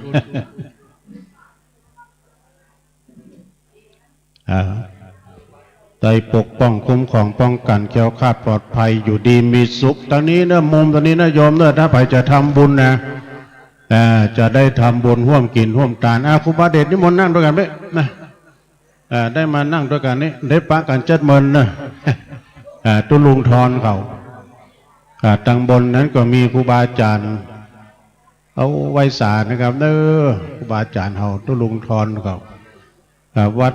ดอนจันทร์นี่เพิ่นก็มีการมีงานปล่อยหลวงปล่อยลามไปเรียบร้อยพี่นันเพชรเก่าผู้หลวงเล็กเขาก็ยังมาอยู่กันเนาะ วันนี้ซึ่งก็เป็นวันรวมน้ำจิตน้ำใจใส่ทานบุญตั้งไปในตั้งไปนอกไปในก็มีครูบาอาจารย์พระสงฆ์องค์สังฆเจ้าเนี่ยมากันเปิ้นมาประพฤติวัดปฏิบัติธรรมตั้งแต่ตะวามาละมาปฏิบัติปัดกวาดบอกว่าจะเป็นตังดอยสะเก็ดนี่เปิ้นเอาเครื่องเป่าไม้เนี่ยมาปัดมากวาดอย่างน้อยปีใน2 เตื้อ 3 เตื้อก็ยังดีที่จะได้มาพอคอยกึศยำมุฮอดครูบาอาจารย์ถึง2 ตนที่เปิ้นมีคุณูปการได้มากึศล่ำตำสร้างที่เราได้ฟังประวัติที่ท่านมหาสมชาติได้ประกาศไปแต่ก่อนนั้นเปิ้นก็ทำบุญกันมาคณะศรัทธาจากบ้านลังกาพี่น้องศรัทธาบ้านลังกาตำบลบ้านโป่งอำเภอเวียงป่าเป้าร่วมทำบุญเป็นโฮงตาลเขาจีเขาหมอกะมาดำ1 ซองเจริญพรเจ้าบ้านล่องเนาะตำบะม่วงเนาะคณะศรัทธาบ้านล่องเวียงป่าเป้าเอาตำส้มมาเลยนะบ้านล่องกับบ้านไม้ตุกันนะเนาะบ้านล่องเนาะบ้านล่องนี่ก็เปิดบ้านโลอีกบ้านโลเวียงป่าเป้าเนี่ยเปิ้นได้เอาตำส้มบะม่วงมาตุยก็ยินดีเนอะโครงการใดถ้ามาแล้วนี่จะเอาปอนนี่นะเดี๋ยวติดต่อท่านมหาสมชาตินันทธรรมิโกท่านมหาเพื่อจะได้ไปปั่นปอนนะไปจะใส่ขันสินขันสุมาใส่ขันแก้วทั้ง3ก็ที่หน้าศาลานี่ดื้อนักมาติ๊กได้โอ้คนนักคนหลายญาติโยมได้ร่วมทำบุญกุศลด้วยกันอนุโมทนาเด้อพี่น้องตังสันทรายตังป่าเมือดก็ดีดอยสะเก็ดก็ดีหลากหลายที่พี่น้องตังหน้าตังในตังซ้ายตังขวาหน้าอันน้ำขมิ้นส้มปล่อยเอามารวมกันที่5นโยมเนอะเบิดนี่เขาก็พระสงฆ์จะได้เจริญพระพุทธมนต์แล้วก็จะได้เรียกว่าอบรมสมโภชน้ำขมิ้นส้มปล่อยพุทธาภิเษกตัวเบิดก็จะแจกกันแจกให้กับพี่กับน้องใส่พี่ใส่น้องศรัทธานาบุญเอาครูบาอาจารย์ที่มาแล้วก็กราบไหว้สานิมนต์นะครับขึ้นมาทางบนศาลาตะกี้ก็มีท่านพระอาจารย์พระครูธนอัตรัตนศิรินักเทศเป็นมาทุกวันพุธวันพุธซึ่งก็ได้มีสมณะเมตตาเดินทางมาแล้วก็หลายตนหลายองค์ที่ได้มาร่วมในกิจกรรมมันสำคัญวันนี้เนาะญาติโยมก็เหมือนกันเริ่มมากันหลากหลายที่มาหารกันปีในก็เตื้อนึงก็ยังดี แล้วก็เดือนหน้านี้ก็ที่วัดพระธาตุม่อนจอมพอเป็นวันทำบุญวันคล้ายวันเกิดอายุวัฒนมงคลของหลวงปู่พระเดชพระคุณหลวงปู่ท่านพระครูปฏิภาณธรรมทินหลวงปู่ครูบาดอยเนาะอาจารย์มหาสมชาติมีอย่างเพิ่มเติมนิมนต์ตอนนี้นะครับแล้วก็เพิ่นก็ไปทักทายญาติโยมที่เพิ่นได้กำลังขึ้นดอยมาเนี่ยขึ้นมาแล้วก็เจอเนอะตอนนี้ยังว่างอยู่นะโยมเข้ามานั่งตังเวได้มาร่วมถ้าใครจะมาร่วมปักต้นปักป่ายถ้ามีซองนี่ส่งมาได้นะโยมเลยจะได้อ่านผ่านขึ้นมาเป็นเจ้าภาพร่วมกินร่วมทานด้วยกันในโอกาสในวันนี้ก็ศรัทธาญาติโยมได้ร่วมทำบุญทำกุศลไปแล้วก็ดีขออนุโมทนาขอให้ท่านนั้นประสบแต่ความสุขความเจริญมีความสุขกายสบายใจพ้นจากภัยไกลจากเวรพี่น้องศรัทธาบ้านโลเวียงป่าเป่าเด้อเปิ้นเอาต่ำบะม่วงมาตวย เอายอดพักละเขากลับไปนะแล้วก็จะปั่นปอนเจนเนออันนี้แม่นางนอดวงสุวรรณโยมแม่ของอาจารย์พระครูอภิวัฒนวิกรมก็ได้มาร่วมทำบุญกินทานด้วยกันเนาะ นี่เปิ้นร่วมทำบุญเป็นซองไป เอาแต่เพื่ออ่านก็ได้แม่มาอันนี้มีเพิ่มเติมเลยศรัทธาญาติโยมแม่นางดวงสุวรรณร่วมทำบุญวันเกิดโดยแต้ม1 ซองเด้อซึ่งเป็นโยมมารดาของท่านพระครูอภิวัฒนวิกรมแม่นางดวงสุวรรณร่วมทำบุญไปหาเจ้ากรรมในเวรแต้ม1 ซองแล้วก็ทำบุญตามดำหัวครูบาอาจารย์แต้ม1 ซองแม่นางดวงสุวรรณทำบุญก้านน้ำก้าไฟแต้ม1 ซองแล้วก็มีแม่แก้วดวงสุวรรณร่วมทำบุญเจ้ากรรมในเวรแต้ม1 ซองแม่แก้วดวงสุวรรณทำบุญวันเกิดแต้ม1 ซองยินดีเนอะอันนี้แม่ยังมีเพิ่มเติมก็ไม่มีเนอะโอ้อันนี้อ่านว่าจะใดมุนั่นนะอันนี้ท่านมหานั้นจินดาใช่ไหมจ๊ะแม่จันตาเนาะฮะแม่จันจักคำเนาะอันนี้ทำ1 ซองแล้วก็มีอันนี้เนี่ยรัตนาอย่างเนี่ยอันนี้เหมือนกันนะเนาะยินดีนะแม่ดื้อ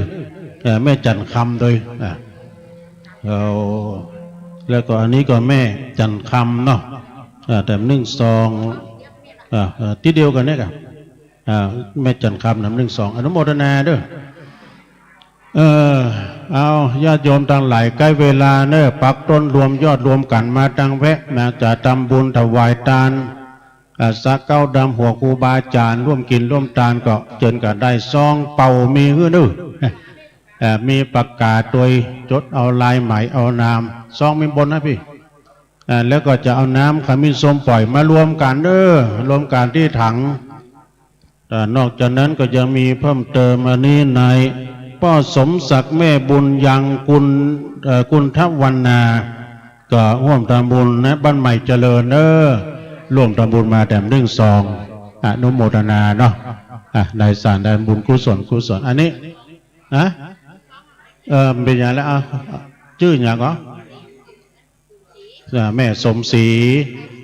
ร่วมทำบุญแต้มซาวเนาะเท่าใดก็ได้ตามเจตนาแม่แต่ถ้าหากว่าจะร่วมทำบุญกุศลมาตอนนี้เนอะท่านอาจารย์ท่านพระมหาสมชาตินันทธรรมิโกวัดหนองยาวก็อยู่กู้กับตุลูกนี่เพื่อนฮับซองมาซัมเตอร์ก็ไปปั่นปอนหงตาลพ่องก็ครูบาอาจารย์เพื่อก็อยู่กันตั้งหลังเพื่อก็มีเนาะจดเอาลายหมายเอาชื่อได้อันนี้จะตั้งแม่ลอยฝากมาแถมสตางค์เหรียญเนาะแถมได้เศร้า5 บาทเนาะยินดีนะแม่เด้ออันนี้ด้วยเจตนาบุญของเปิ้นเนาะเท่าใดก็ได้10 บาทกอดตา5 บาทกอดตาม50ก็งามตามใจจัดตาน มีเพิ่มเติมแถมนะญาติโยมที่ได้ห่วมทำมาตอนนี้นะโยมเด้อไปเขาได้ของดีมาดาเว ของฟรีไม่มีในโลกใครได้โชคได้ลาภก็มาตอนนี้นะเอาซะตั้งจอมพูดเลยอันนี้นางสุวพัฒน์สุนทชื่นเลยเนาะสุนทรชื่นร่วมทำบุญเนาะแล้วก็มีเพิ่มเติมอันนี้ก็ป่าจันเหมือนกันแม่จงรักพันงามไหมเนาะบ้านป่าจันร่วมทำบุญมาแต้ม100 บาทก็ต้องขออนุโมทนาสาธุการในสายบุญกุศลที่ญาติโยมปักต้นปักปลายจะปักเลยก็ได้หรือว่าจะเขียนชื่อเขียนนามลงชื่อลงนามอ่านให้ลูกให้หลานผ่านขึ้นได้ยินตั้งลุ่มตั้งบ้านตั้งจองก็ได้เนาะลงทานได้มาถ้าว่าจะเอาปอนนี่นะบอกมาตอนนี้เด้อสดาเด้ออาจารย์มหาเพื่อจะได้ฝันปอนมีเพิ่มเติมมาแถมก็ไม่มีนางทิพวรรณจันทวงศ์อันนี้มาจากปูนบ้านโลสันสลีร่วมทำบุญทานไปหน้าจำนวนแต่100 บาทบทเอาแต่นั้นก็ไม่มีแม่โบซอนพุทธใจนี่ก็บ้านสันสลีร่วมทำบุญแบบ1 ซองเนอะยินดีนักหลายขอบุญกุศลได้ปกปักรักษาเจ้าโมลศรัทธาทั้งหลายให้ประกอบไปด้วยจกปีจกเดือนจกวันจกยามหายพ้นเสียจากยางป่าประกอบภัยตัวร้ายทั้งหลายก็ปีก็เดือนก็วันให้มันหอมมันหายไปแม่แก้วสุนทรชื่นอันนี้พี่น้องบ้านปัจจานร่วมบุญมาแต่500 บาทอนุโมทนาสาธุการ แล้วก็ปอดตันเมธทองใบพรหมมาพี่น้องร่วมทำบุญบ้านปัจจันโอ้ปัจจันมาหลายเนาะเห็นไหมนึ่งซองตุเจ้าเพิ่นยกวัดมาเลยนะครูบาเดชก็มามดตุลุงทอนเขาแล้วก็มีปอดตันเมธทองใบพรหมมาและร่วมทำบุญบ้านปัจจันแต่นึ่งซองเนาะต้องขออนุโมทนาในใส่บุญใส่กุศลกับญาติกับโยมตัวเนอะขอบุญกุศลให้ท่านพ้นทุกข์ในโลกสงสารขอกรรมภัยมารอย่าได้มาใกล้ขอกรรมซ่อนเวรตกเหนือออกใต้อย่าได้มาเบียดเบียนจ่องจักเคาะหน้าเคาะหลังเคาะนอนเตียวปักอย่าได้มาไหวหน้ารอจนสัพพะของหายจงขายถอยหนอย่ามาบันดลตั้งหลังตั้งหน้าอันว่าข้อ13นาม15จุงหนีไกกาหลีกลีวจีกรรมมังที่ได้เก่าจีจ้าปากต้านออกไปซองมีบนนะเนอะอีแม่ได้จดเอาลายปากกาก็ไม่เนี่ยนะเขียนได้ก็แม่เขียนได้ก็ถ้าเขียนมาได้ก็เต็กลายมือแล้วโฮงตานก็มาติ๊กๆเนอะถ้าว่าจะเอาปอนก็บอกนะโยมเนอะเดี๋ยวจะให้ครูบาอาจารย์ได้ไปปั่นปอนเอามาแล้วเดี๋ยวให้ท่านมหาได้ปั่นปอนกันเนาะเอามาทางนั้นเข้ามาทางไหนไว้สาบารมีธรรมหลวงพ่อนะครับเด้อครับไว้สามาแล้วเนาะครูบาเดชเขาก็มาแล้วเดี๋ยวนิมนต์ท่านมหาสมชาติได้ปั่นปอนกันเด้อเนาะเข้ามาทางในเพียงหน่อยเดี๋ยวก็เฮาห้าปอนโฮงตาลหน่อยก่อนเนาะเดี๋ยวเอาให้เพิ่นอ่านก่อนเดี๋ยวก็เอามาดูอ่านกรรมเนาะว่าเก้าอี้ไปนั่งไงเด้อตำบลนั้นก็เกือบจะพร้อมแล้วเด้อญาติโยมทั้งหลายตำบลนั้นก็ท่านพระครูชลทานพิทักษ์อยู่ตำบลหมดแล้ววันนี้กองถ่ายทำจากวัดฝายหินโดยการนำของตุพี่หนุ่มนำทีมมาตุพี่ตะวันพี่นันทินเขาก็นำมากองถ่ายมาตุพี่เลินนี่มานอนก่อนแล้วว่ะมาก่อนไป2 วันมานอนอยู่คนเดียวตุพี่เลินจากกูนเมืองฝางวันนี้โยม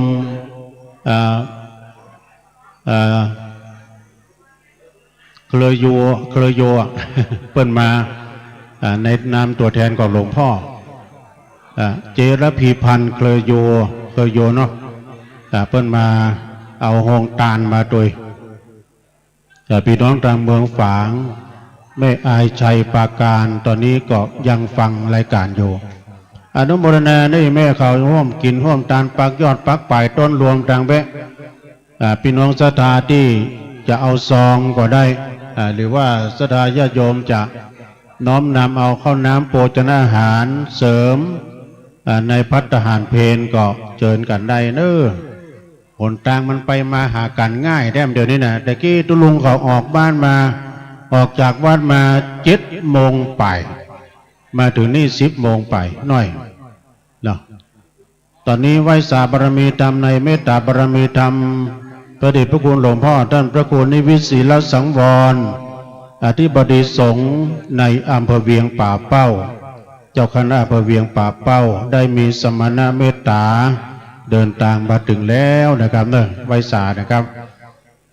นายนิกรนางจันคำสุกันธากันนี่เนาะร่วมทำบุญพร้อมครอบครัวแถม100 บาทเนอะเอาอุทิศบุญกุศลไปหาพ่อแม่พี่น้องที่ล่วงลับไปทุกดวงวิญญาณนะฮะเจ้ากรรมในเวรทุกดวงวิญญาณบ้านป่าจันแล้วบอดเต้าเต็นนั้นก็มีแม่น้อยจักแก้วพร้อมด้วยครอบครัวบ้านป่าจันพี่น้องบ้านป่าจันมาหลายร่วมทำบุญแถม100 บาทเจ้า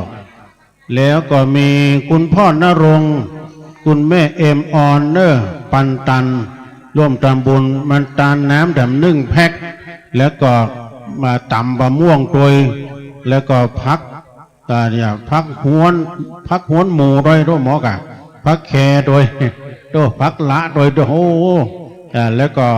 พักบะขี้หูด้วยแล้วก็ปัจจัยถึง100 บาทฮะได้กันดู เพิ่นว่าของป่าเนี่ยนะ ของโบราณของป่าอีแม่มาเพิ่มเติมแถมเนาะยินดีเนอะตอนนี้ท่านครูบา40,000กำลังปฏิสัมพันธ์ถวายการต้อนรับในเมตตาบารมีธรรมหลวงพ่อพระครูนิวิตศิลสังวรหลวงพ่อใหญ่เฮาประธานสงฆ์ได้มีเมตตาเดินทางมาแม่อุ้ยสิวนะบุญมาเมืองนะบุญเมืองนึบ้านป่าจันทร์ร่วมตำบุญมาแถม12เจ้าขออนุโมทนาเด้อในใส่ทานบุญกุศลที่พอออกศรัทธาสาธุชนญาติโยมวันนี้ต้องกราบขอบคุณในเมตตาธรรมหลวงพ่อพระครูบวรเด้อพระครูบวรนี่เป็นเจ้าคณะตำบลแล้วก็เป็นเจ้าของพื้นที่โดยเครื่องเสียงดังๆนี่ของเปิ้นนั่นน่ะเด้อเอามากันทุกครั้งถ้ามีการมีงานนะฮะครูบาบุญมานะครับเด้อวัดเมืองน้อยเปิ้นเอาเครื่องเสียงแล้วก็ไฟแสงสีมาหลายวันแล้วต้องขอบคุณนะครับ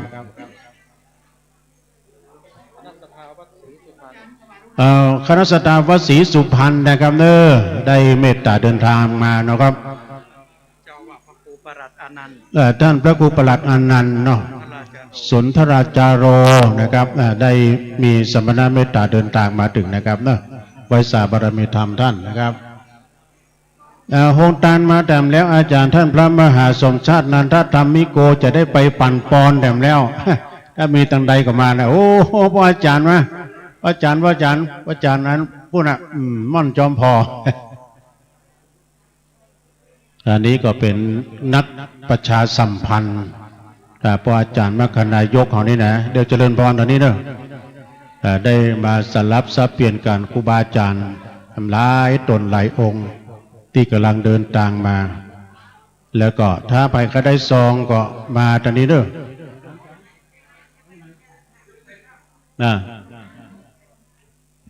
แล้วก็ยังมีเพิ่มเติมแถมนะอันนี้พี่น้อยเฮาสุธีการนะฮะตุ้ยยวงน้อยกันบ้านปัจจันห่วมทำบุญมาแถม1-2เนาะอนุโมทนาเด้อสาธุโอ้พระกำนันเจริญพรเด้อสวัสดีปีใหม่ด้วย ปีใหม่เมืองเสียได้ครับพระกำนันร่วมทำบุญมาแถม1-2เด้ออันนี้เจ้าของพื้นที่เนอะโยมเนอะจะเป็นน้ำก็ดีสังก็ดีทุกอย่างนะผู้อุปการได้รับความอนุเคราะห์จากพระกำนันองค์อาจพระกำนันองค์อาจท่านมหาท่านพระครูท่านครูบา40,000ตอนนี้กรรมโยมต้องการปะตอนนี้กรรมเดี๋ยวพ่อหนานเอาไอ้หน่อย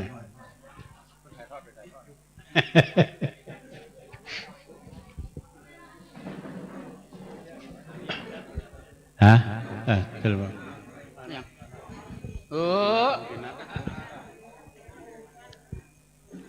าพี่น้องศรัทธา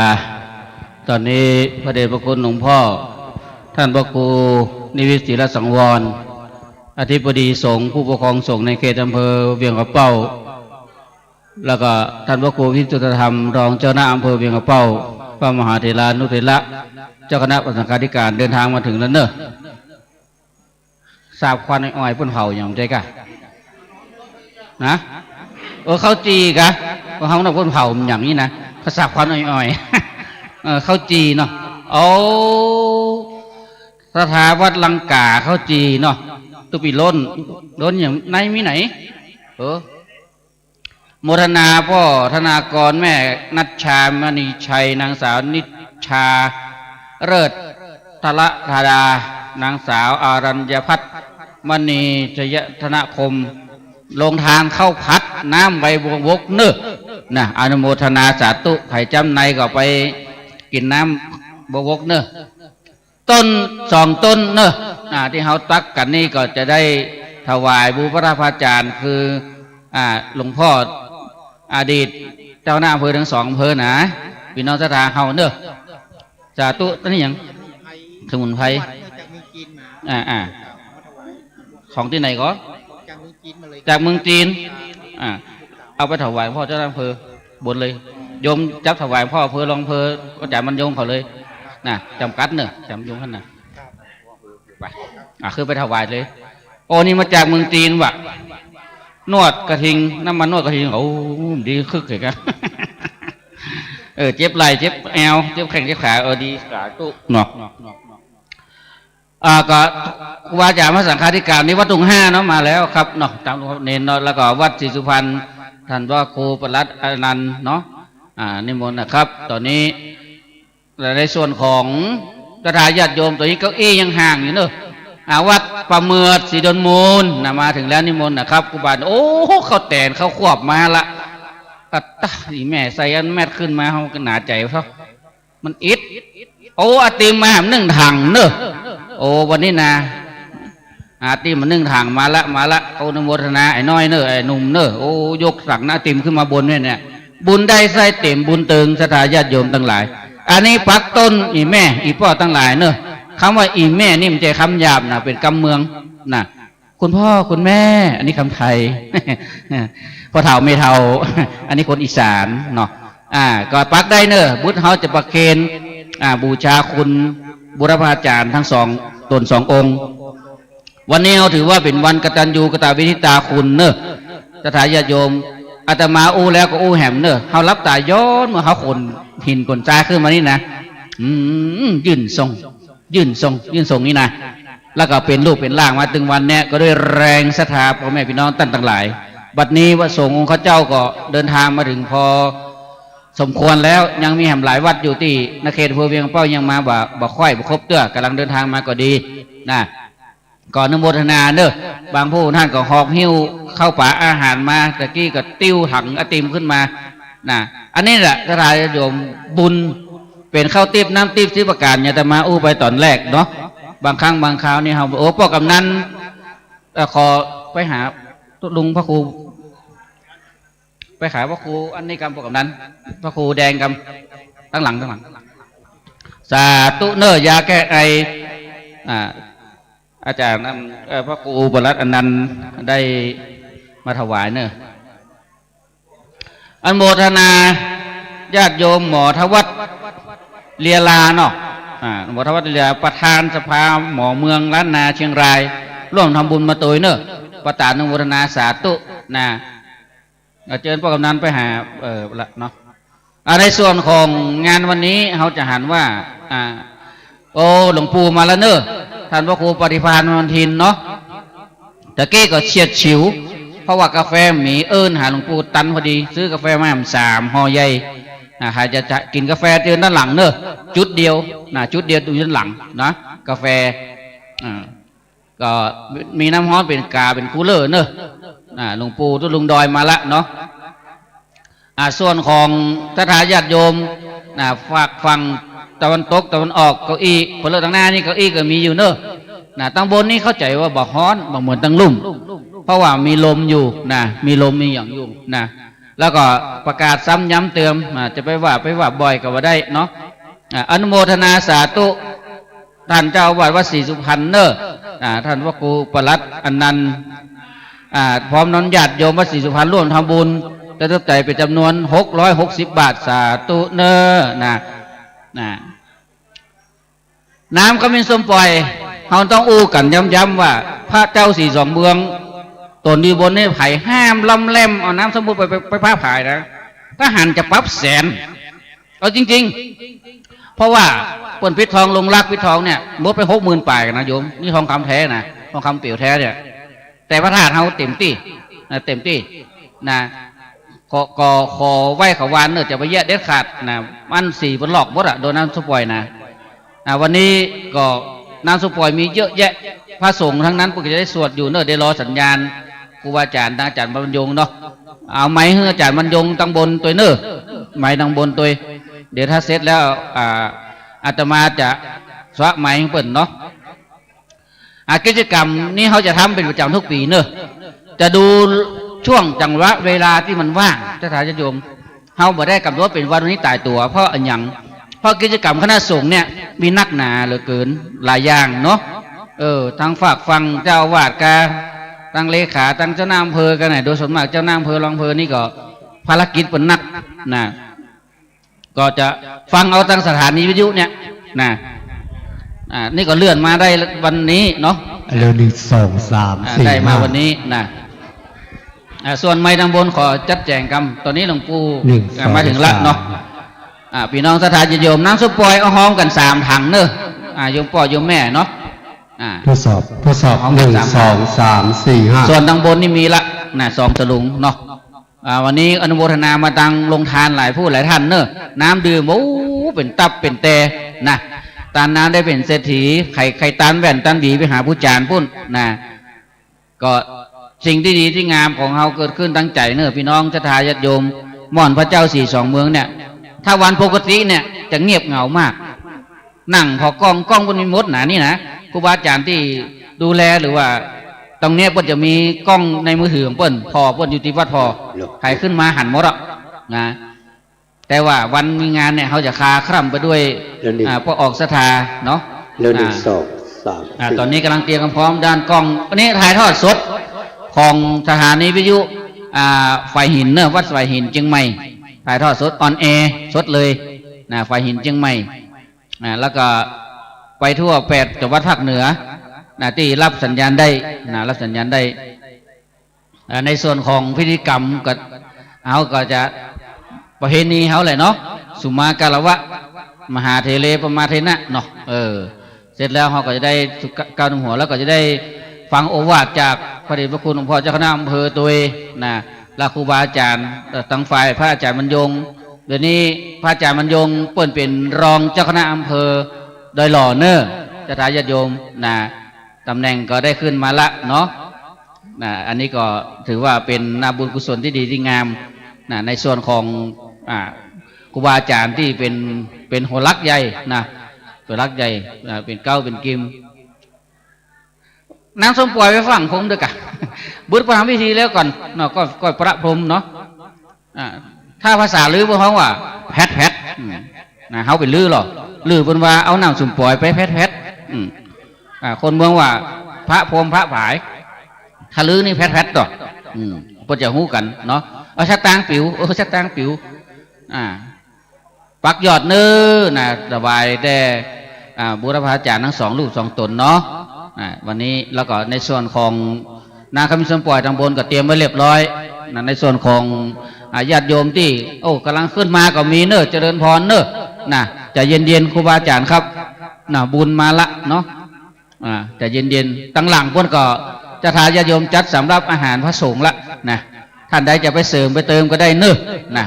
เสริมไปเติมก็ได้ตานข้าวตานน้ำมึงเป็นปัตเทยังเป็นข้าวห่อเสบียงห่อต่อต้าตั้งไว้สวรรค์นิพพานยามเฮารับตาละโลกไว้เนี่ยเฮาฮ้อนเฮาก็ได้อาบเฮาอยากเฮาก็ได้กินเพราะว่าเฮาตานไปแล้วเป็นของเฮาแต่ตานั้นต้องบริสุทธิ์พุทธพองด้วยใจเจริญพรโยมแม่ชีมาทุกครั้งเนาะอนุโมทนาวัดศรีสุพรรณหลายผู้หลายท่านอนุโมทนามายังคุณพนิตาพรหมมินเนอะเนี่ยอันนี้ดอกไม้ปนอุตสาปีกไปถึงวัดพ่อคำถึงบ้านพ่อคำผมมืดว่ะวันนี้ก็เอามาลัยมาตัวมาลัยมาตัวคุณโยมพนิตาพรหมมินอันนี้ก็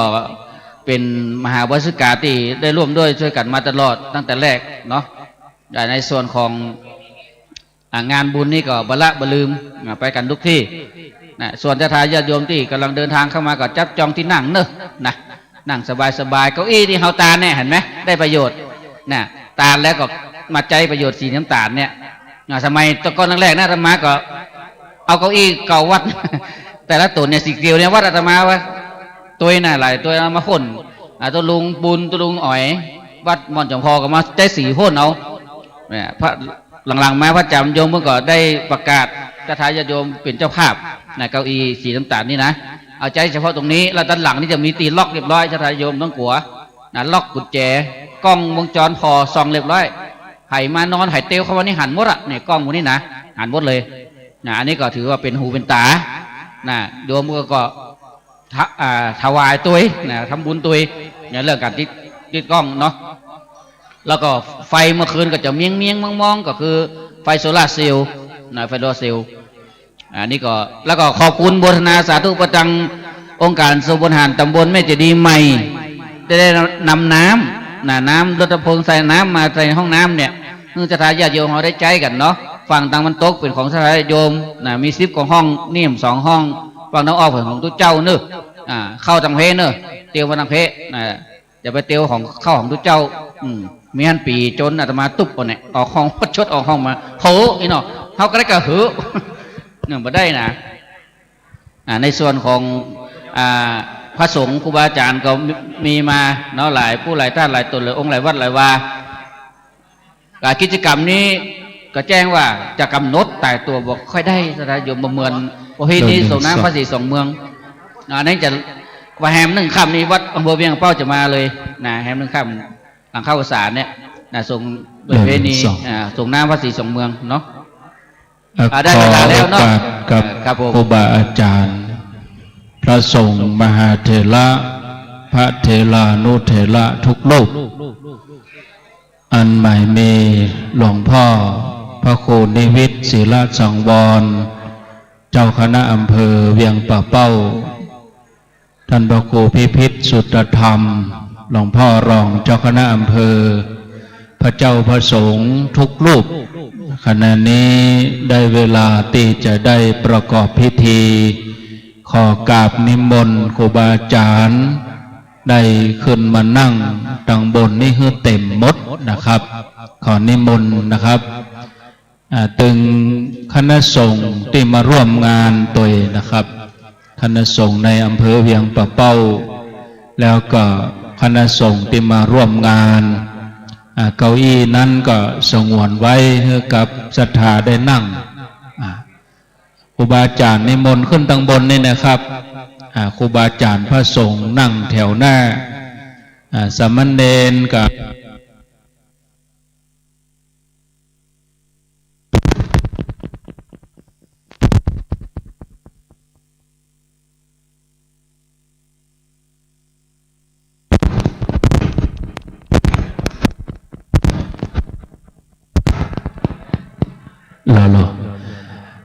พระสงฆ์สามเณรกับนิมนต์มาฝั่งด้านทิศตะวันออกนะครับทิศตะวันตกที่เป็นเก้าอี้ก็คือศรัทธาได้นั่งตอนนี้ได้เวลาที่จะได้ประกอบพิธีแล้วจะมีการเจริญพุทธมนต์ต่างได้สืบชะตาป่าต้นน้ำสมโพธิน้ำขมิ้นสมปล่อยใช้เวลาประมาณ1 ชั่วโมงหลังจากนั้นก็จะได้ถวายเพลพระเจ้าพระสงฆ์ศรัทธาญาติโยมก็กินข้าวน้ำข้าวตอนเวลาเที่ยงครึ่งเราก็จะเริ่มพิธีช่วงบ่ายมีการโอกาสน้ำขมิ้นสมปล่อยสุมากะละวะรูปเหมือนของพระเดชพระคุณพระเทพวิสุทธิคุณอดีตเจ้าคณะจังหวัดเชียงใหม่พระเดชพระคุณพระสุนทรปริยัติวิกรมอดีตเจ้าคณะอำเภอเวียงป่าเป้าขณะนี้ได้เวลาแล้วกล่าวกับผมขอกราบนิมนต์หลวงพ่อพระครูนิวิตศิลสังวรเจ้าคณะอำเภอเวียงป่าเป้าได้เป็นประธานจุดธูปเทียนบูชาพระรัตนตรัยเจิญศรัทธาทั้งหลายตั้งอกตั้งใจประนมมือเนอ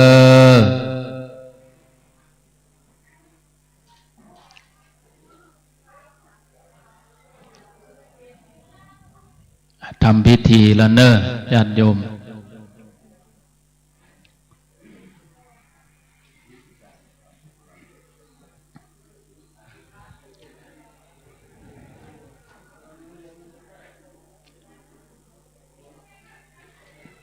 ขอกราบนิมนต์หลวงพ่อท่านพระครูพิพิธสุตธรรมได้จุดธูปเทียน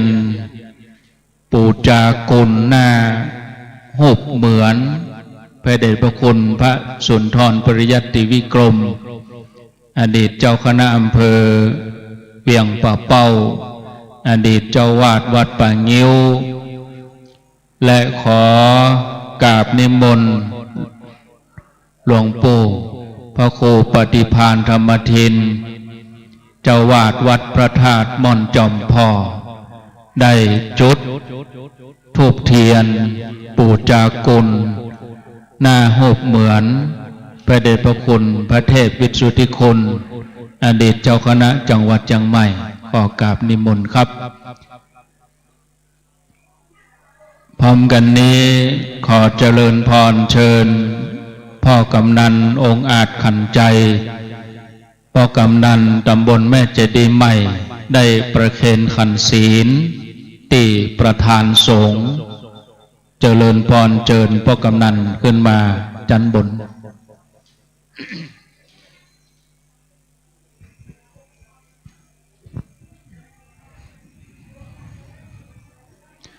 นิมนต์ท่านพระมหาเถระ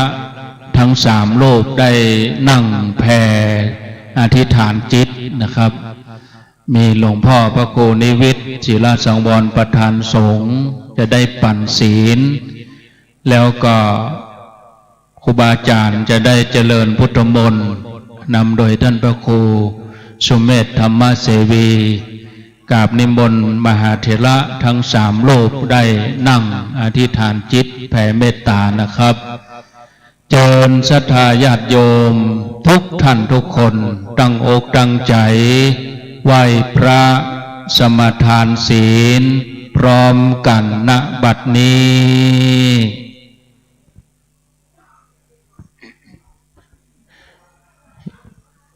อิมินาสกาเลนะพุทธังอภิปูชยามะอิมินาสกาเลนะธัมมังอภิปูชยามะอิมินาสกาเลนะสังฆังอภิปูชยามะอะระหังสัมมาสัมพุทโธภควาพุทธังภควันตังวาเทมิสวากขาโตภควตาธัมโมธัมมังนะมัสสามิสุปฏิปันโนภควโตสาวกสังโฆสังฆังนะมาทุกท่านสมาทานศีลห้าพร้อมๆกันนะครับเน้อสาธุมะยังพันเตวิสุงวิสุงรักขณาทายาติสาลาเนนะสหปัญจศีลานิยาจามาทุติยามปิมายังพันเตวิสุงวิสุงรักขณาทายาติสาลาเนนะสหปัญจศีลานิยาจามาตาติยามปิมายังพันเตวิสุงวิสุงรักขณาทายาติสาลาเนนะสหปัญจศีลานิยาจามานะโมตัสสะภะคะวะโตอะระหะโตสัมมาสัมพุทธัสสะนะโม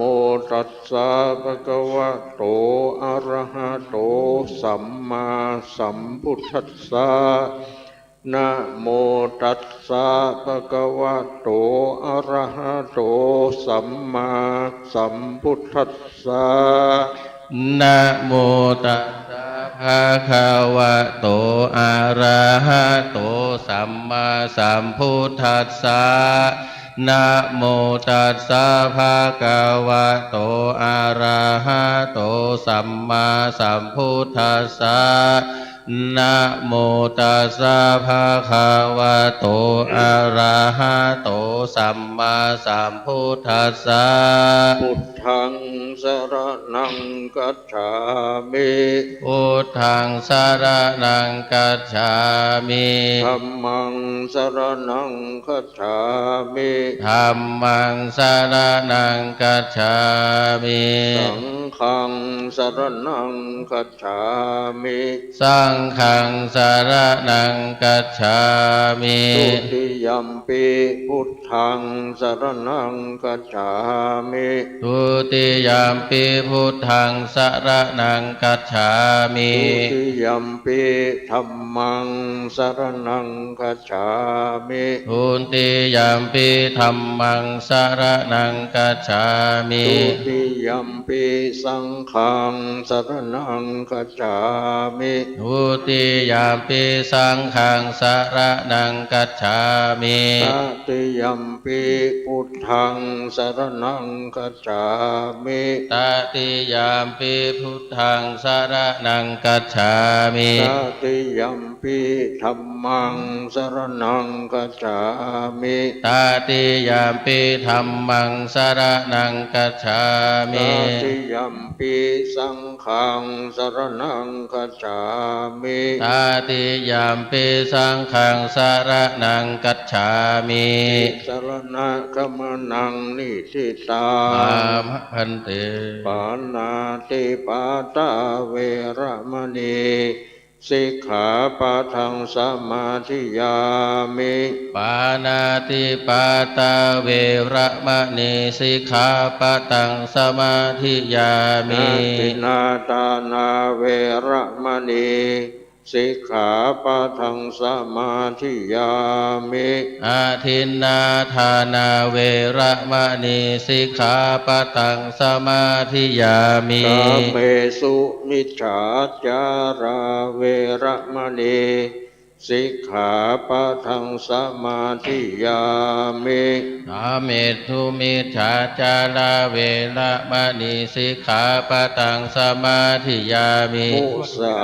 วาทาเวระมณีสิกขาปะทังสมาธิยามิ มุสาวาทาเวระมะณีสิกขาปะตังสมาธิยามิ สุราเมรยะมัจจปมาทฐานาเวระมณีสิกขาปะทังสมาธิยามิ สุราเมรยะมัชฌะปมาทัฏฐานาเวระมณีสิกขาปะตังสมาธิยามิ อิมานิปัญจสิกขาปทานิสีเลนะสุขสิงยันติสีเลนะโภคะสัมปทาสีเลนะนิพุตติงยันติตัสสมาสีลังวิโสทะเย สาธุสาธุวิปัตติปัจจายะสัพพสัมปติสิทธิยาสัพพทุกขวินาศายาปริตังโพธมังคะลังวิปัตติปฏิภาหายะสัพพสัมปติสิทธิยาสัพพยาวินาศายาปริตังโพธมังคะลังวิปัตติปฏิภาหายะสัพพสัมปติสิทธิยาสัพพะโรคะวินาศายะปริตังพรูทะมังคะลังปริตูนเมตังสเมตาปดันตาอวิกิตจิตาปริตังปนันตุสักเคกาเมจารุเปกิริสิการตเตจันตลิเกวิมาเนติเปประเตจารยมวิเกติเออุมาจยันตุเทวจลตลวิสเมยกะกันดปนากาติทันตาสันติเกยังมุนิวรวจนังสาทโวโนสุนันตุธรรมสวนาคาโลอายัมปดันตาธรรมสวนาคาโลอายัมปดันตาธรรมสวนาคาโลอายัมปดันตา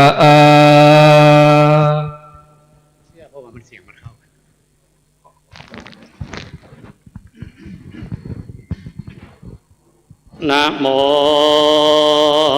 ตัสสะภะคะวะโตอะระหะโตสัมมาสัมพุทธัสสะนะโมตัสสะภะคะวะโตอะระหะโตสัมมาสัมพุทธัสสะนะโมตัสสะภะคะวะโตอะระหะโตสัมมาสัมพุทธัสสะพุทธังสรณังกัจฉามิธัมมังสรณังกัจฉามิสังฆังสรณังกัจฉามิตุติยัมปิพุทธังสร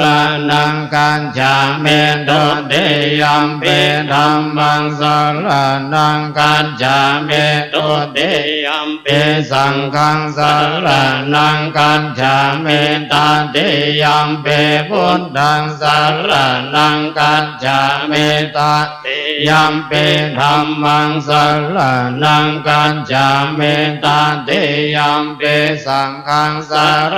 ณังกัจฉามินะ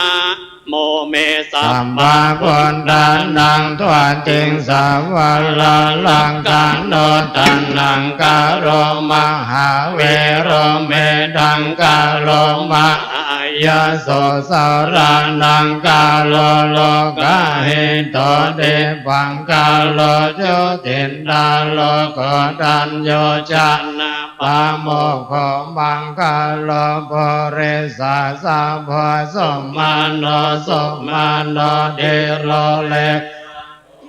เทวตาโนสเวนโตคนนาสัมปันโนอันโนบันดาเสจันโนธรรมโมปันโตโมโลกาปัญชโตนาโทวาลาสัลลันเทปันโตมนตาโลสันทสาโลสมเมโตอากาปุงโลสุจันโตสัพพโลกังโกปิยานันสินาลาสัมโพอันดาตันสิการุณิโกนัมมาตันสิตัมวันนนโทสินดันโทอาสัมโมโลเกติโสจาวัลละตังวาโลปุโสจาวาลันโดบุญโดวิปัสสิจานุภาโมสิงกิสัมมาเหโตสันเวสัมโพสุกันดายังโกกังโกสันโดสันดาวะโหโกนาคัง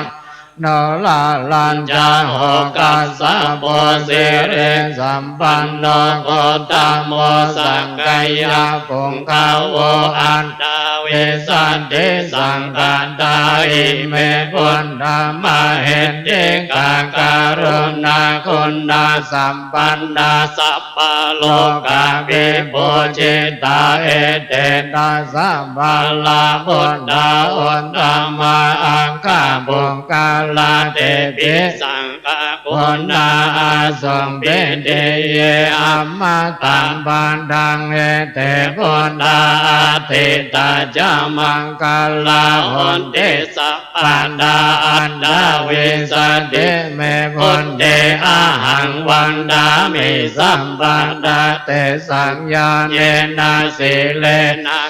เดเมตาบาเลนะจาเตปิโนอนุรังคันโตอาโรคายเยนะสุเขนะจาอันดาวิสันเตเมปุนเดโยนะโรสะละนังกันโตกัมปานิสันทสังหัสสะเนตุกาติงโสนาคันจันเตอันดาวิสันเตปุณดาบาเรตังนะ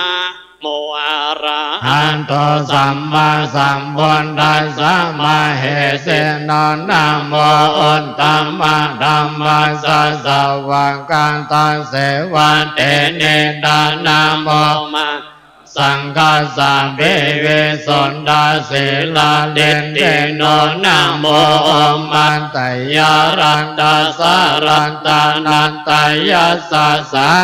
กังนะโมมะกะเตตัสสะตัสสะวันโดนตายาสัพเพนะโมกาลาภะภาเวนะเวคันฉันโต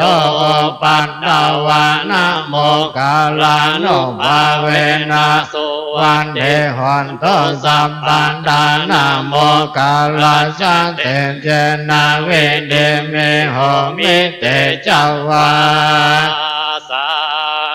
นาสัญจโลกาสะบุญเดภวันโตสัพพันดาสะสันนัมเปจโลกันจันเทวารากันโตสัพพันดาสันเจงหนโตสุขิสัมเพปาเรวาเรเหอันตโนอันเนคาสมมานาหนโตสหัสเปยติเบราจันโตวะโจรันโตวะมโนสันโตวะอะมโนสันโตวะอาเกโตวะอุตตังกันโตวะปิสัจจันโตวะกันโนกันโตวะกันตะกันโตวะนักกันตันโตวะชนะปันดาโรกันโตวะอาสันดัมมาโตวะอาสันเดนเดนโตวะอาสัมปริสันโตวะจันดาอันเดอาสะเมฆังโกนังคงโกลาเหเวชิกัมมันเนสัมปันเดปิอาจันตาราสะสุการะมะสายังการังกาสันเดนานาบายาโตวันนานาโรกาโตวันนานาอุปันดาวันโตวารักกันนันโตปาเนทานันโตปันทายาตานทาการตาสันทัสสะปาลามิโยปะปาลามิโยทัสสะปารามันดาปารามิโยปัญจมหาปาริญจังเกติโสจาริยาปัจฉิมา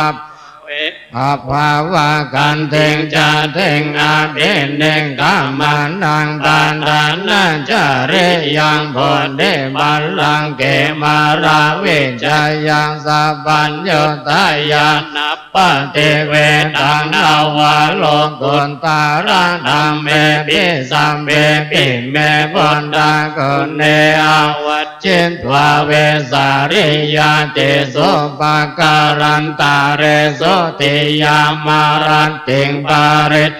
กาลนโตอายาสัมมาอานันดันเดโรวิยาการุญญาจินตังโอปันดาเปตวะโกติสัตตาสังหัสเสโสจักกาวาเลโสเทวันตายาสานัมปันติกานันเดยัญจเวสะเรยัมปเรโลกามันโดสันโดปิกาสัมโพธันเดวินัมปยังกิปะมันตาระดาเปสิปาเรตันตัมปะนามาเฮ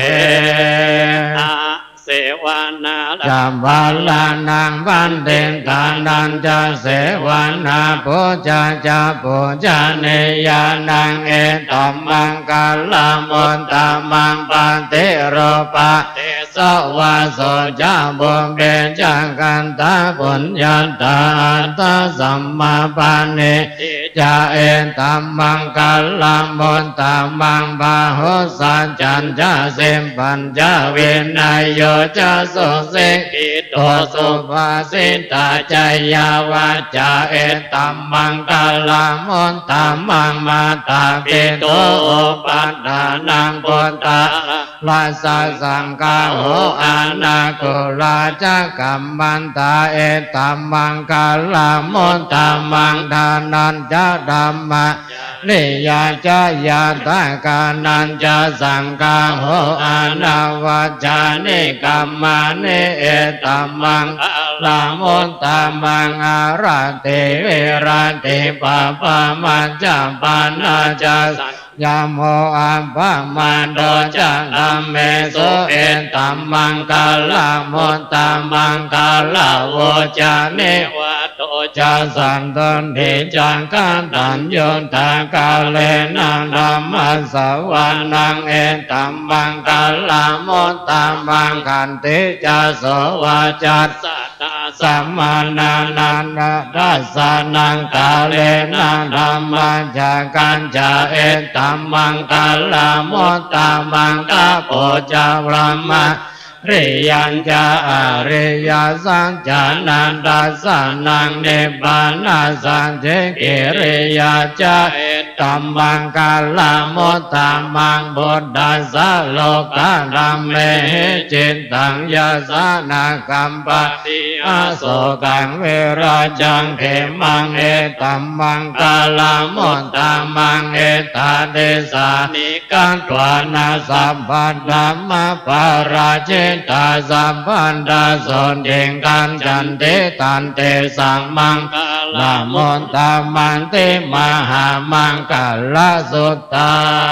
ยังกินจีวิเห็นดังเห็นดาวาหุรังวาสังเกสวายังรันตานังปานเนตังนันโนสัมมังอันเดทาคันเทนาเอดัมเบพุทธเดลันตานังปานเนตังเอเตนะเจนะสวรรค์เดหนโตไขยังเวรังกังอามาตังปานเนตังยันตาสังกายสังกายะโมเนสะเหตนาเตนะธัมเมนะสัมมันติกินเจดัมเบธัมเมลัตตานังปานเนตังเอเตนะสันเจนะสวรรค์เดหนโตยัมพุทธเสนโตปะภิวันนะเยโสเจงสัมมาเดมานันจาเร่งกันยามาโหสัมมาเดนะเตนะสัมโมนาเวทติธัมเมธัมเมลันตานังปานเนตังเอเตนะสัจเจนะสวรรค์เดหนโตเยพงคาลาอันดาสันทังปัสสันจันทาเรเอนตาเรโยคาเนหนเตเตตังเขนายาสงการตัสสะสาวังกาเอเตโสเดนานิมาอัมบาลาเนดัมเปสังเครันตานังปานเนตังเอเตนะสัจเจนะสวันเดหนโตเยโสปายโยตามันสันดาลาเหนานิกาเมโนโกตัมมาสะสันนามิเตปันเตปันตามันตังเวไคหาลัตตาโมตานิพุติงปุญจามานาเอตัมปิสังเกรัตตานังปานิตังเอเตนะสัจเจนะสวันเดหนโตเขนังโพลานังนาวังนันเดสัมภาวังเวรัตาจิตตายาติเกภาวันสัมเบงเทเกนาเบจาเวโลลาเหจันทานิปันเตเดรายาทายัมปะเดโอเอธัมเปสังเกรันตานังปาเนตังเอเตนะสัจเจนะสวันเดหนโตยานิตาพุทธานิสัมมาคัตานิภุมมานิวายานิวะอันตาเลเขตันทางการตังเดวามานัสสะโพเชตังบุญดังนามัสสะมาสวรรค์เดหนโตยานิดาพุทธานิสัมมาคัตานิภุมมานิวายานิวะอันตาเรเขตันทางการตังเดวามานัสสะโพเชตังนามัสสะมาสวรรค์เดหนโตยานิดาพุทธานิสัมมาคัตานิภุมมานิวายานิวะอันตาเลเกตันทาการตังเดวามานสะโพชิสังฆังนาหนโตตานาสุตังกะ รานิยมัตตกุสเลนะยันตังสันตังบันตังอาภิสัมเมนจะสังโฆจุจัสโสจุจัสโสวันจุจัสสะโมโดอานาติมานิสันตุสังโฆจัสสะปะโลจะอัปปะกิจโจจะสัลลาโหกาวติสันเตนดาริโยจะนิปะโกจะปะกะโมโคเลสุอานันโนเกนโดนาจะคนดังสัมมาจาเรกินเจเยนะวินโยปาเรปะวันใดยงสุเกโนวาเขมิโนอนโตสัพสันตาภาวันโตโสเกตัตตาเยเกจิปันนาโพตันติตาสาวะดาวาราวานาวะเสสะเดงกาวะเยมหันตาวะมัจเจมาราสกาโนกาโดรานิดาวะเยจะเดนดาเยจะโดเรวะสันติอาเวโดเรปุตตาวะสัมภเวสิวะสัพเพสันตาภาวันโตสุกิตันตานาปารโรปารังเนโกเวดานาทิมันเยตกัสสะจินังกินทิปยาโลสันนาปฏิกาสัญญานัญญามัญญาสะโดกาเมจายามาตายาฐานิยังพุทธังอายุสาเอกะพุทธมโนรังเกวัมเปสัพพะโพเตสุมานาสัมภวะเยอัปปะริมานังเมตตัญจะสัมภโรกัสสะเมมานาสัมภะอัปปะเรมานังอดังอันโทจันเตเรยัญจะสัมปันตังอเวรังอสัมปันตังเด่นดันจะลังนิสินโนวาสยานโนวายาวัตสะเวกันทะเมนโทเอตังสะติงอเดดายะพัมมะเมตังเวหารังเอตมะโหเด่นเด่นญาโนกัมมาเสลาวันตัสสะเนนะสัมปันโนกาเมโสเวนยะเกดังนาเหจาตุกะปัจจยังปุณณเรติเทการณิยะเมตตาสุตตาวิรูปักเกเมเมตังเอลาพันเดเมจัปปยาพุทเตเมตังกันนาโกตมะเกจะอัปปะเกเมตังเดปาตะเกเมจัตุปันเดเมตังบาหุปันเดเมมามังอัปปะโคหิงสิมามังหิงสิเดปาตังโคมามังจัตุปันโดหิงสิมามังหิงสิบาหุปันโดสัพเพสันตาสัพเพปานาสัพเพพุทธาจักเกวาลาสัพเพปันอาลานิปัสสันโตมากินเจปะปะมากัมมาอัปปะมาโนพุทโธอัปปะมาโนธัมโมอัปปะมาโนสังโฆปะมานาวันตาเนเสริงสัพพะเนอาเหเวจิกาสัตตะปันเดอุณานาเบญจลัมโพโมสิกากันธเมรักากันธเมปาริตาปฏิกามันตุพุทธาเนโสหังนะโมปังกวันโตนะโมสันตันนังสัมมาสัมพุทธานันเตเทตยัญจังกุมมาเอกราชาเรสวรรณปันดาเวปะปะโสตังนามาสามิอาเรสวรรณังปันดาเวปะสังตยัจจะคนตาเวหาเรโมเดวะสังเยพระมานาเวตาโกสัมปะธัมเมเตเมนะโมเตจามังปะเลยันตนามันโตบุตตานังนามันโตบุตติยานะโมเวมุตตานังนะโมเวมุตติยาอิมังโสปาริตังกันตวะโมโลจารันเตเอสนะเปตยัญจังภูมาเอกราชา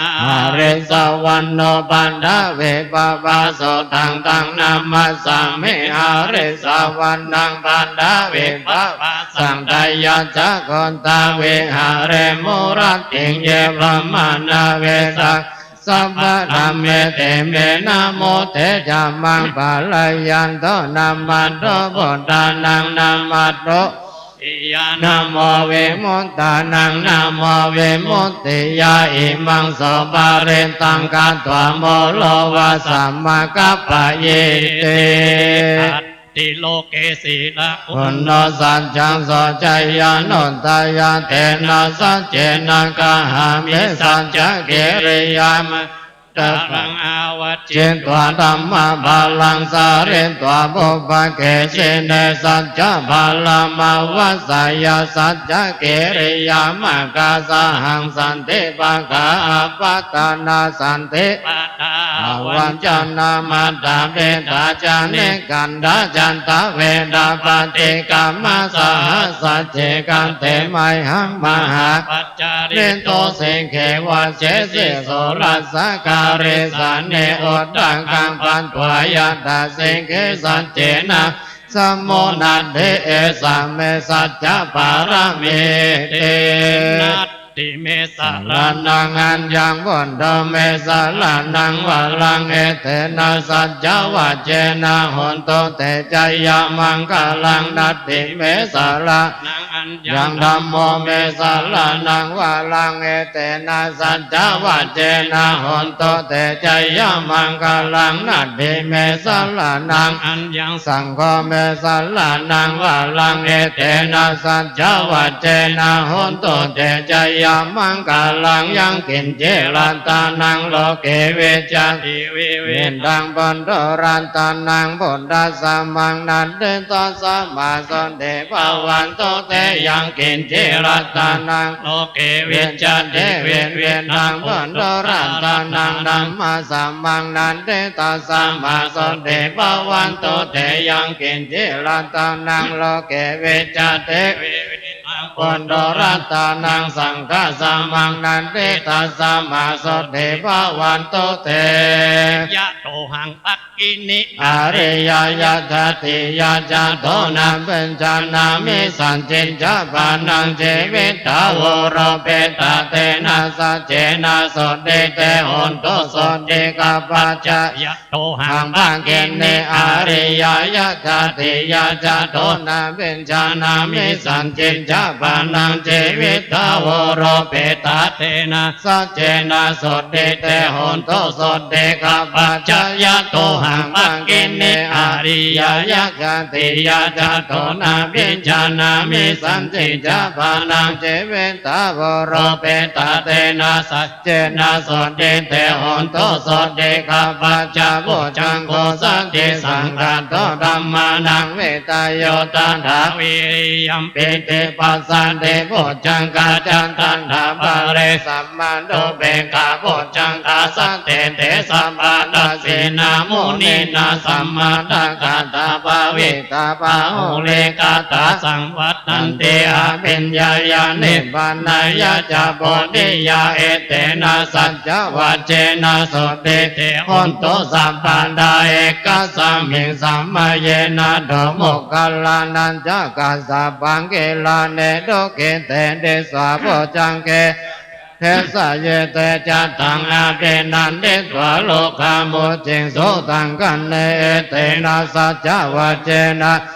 เตหนโตสัพพาดาเอกาธาธรรมราชาเบเกลันเยนะเบเดเลโตจนดันเทเรนะตันเยวะวะนาเป็นตัวนัสสะดารังสัมมวนเตตัวจาปาตาธรรมบุตตาสิอานาโสเอเตนะสัจจวัจเจนะโสเดเตหนโตสัพพาดาปะเอนะเตจาอาปันดาตินันนัมเปมาเอสินังมะกาตะกิเลสาวะปันตานุปาเตธัมมัตังเอเตนะสัจจวัจเจนะโสเตเตหนโตสัพพะตายันตุนิมิตังอวะมังกาลัญญโยจามานะโพสะกุณัสสะสันโตปะปะกะโหตุสุปินังอาคันตังพุทธานุภาเวนะวินัสสะเมนโตยันตุนิมิตังอวะมังกาลัญญโยจามานะโพสะกุณัสสะสันโตปะปะกะโหตุสุปินังอาคันตังธัมมานุภาเวนะวินัสสะเมนโตยันตุนิมิตังอวะมังกาลัญญโยจามานะโพสะกุณัสสะสันโตปะปะกะโหตุสุปินังอาคันตังสังฆานุภาเวนะวินัสสะเมนโต หาการุณิโกนาโตเฮตายาสัพพะปาเนนังโบเรนตัวบาลังเบสัพพะปันโตสัมปเดมุตตามังเอเตนะสัจจวัจเจนะโหนโตเตจยามังกาลังจยันโตปนิยามุเลสักกายานังนันเทวัตตโนเอวังตวังเวจโยโหเอจยาโสจยามังกาเลอปาราจิตาบาลังเกสิเสปะทาวิโภคาเลอภิเสเกสัพพะพุทธานังอังกัปปันโตปะโมทันเตสุนังกันตังสุมังกาลังสุภะปะตังโสโหเตตังสุกาโนสมุทโตโตจะโสยิตังพรหมจาเลสุปานังกินังกายกัมมังวาจากัมมังปานังกินังปานังกินังมโนกัมปานิติเตปานังกินาปานังกินานิกัตวานัลลาปันตันเตปานังกิเนโสอัตตลันโตโสเกโตเวลุลาโหปุตตะสะสันเนอโรโกโสเกโตโหเฮสหัสสะเปหิยาติปิสาอัตตลัตสุขิตาเวลุลาหาปุตตะสะสันเนอโรกาโสเกตาโหเฮสหัสสะเปหิยาติปิเตอันดาลันดาโสเกตาเวลุลาหาปุตตะสะสันเนอโรกาโสเกตาโหทัสสะหัสสะเปหิยาติปิริโอตตะปะสัมปันนาสุขธัมมาสัมมาเหตาสันโตสัพโพเรสาโลเกเทวะธัมมาเทวจเลสันติปังกาปัตตนาสันติปานาวันจันนามาตาปิตาจันเดกันตาจัตตะเวทปฏิกรรมาจายาสนาการตาบุตรเจตัวมาลังสวะหันดังจัตุสัจจังมาตลาสังเยปิวิสุนัลลาสัพพะตัณหังการะไดโยอุตตาอันตวิสัตตินายกาสัพเพปะเตติตาไมหังมัตตะเกเตโมเนสาลาสิเสปะเตติโตเมหังพุทโธธัมโมตะเวโรจาเนสังโฆปะเตติโตเมหังภูเรสัพพะกุณากาโลหะตะเยเมอนุรุตโตสาเลปุตโตจาตากิเนโกนัญโยเอติปากาสาเมงมุกขัลลันโนจาวามะเกตะเกเนสวะเนไมหังอาสุงอานันตาราหุรากัสสะโพจัมมาอานาโมอุปาสุงวามาโสตะเกเกสันเทปิติภากาสาเมสุริโยวะปะปังกะโลเนสินโนเสเรสัมปันโนโสเปโตโมนิปุงกะโวกุมารากัสสะโพเดโรมาเอสิตรวาทาโอโสไมหังวัตตะเนเนจังบันเดดาเสกุณาคาโลปุณโนอังโกลิมาโลจะอุปาลินันตสิวารีเมปัญจมหาเทลานาลาเทติลากามามาเสสะเสติมหาเทลาจิตาวันตาจินโนลาสะจารันตาสิลาเตเจนังกามังเกสุสันเดตารัตานังโอระโตอาเสดาเทเนเมตาโสตากังจาจากังปัสสะโตอาสิวาเมอังกุลิมาลักังกันดาโมระภาเรตัญจาตานาติยาโสตากังอากาเสสัตตานังอาสิเสสะภะกาลสันติตาเจนานาภาลสังยุเตธัมมะภะกาลลังกาเทวะสัตโตเมสักกะเจนะสัมมาสัมพุทธปัญจเลวะตาเอตาเยจะจะตาภะเฮรัจจตุตตาวาเสสะวินัยยันโตอนันตะกุณาเตจะจะเจนะปัญจรมัจจมเฮวิหารันตังบาเหตาเลสัตตาภาเรนตุมังสัพเพเตมหาโพเรสัสสะภาเอเจวะเมกันโตระโกโสระโกพุทธานุภาเวนะจิตตุปัตตโวธัมมานุภาเวนะจิตตาสังฆานุภาเวนะจิตันตรายโยจาระเมธัมมานุภาวะปาริโตเตจยปัญจารปันนรัสสะรัฐานิติตาติอุณัสสาวิจัยโยธัมโมโลเกอันโลตาโลสัพพสัตตาเหตัตถายะตังตวังกันนาหิเทวะเทปาริวะเจราจดันเดอามานุเสหิภาวะเกวายะเกนะเกวิเสโพเตอากาลมาลาเนนะจัสสะปัสสะมะมารณะมุตโตดาเปตวะกาลมาเรตังตาเสวะอนุภาเวนะอุนตุเทโวสุขิสัตตาสุตตาสีลังสัมมา มาดายะธัมมังสัจจาริตังจาเรตเสวะอนุภาเวนะหุนตุเทวสุขิสัตตาลิกิตังตินติตังโกจังกาลานังวาจานังกาลงอาเรสังเตสานังสุตตวตัสสะอายุภวัตติเตสักัตถะพุทธาลตันดังโอสันดังโอตามังวาลังเอตังเดวามนุสานังพุทธเตเจนะสุตินานัสสันตุปัตตาวาสทุกขาอุปสัมเมนตุเตสักกัตถะธัมมาลัตตานังโอสะดังโอตามังวารังปาเลลาอุปสัมมานังธัมมะเตเจนะสุตินานัสสันตุปัตตาวาสเวปยาอุปสัมเมนตุเตสักกัตถะสังฆลัตตาโอสะดังโอตามังวาลังอาหุนายังปะหุนายังสังฆเตเจนะสุตินานัสสันตุปัตตาวาสเวโรกาอุปสัมเมนตุเตจัดจังเทวามนุสานังกะโกตังเทติกังละสังอัมเปลังลาวันนันเจวะสัพพะปยาเทเวนัสสันโตเอกาตเวติจตุปัญจสัตตาตินังตายาวาโตกาเวนัสสันโตชีวิตานังตาตันตุเตชีวิตานังตาตันสายุวันนังสุขังพลังชีวิตานานุภาเวนะหุนตุเทวสุขิสัตตาชีวิตานังจโยตัตถะโอสะดังโอตามังวาลังสาลีลังทุกขังนาเสติเอจัจจังดานาโมตามังตัสสะมะกัลยะกัลยานังนิจจยังสัมปะลายานังปุญญานิปาลาโลกัสสะเมงอิทาโอนเทปานินางอิมินาชีวิตาเนนะตุมหากังเก่งภาเวสันเตเดกายุกาสันดาโอนโตสุเกตาโอนโตสัพพะทายโยโสดาตัสสิสักกัจจังศีลาวันเตสุตาเนโสนานาทานังวารังทัตถะชีวิตานังมหาปาลังเอวังมหิติกาเอสายาติดังปุญญาสัมปดาตัสสะมาเดราปะสังสันติปันติตากาตาปุญญาตันติอาเทโอนาสาเวใจโยนิจิโตเมตตายาภิกขเวเจโตวิมุตติยาเสวิตายาภาวิตายาภาหุเลกตายายานิกตายาวัตุกตายาอนุติตายาปริติตายาสุสัมมาลัดดายาเอกาดัสสานิสังสาปฏิกังขากตาเมเอกาดัสสะสุขังสุปฏิสุขังปฏิปุจจตินาปาปังกังสุปินังปัสสะเทมนุสานังปิโยโหติอามนุสานังปิโยโหติเทวตาระกันตินาสาอังเกวาวิสังวาสันทังวากามติโตวาตังจิตตังสมาธิยาติมุขวันโนวิปัสสิตาติอาสัมมุลลาโหกาลังกาโรเตโอตาเรงอาปาติวิจันโตพระมโลโกปะโค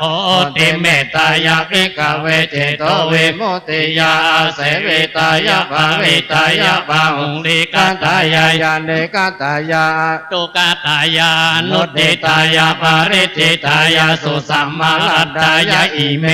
กาดัสสะเนสังฆปฏิกังคติธรรมโวจะภควาตมานาเตปิโกภควะโตภาสิตังอภินันตุนเต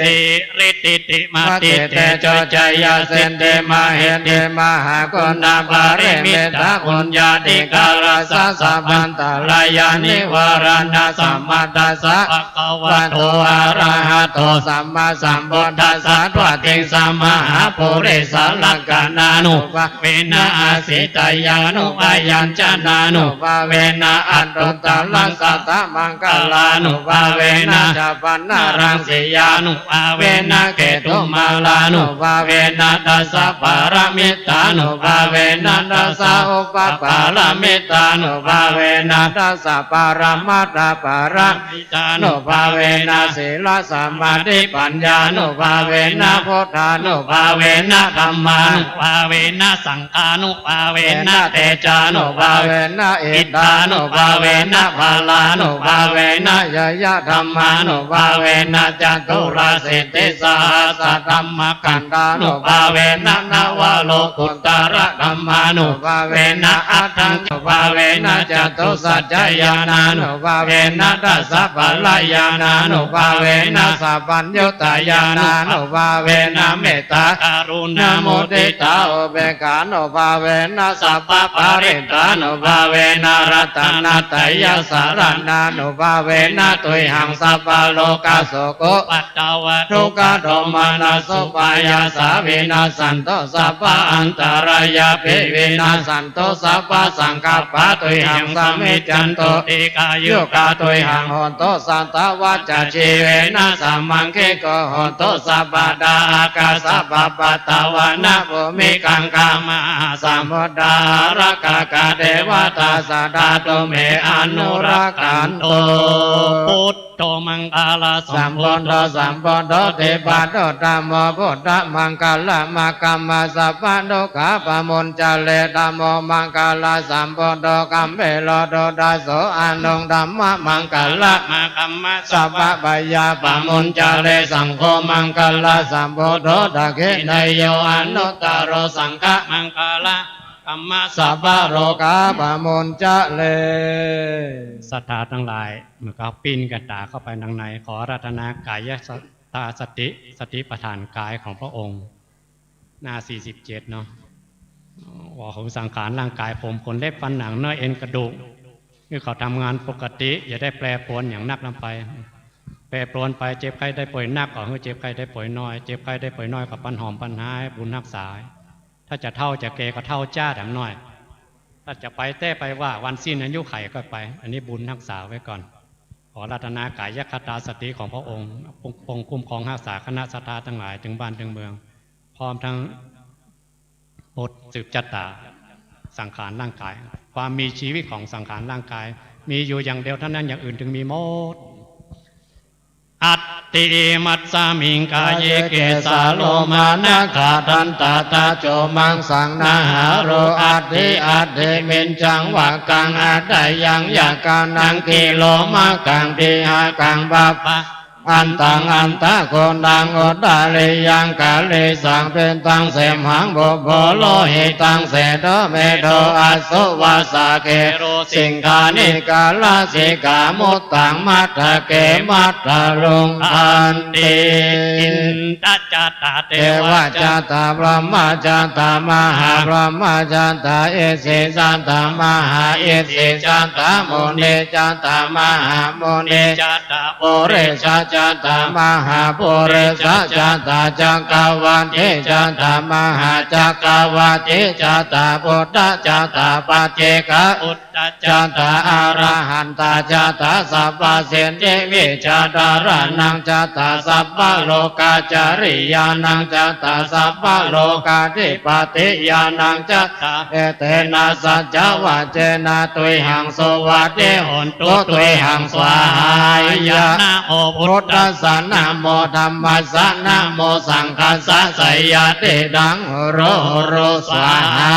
ยะอินตจัตตาเทวจัตตาพระมจัตตามหาพระมจัตตาเอสิจัตตามหาเอสิสัตตาโมเนจัตตามหาโมเนจัตตา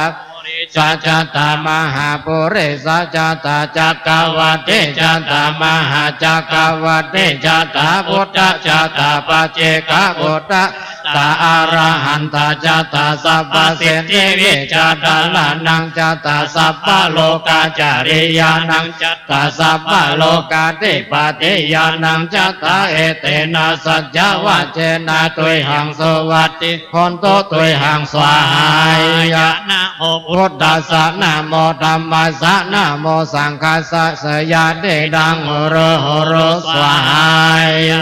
อินตจัตตาเทวจัตตาพระมจัตตามหาพระมจัตตาเอสิสัตตามหาเอสิจัตตาโมเนจัตตามหาโมเนจัตตาปุริสจัตตามหาปุริสจัตตาจักรวัติจัตตามหาจักรวัติจัตตาพุทธจัตตาปัจเจกพุทธจัตตาอรหันตจัตตาสัพพเสนเทวิจัตตาลานังจัตตาสัพพโลกาจาริ ยานังจัตตาสัพพะโลกาเตปฏิญาณังจัตตาเอเตนะสัจจวัจเจนะตุยหังสวัตติโอนตุตุยหังสา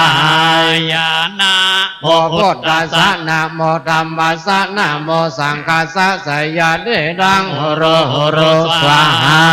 ยา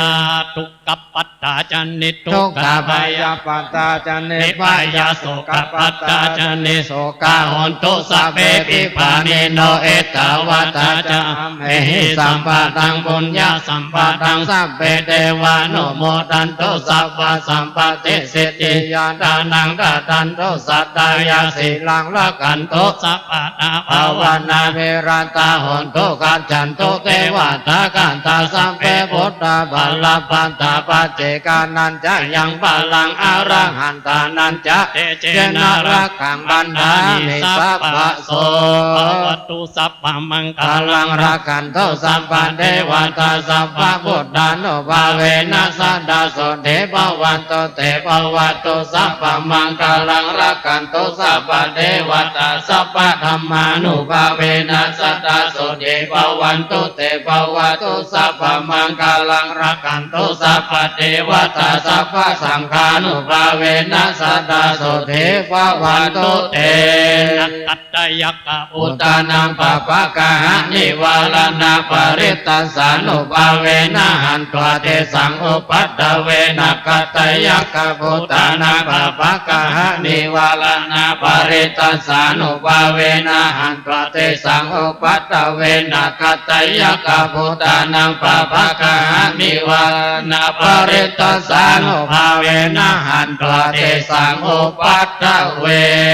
สุโกอุตตานังอุปโตสุขสันธรรมเดสนาสุขสังคัสสะสามัคคีสามัคคานังตะโพสุโขกัตติโยเจโตจันเนตัสสะมิงเยโกตปฏิจายโนวิจาจารณะสัมปันโนโสเสโตเทวมนุสเสติวะตปฏิอาทิโจรติมาปฏิจันติมาสันนาโตกัตติโยตปฏิจายตปฏิพระมโนอัตตสัพพะโอละตังพุทโธตปฏิเตตัสสะโรกายาปรมาลาภาสันตุเถปรมังดานังวิสาสาปรมายาเตนิพพานังปรมังสุขังบัดนี้พระสงฆ์ทั้งนั้นได้สวดเจริญพระพุทธมนต์เป็นที่เรียบร้อยบริบูรณ์แล้วต่อไปนี้เฮาท่านทั้งหลายจะได้ยกยอถวายกล่าวคำถวายนำตัวประจานเน้อตั้งใจเน้อแต่ว่าถวายเน้อว่านะโมพร้อมๆกัน3จบนะครับนะโมตัสสะภะคะวะโตอะระหะโตสัมมาสัมพุทธัสสะนะโมตัสสะภะคะวะโตอะระหะโตสัมมาสัมพุทธัสสะนะโมตัสสะภะคะวะโตอะระหะโตสัมพุทธัสสะว่าตามนะครับอิมานิมะยังพันเตภัตตานิสัปปะริวาลานิภิกขุสังฆัสสะโอโนชยามะสาธุโนพันเตภิกขุสังโฆอิมานิภัตตานิสัปปะริวาลานิปาติคันหันตุ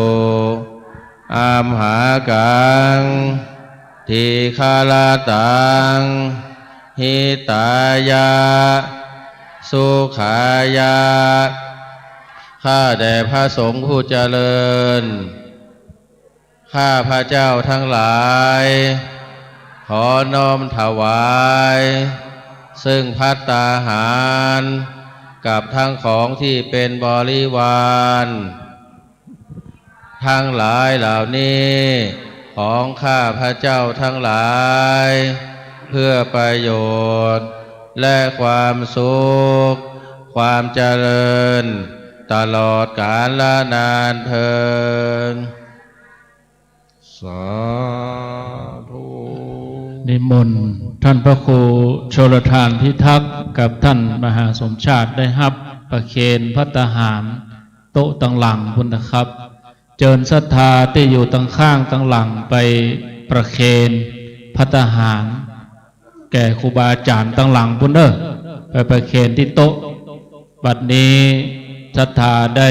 กล่าวคำถวายภัตตาหารเพลต่อไปกราบนิมนต์ครูบาอาจารย์ได้คือปอนศรัทธาญาติโยมกราบนิมนต์หลวงพ่อตั้งยถาครับนิมนต์ครับ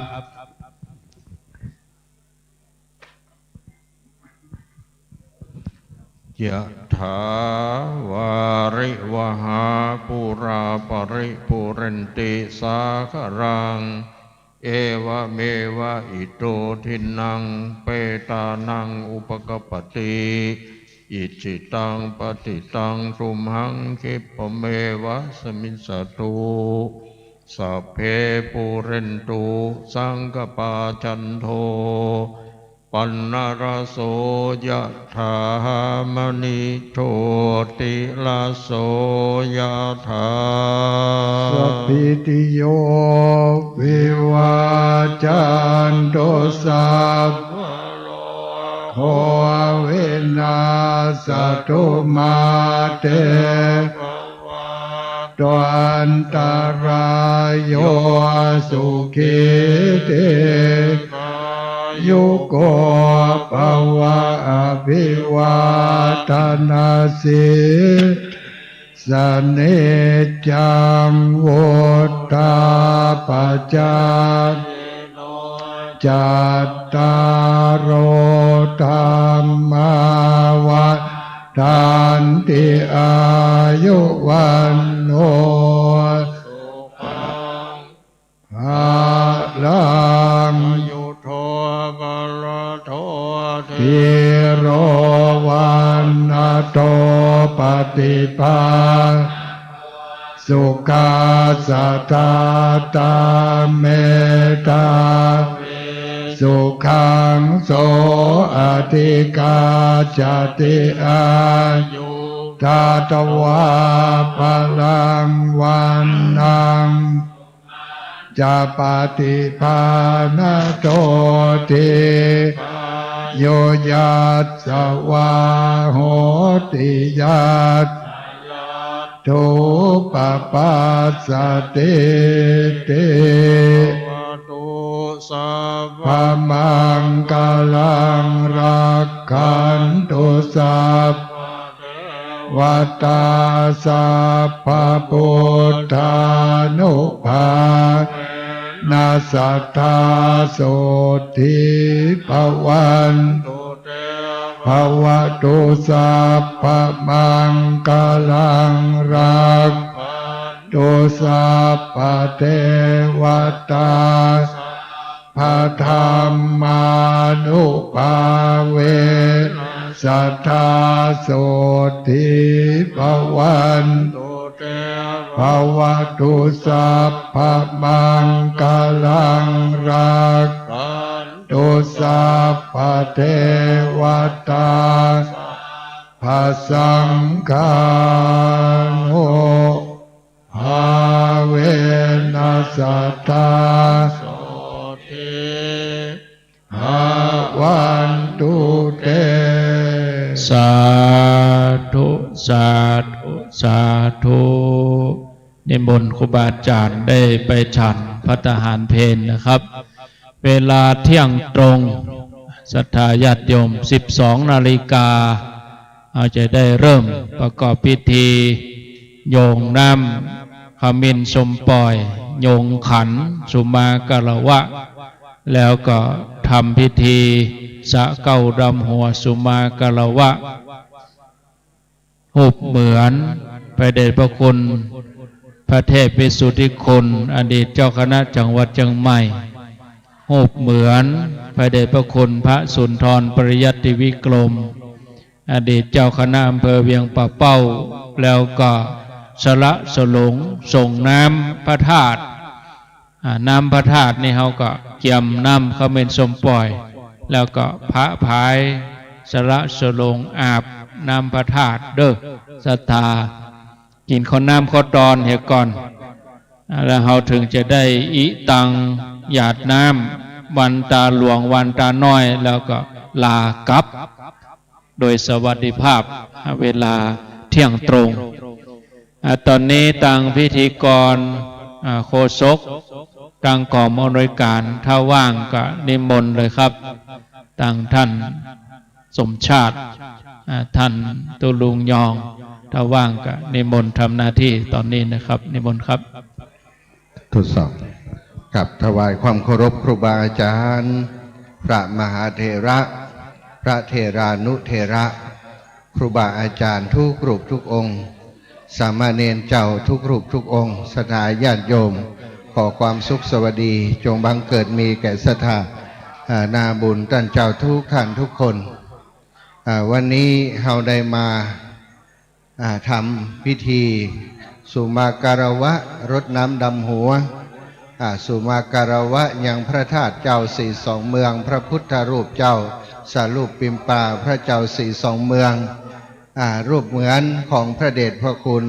ท่านเจ้าคุณพระเทพวิสุทธิคุณท่านเจ้าคุณสุนทรปริยัติวิกรมเสร็จไปแล้วนะตอนนี้คือพิธีในส่วนของการเจริญพระพุทธมนต์สมโพธิน้ำขมิ้นสมปล่อยของศรัทธาส่วนพิธีในการที่จะสักการะบูชาก็จะเป็นพิธีตอนเที่ยงตามที่ท่านอาจารย์ได้นัดหมายช่วงนี้เนอะศรัทธาอีป่ออีแม่มีโรงทานมีโฮงทานที่เปิ้นเอามาร่วมบุญในวันนี้เนาะโฮงทานข้าวจีเก็บไว้เฮือ2 ก้อนเนอะ ข้าวจีเจ้านี้ลำนะศรัทธาเนาะพี่น้องเพิ่นเอาข้าวจีมาทุกครั้งที่มีปอยมีงานที่ม่อนสี่สองเมืองข้าวจีก็ดีมีข้าวเหนียวบะม่วงเนอะข้าวเหนียวบะม่วงกับข้าวกับปลาที่ขึ้นโต๊ะครูบาอาจารย์กำเดียวหลังจากที่ครูบาอาจารย์สมปานท่านเจ้าฉันเรียบร้อยแล้วเนอะปอกกำนันเขาพี่น้องหมู่เฮาสอบตพี่น้องผู้ช่วยสารวัตรต่างๆที่เขาได้มาช่วยการช่วยงานมาดูแลความเรียบร้อยที่ม่อนสี่สองเมืองเดียวกินข้าวกินปลาตั้งหลังที่ครูบาอาจารย์กำลังฉันอยู่นั้นกราบนิมนต์ครูบาอาจารย์ทุกรูปทุกองค์เนอะครับเนอะฉันภัตตาหารเรียบร้อยก็จะได้เฮือศรัทธาเพื่อนได้กินข้าวกินปลาจากนั้นเขาก็จะได้เข้าสู่โหมดเข้าสู่พิธีในการสักการะบูชาส่งน้ำส่งน้ำพระเจ้าสี่สองเมืองพระธาตุสี่สองเมืองแล้วก็รูปเหมือนครูบาเจ้าถึง2 รูป 2 องค์เนอะศรัทธาอีป่ออีแม่ทั้งหลายกินข้าวน้ำจำข้าวตอนให้อิ่มหนำสำราญเสียก่อนทราบว่าบางคนเปิ้นห่อเข้ามาโดยเนอะห่อเข้าน้ำพริกมาโดยห่อเข้าเอา5 จี 5 ปิ้งมาโดยก็มีเนอะสาธุโยมแม่เจริญก่อนตอนนี้ก็มีศรัทธาญาติโยมเปิดมาให้หอมเพิ่มเติมเนอะได้ประกาศไปก็มีบ่ได้ประกาศก็มีบ่เป็นอย่างเนาะที่เอาใส่จอมในตู้ในอย่างไปเรียบร้อยก็ถือว่าอนุโมทนาบุญกับศรัทธาญาติโยมทั้งหลายมีเพิ่มเติมมาเนาะตะกี้แม่สีดาคนงามเวียงเป่าพร้อมกับคณะญาติธรรมเพื่อนฝูงญาติมิตรญาติสนิทมิตรสหายโยมน้องพรกินข้าวก่อนนะสักข้าวกินก่อนเนาะญาติสนิทมิตรสหายได้มาร่วมเป็นเจ้าภาพอันนั้นมาเป็นโฮงทานกะบะฟักทองบะน้ำแก้วเอาใส่เอาสำรับเนาะใส่เลยเนอะสาธุเนาะขอบคุณกับสถานบุญพี่น้องหมู่เฮาทุกท่านทุกคนเดือนจีปีใหม่สิ่งที่เฮาบ่ลืมกันก็คือการสักการะสุมาการวะรดน้ำดำหัวอันเป็นหีดหอยประเพณีของโบราณล้านนาดำหัวพ่อแม่ครูบาอาจารย์สิ่งศักดิ์สิทธิ์ที่เฮาเคารพนับถือคนที่เปิ่นมีครูก็ขึ้นขันตั้งในช่วงของปีใหม่แบบนี้สถาสละสลงเป็นสิ่งที่มีความจำเป็นเนาะ ต่อวัฒนธรรมประเพณีอันดีงามเฮาต้องช่วยกันอนุรักษ์รักษาไว้ลูกหลานรุ่นเหลนรุ่นลูกรุ่นหลานเฮาไปตั้งหน้าถ้าโยมป่อโยมแม่พี่น้องหมู่เฮาบ่ช่วยกันอนุรักษ์รักษาไว้หีดหอยประเพณีอันดีงามก็จะถูกละเลยหลงลืมไปตอนนี้มีศรัทธาญาติโยมได้ให้หอมเพิ่มเติมมาเนอะขออนุญาตประชาสัมพันธ์ชื่อเสียงเรียงนามของศรัทธาสาธุชนที่ได้หอมปัจจัยมาไอครับปีพาเนาะอันนี้เปิ่นมาจากกู้เนอะศรัทธาญาติโยมเดินทางมาจากเมืองฝางมาช่วยเตรียมการเตรียมงานตะวาแล้วแล้วก็โยมปีละพีพันเครือโยได้เป็นเจ้าภาพเจ้าสำรับ1 สำรับ 1,000 บาทรวมกันแล้วกับของปีครับปีพาก็เป็น 1,100 บาทสาธุป่ะโอ้ข้าวจีมาแล้วเหรอ โอ้สั่งข้าวจีได้แต่หอดอกสาธุเนอะมูลศรัทธาแม่จันนอนาคบ้านหัวเวียงได้ร่วมบุญมาแห่ม100 บาทแล้วก็มูลศรัทธานางสาวอรุณวันนางสาวกันนิการ่วมบุญมาแห่ม 1,000 บาทเนอะรับทราบอนุโมทนาบุญเนอะมูลศรัทธาป่อกำนันธัญพัฒน์ปาเขื่อนตะโอสาธุโยมแม่ทิพย์กามีถวายก้าน้ำกาไฟเนาะพี่น้องบัลลังกาเนาะอนุโมทนาบุญอายุมันขวัญยืนจัตตารโอธรรมาวัฏันติอายุวันโนสุขังพระลังอยู่ดีมีสุขเนอะแม่เนอะสาธุสาธุหันโอ้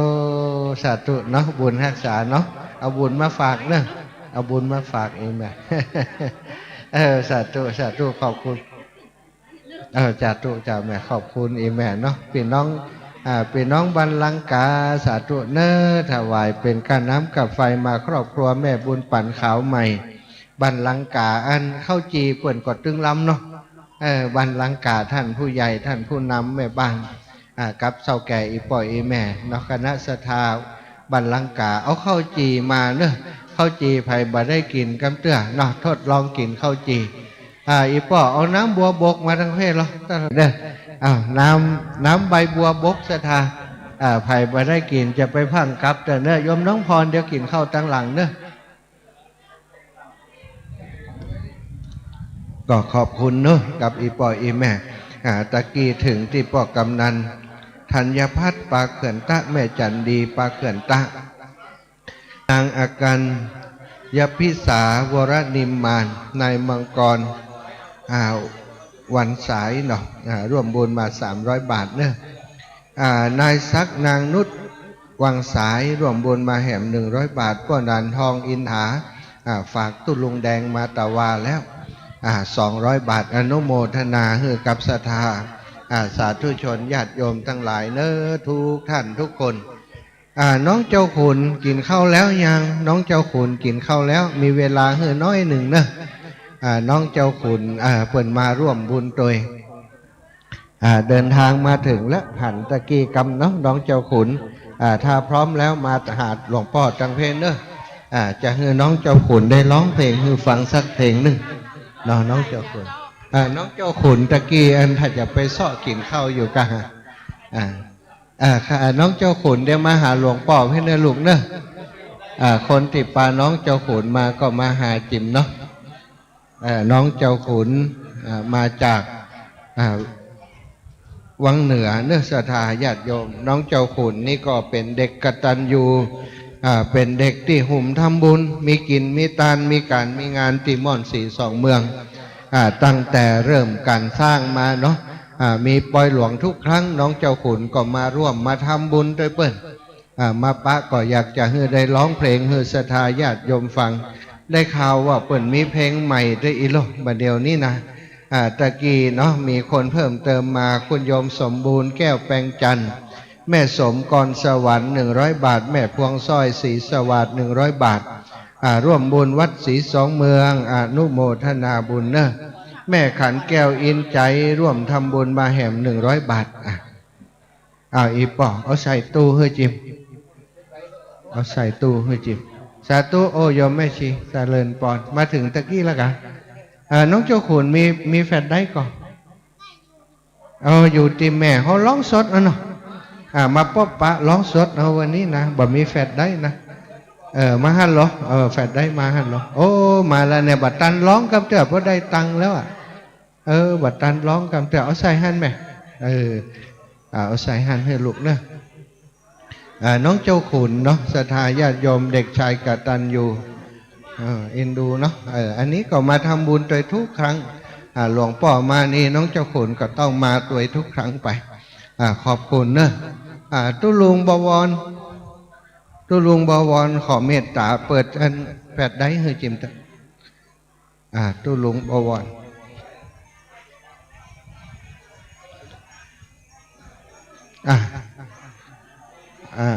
นี่เนอะน้องเจ้าขุนเนาะกำลังขึ้นบันใหม่ไปเมื่อประเมินมานี่บัดเดียวมีบันใหม่แล้วกันก็อาจจะแล้วครับแล้วเนาะได้ขึ้นบันใหม่ไปแล้วครับได้ขึ้นเด้อแล้วอยู่ม่วนก็ม่วนครับได้ข่าวว่าตู้เจ้าไปนอนบันใหม่กันตู้เจ้าจากทางใดตู้เจ้าคนที่ถือไม้เนี่ยตู้เจ้าลำปางไปลักนอนบันใหม่ลูกเบาแล้วน้องเจ้าขุนเรียบร้อยแล้วทักทายครับโอเคเพลงเป็นเพลงเก่าแล้วนะครับกับเป็นเพลงที่เป็นเพลงชีวิตของน้องเจ้าขุนตั้งแต่เด็กๆครับตั้งแต่เด็กๆถึงโตมาถึงตอนนี้ครับยังไงก็มีคนอยู่แล้วโอเค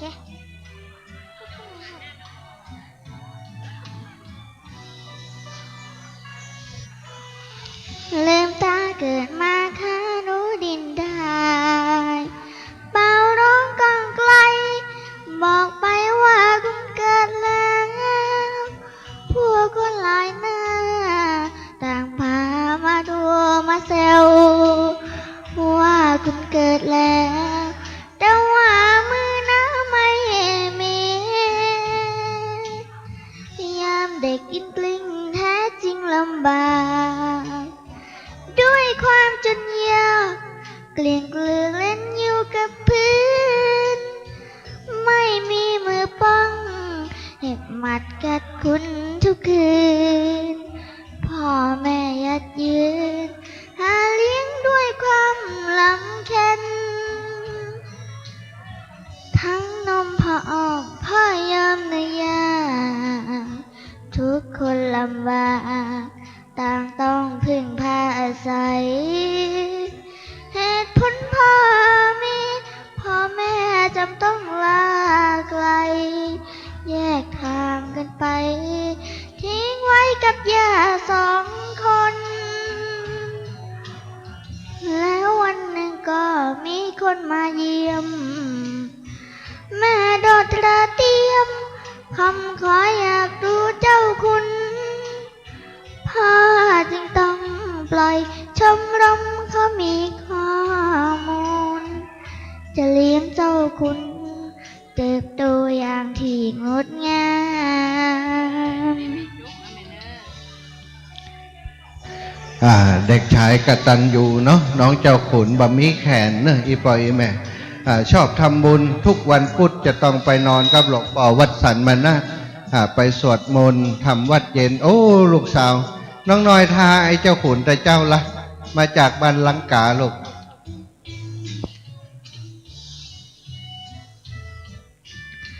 ผมได้ไม่ชมรมผู้พิกา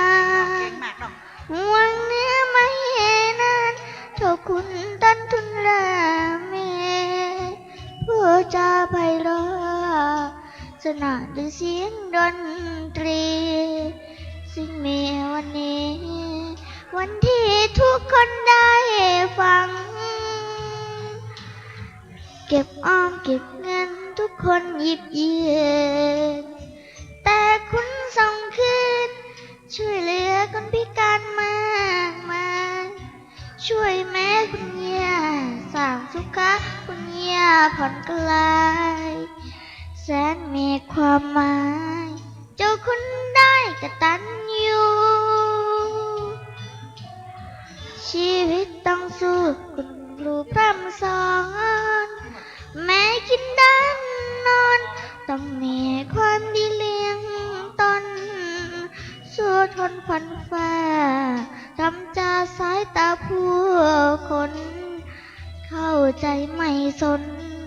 ก้าวไปด้วยใจเปี่ยมคุณตั้งใจก้าวไปด้วยใจเด็ดเดียวใช่คุณคนเดียวคนพิการหวังได้พึ่งพาจะใช้น้ำเสียงหาเลี้ยงครอบครัวภายหน้าแบ่งเบารักษาคนพิการขอบคุณเนอะศรัทธาติของความเมตตาน้องเจ้าขุนเนาะวันนี้เสียงบดีเป็นวัดศรัทธาไข้เป็นไข้นึกว่าจะมาได้มาหลายวันแล้วฟักฟื้นเนาะเปล่งเสียงนักกับว่าได้นะโอ้มีคนปบมือเฮอดเอาปบมือกะปบมือเสียง100เพลงต่อไปเพลงที่2เพลงอย่างจ๊ะเอาเพลงใดมันก็เอาเพลงนั้นนะครับเพลงอย่างออกก่อนตั้งเพลงนั้นอย่างเดียว เอาน้องถ่ายรูปโอ้เพลงมันก่อยปล่อยแม่รับเจ้าขุนเต้นเพลงให้ฟังเนอะเอาใครจะถ่ายรูปด้วยก็ถ่ายได้เนอะถ่ายรูปกับเจ้าขุนได้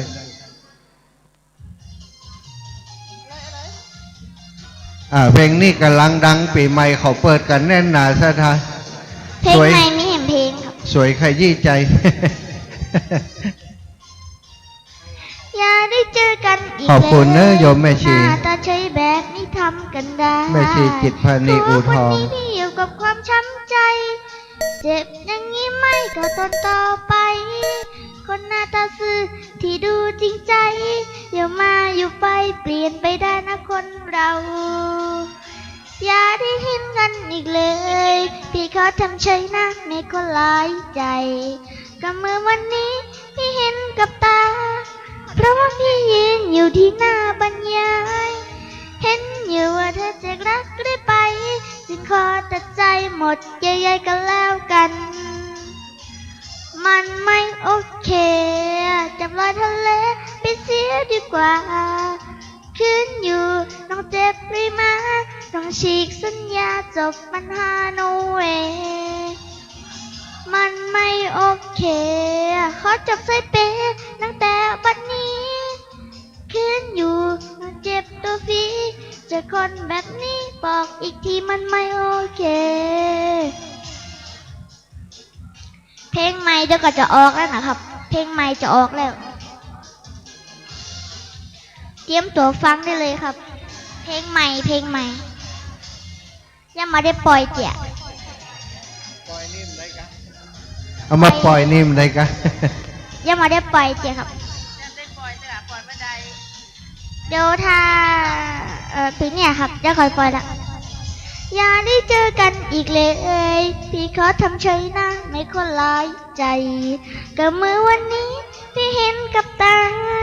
เพราะว่าพี่ยืนอยู่ที่หน้าบรรยายเห็นอยู่ว่าเธอจะรักหรือไปจึงขอตัดใจหมดใหญ่ๆก็แล้วกันมันไม่โอเคจับลอยทะเลไปเสียดีกว่าขึ้นอยู่ต้องเจ็บหรือมาต้องฉีกสัญญาจบปัญหาโนเวมันไม่โอเคขอจับใส่เปตั้งแต่บัดนี้ขึ้นอยู่ต้องเจ็บตัวฟรีเจอคนแบบนี้บอกอีกทีมันไม่โอเคมันไม่โอเคมันไม่โอเคก็มันไม่โอเคเย่เย่เย่เย่ถ้าบักเก่งใจว่าเป็นอันม่อนสีสองเมืองจะเต้นให้ดูแล้วนี่นะ เจ้าคุณ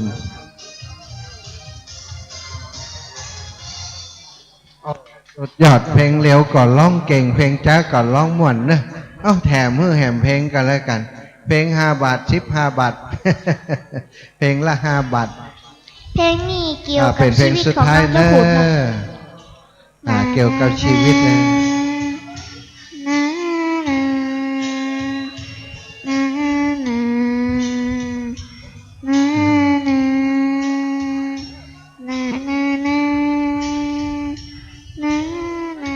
โอ้ได้ของดีด้วยสาธุสาธุสาธุ นานาคุณครูสั่งให้เขียน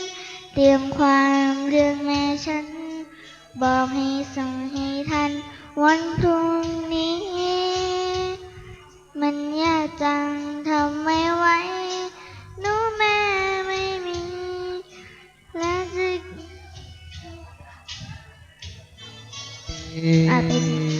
เป็นห่วงก็ไม่รู้ดูแลก็ไม่คุ้นกอดแม่อุ่นจริงๆมันจริงไหมพร้อมหน้ากันทานอาหารเคยมีแค่ฝันไปไม่มีเพลงกล่อมไหนไม่มีห่มผ้าไม่เคยอุ่นเลยกอดหมอนไม่เคยอุ่นใจนอนหลับไปอย่างเดียวได้ทุกทีไม่มีอะไรจะเขียนให้ครูได้อ่านพรุ่งนี้บนหน้ากระดาษกันละน้ำตาถ้าแม่ฟังอยู่ไม่ว่าแม่อยู่ไหนไม่ว่าแม่เป็นใครช่วยส่งรักกลับมาถ้าแม่ฟังอยู่คิดถึงหนูหน่อยนะหนูขอสัญญาว่าหนูจะเป็นเด็กดีถ้าแม่ฟังอยู่นะนะนะนะนะนะนะนะนะนะ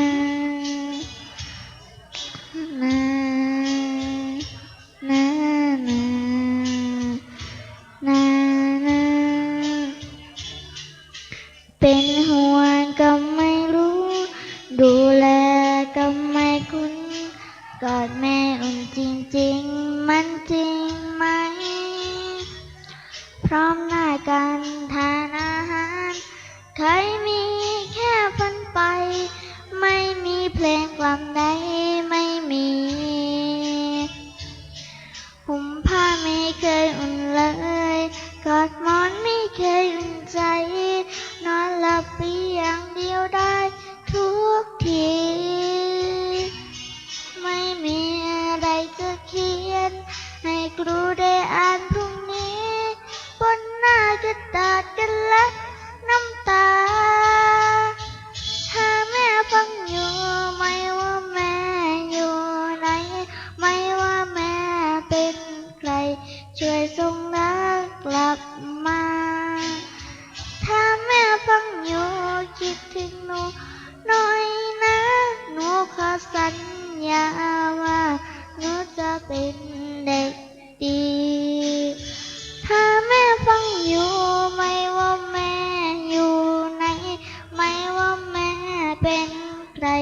ช่วยส่งรักกลับมาถ้าแม่ฟังอยู่คิดถึงหนูหน่อยนะหนูขอสัญญาว่าหนูจะเป็นเด็กดีถ้าแม่ฟังอยู่ไม่ว่าแม่อยู่ไหนไม่ว่าแม่เป็นใครช่วยส่งรักกลับมาถ้าแม่ฟังอยู่คิดถึงหนูหน่อยนะหนูขอสัญญาว่าหนูจะเป็นเด็กดีนี่ก็เป็นชีวิตจริงของน้องเจ้าขุนเนาะฟังเพลงนี้บ่ได้กับลูกจะให้ตัวไม่แหมเพลงละไม่ก็แม่นก็ปอกก่อนเนาะเพลงนี้ปิดเนอะตัวลุงเดี๋ยวน้องเจ้าขุนไปหาอันยอมแม่ไปเลยลูกปะละ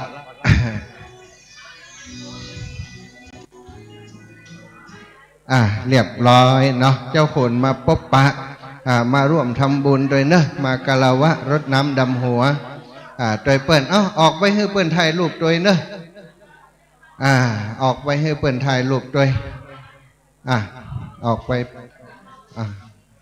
จับครูบาอาจารย์เปิ้นกินข้าวเรียบร้อย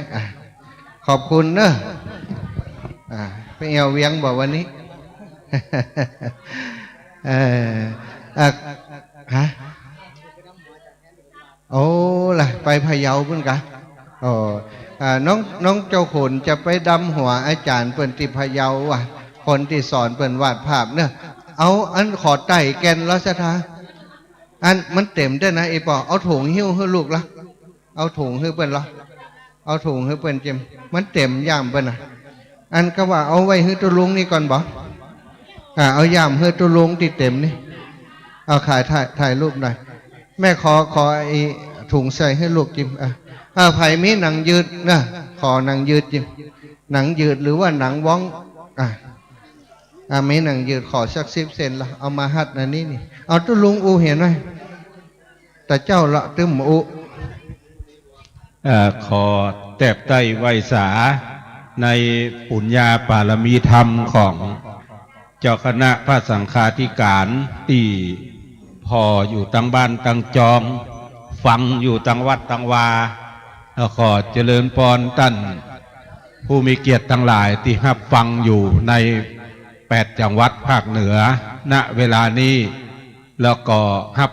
บฟังจากเฟซบุ๊กทั่วโลกในวันนี้เฮาท่านทั้งหลายได้ปากันมาจุ่มนุมกันที่บนม่อนพระเจ้าพระธาตุ42 เมืองก็เพื่อว่าจะได้จัดพิธีกรรมในทางพระพุทธศาสนาตามที่ท่านทั้งหลายรับทราบดีแล้วนั่นก็ตั้งคณะผู้จัดงานพิธีกรรมสุมากาลวะสะเก้าดำหัวสืบฮีดสารหอยพระมหาเถระและสงฆ์น้ำพระธาตุเจดีย์42 เมืองในส่วนของพระมหาเถระที่ได้ได้จ่าถึงก็มีพระเดชพระคุณพระเทพวิสุทธิคุณกุศลคันธวโรอดีตที่ปรึกษาเจ้าคณะจังหวัดเชียงใหม่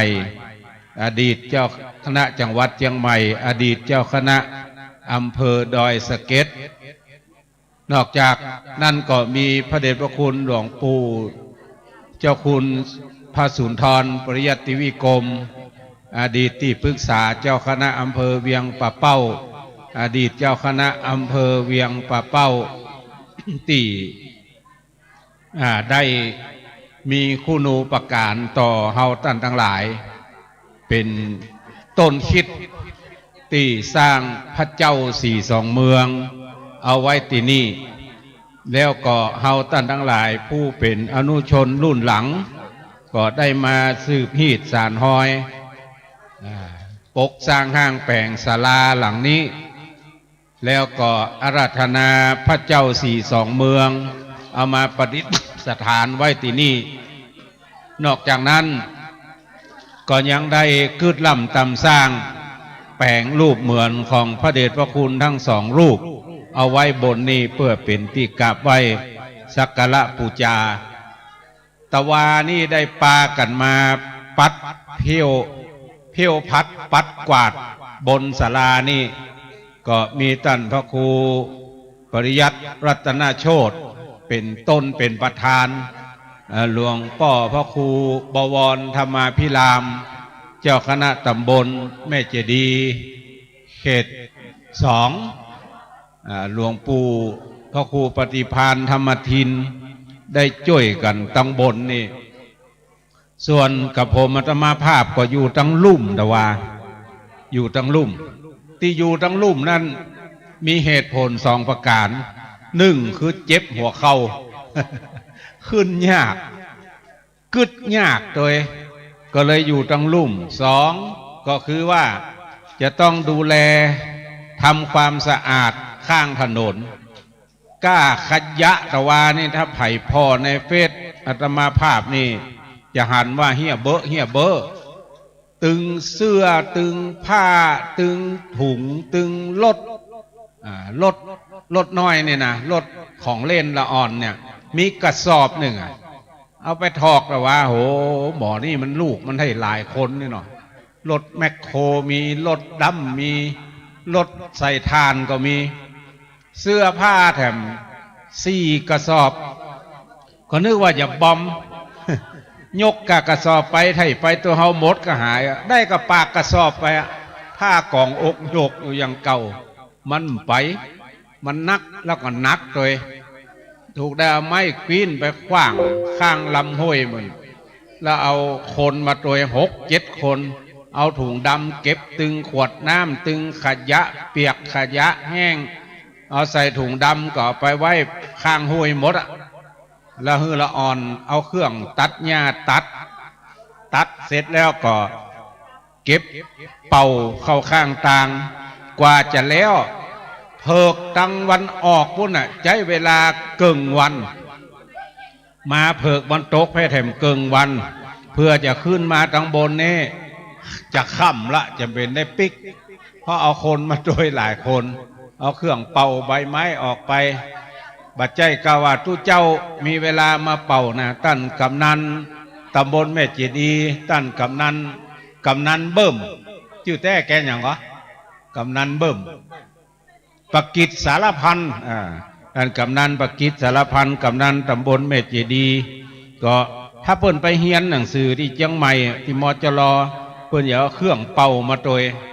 มาแวะเป่าเป็นเตื้อแต่ว่าช่วยกันเที่ยวพัดปัดกวาดวันนี้9:19 นาทีจนถึง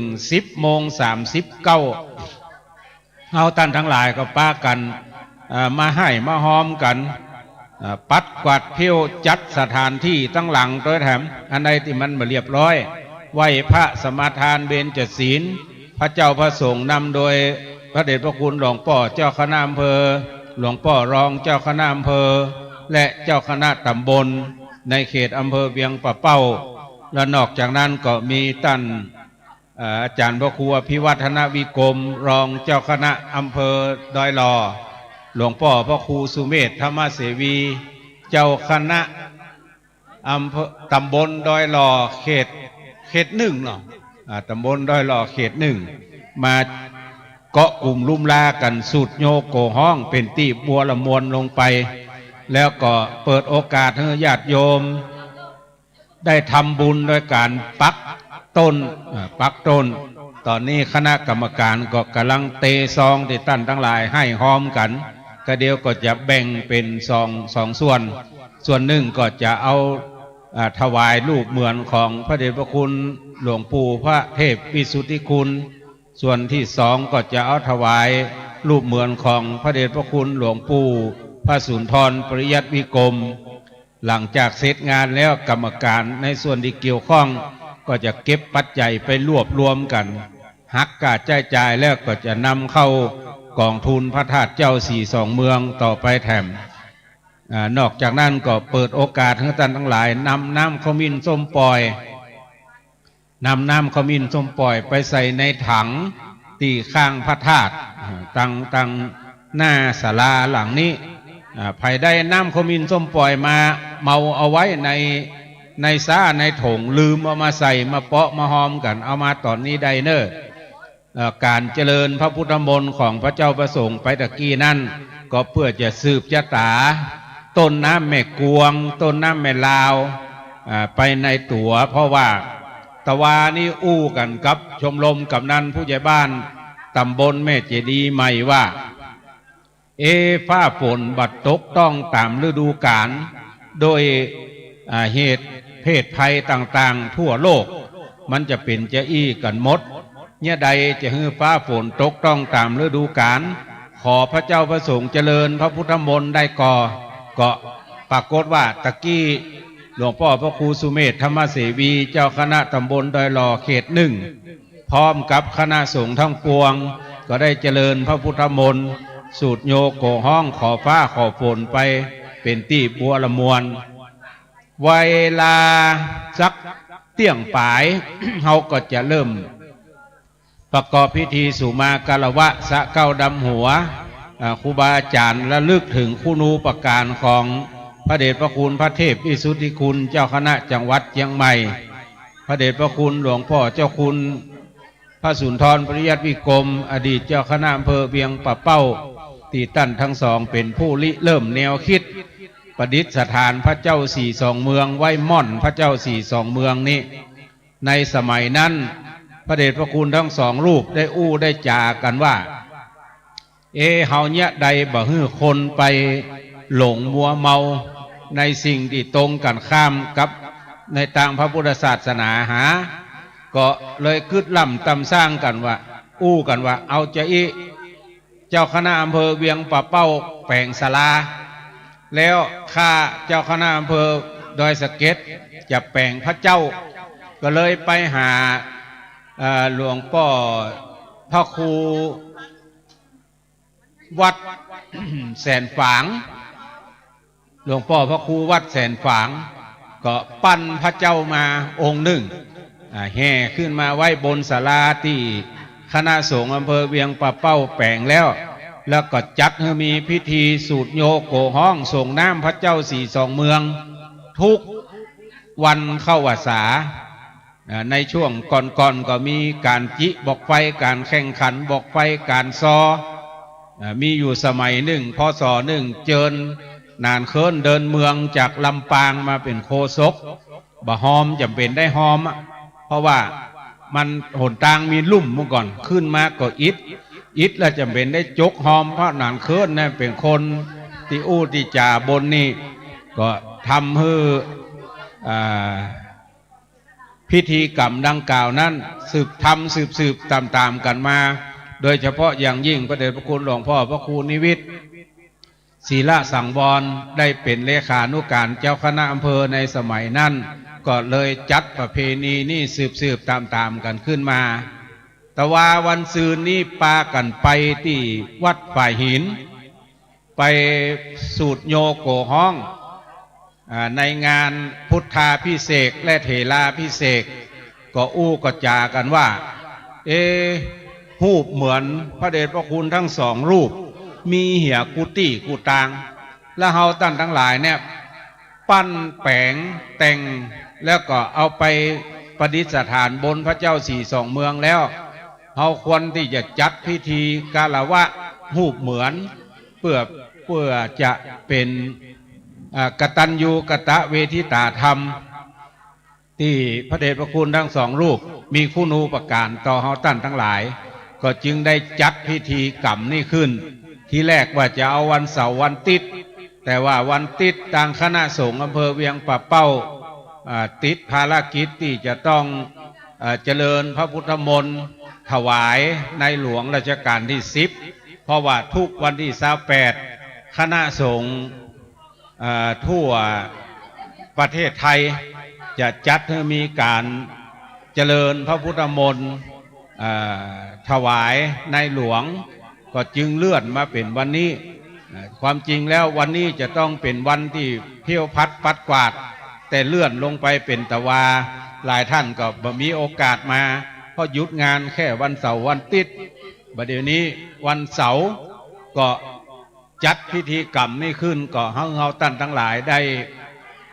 มีโอกาสที่จะช่วยเหลือเพื่อพายซึ่งกันและกันในการจัดงานในส่วนนี้นั่นก็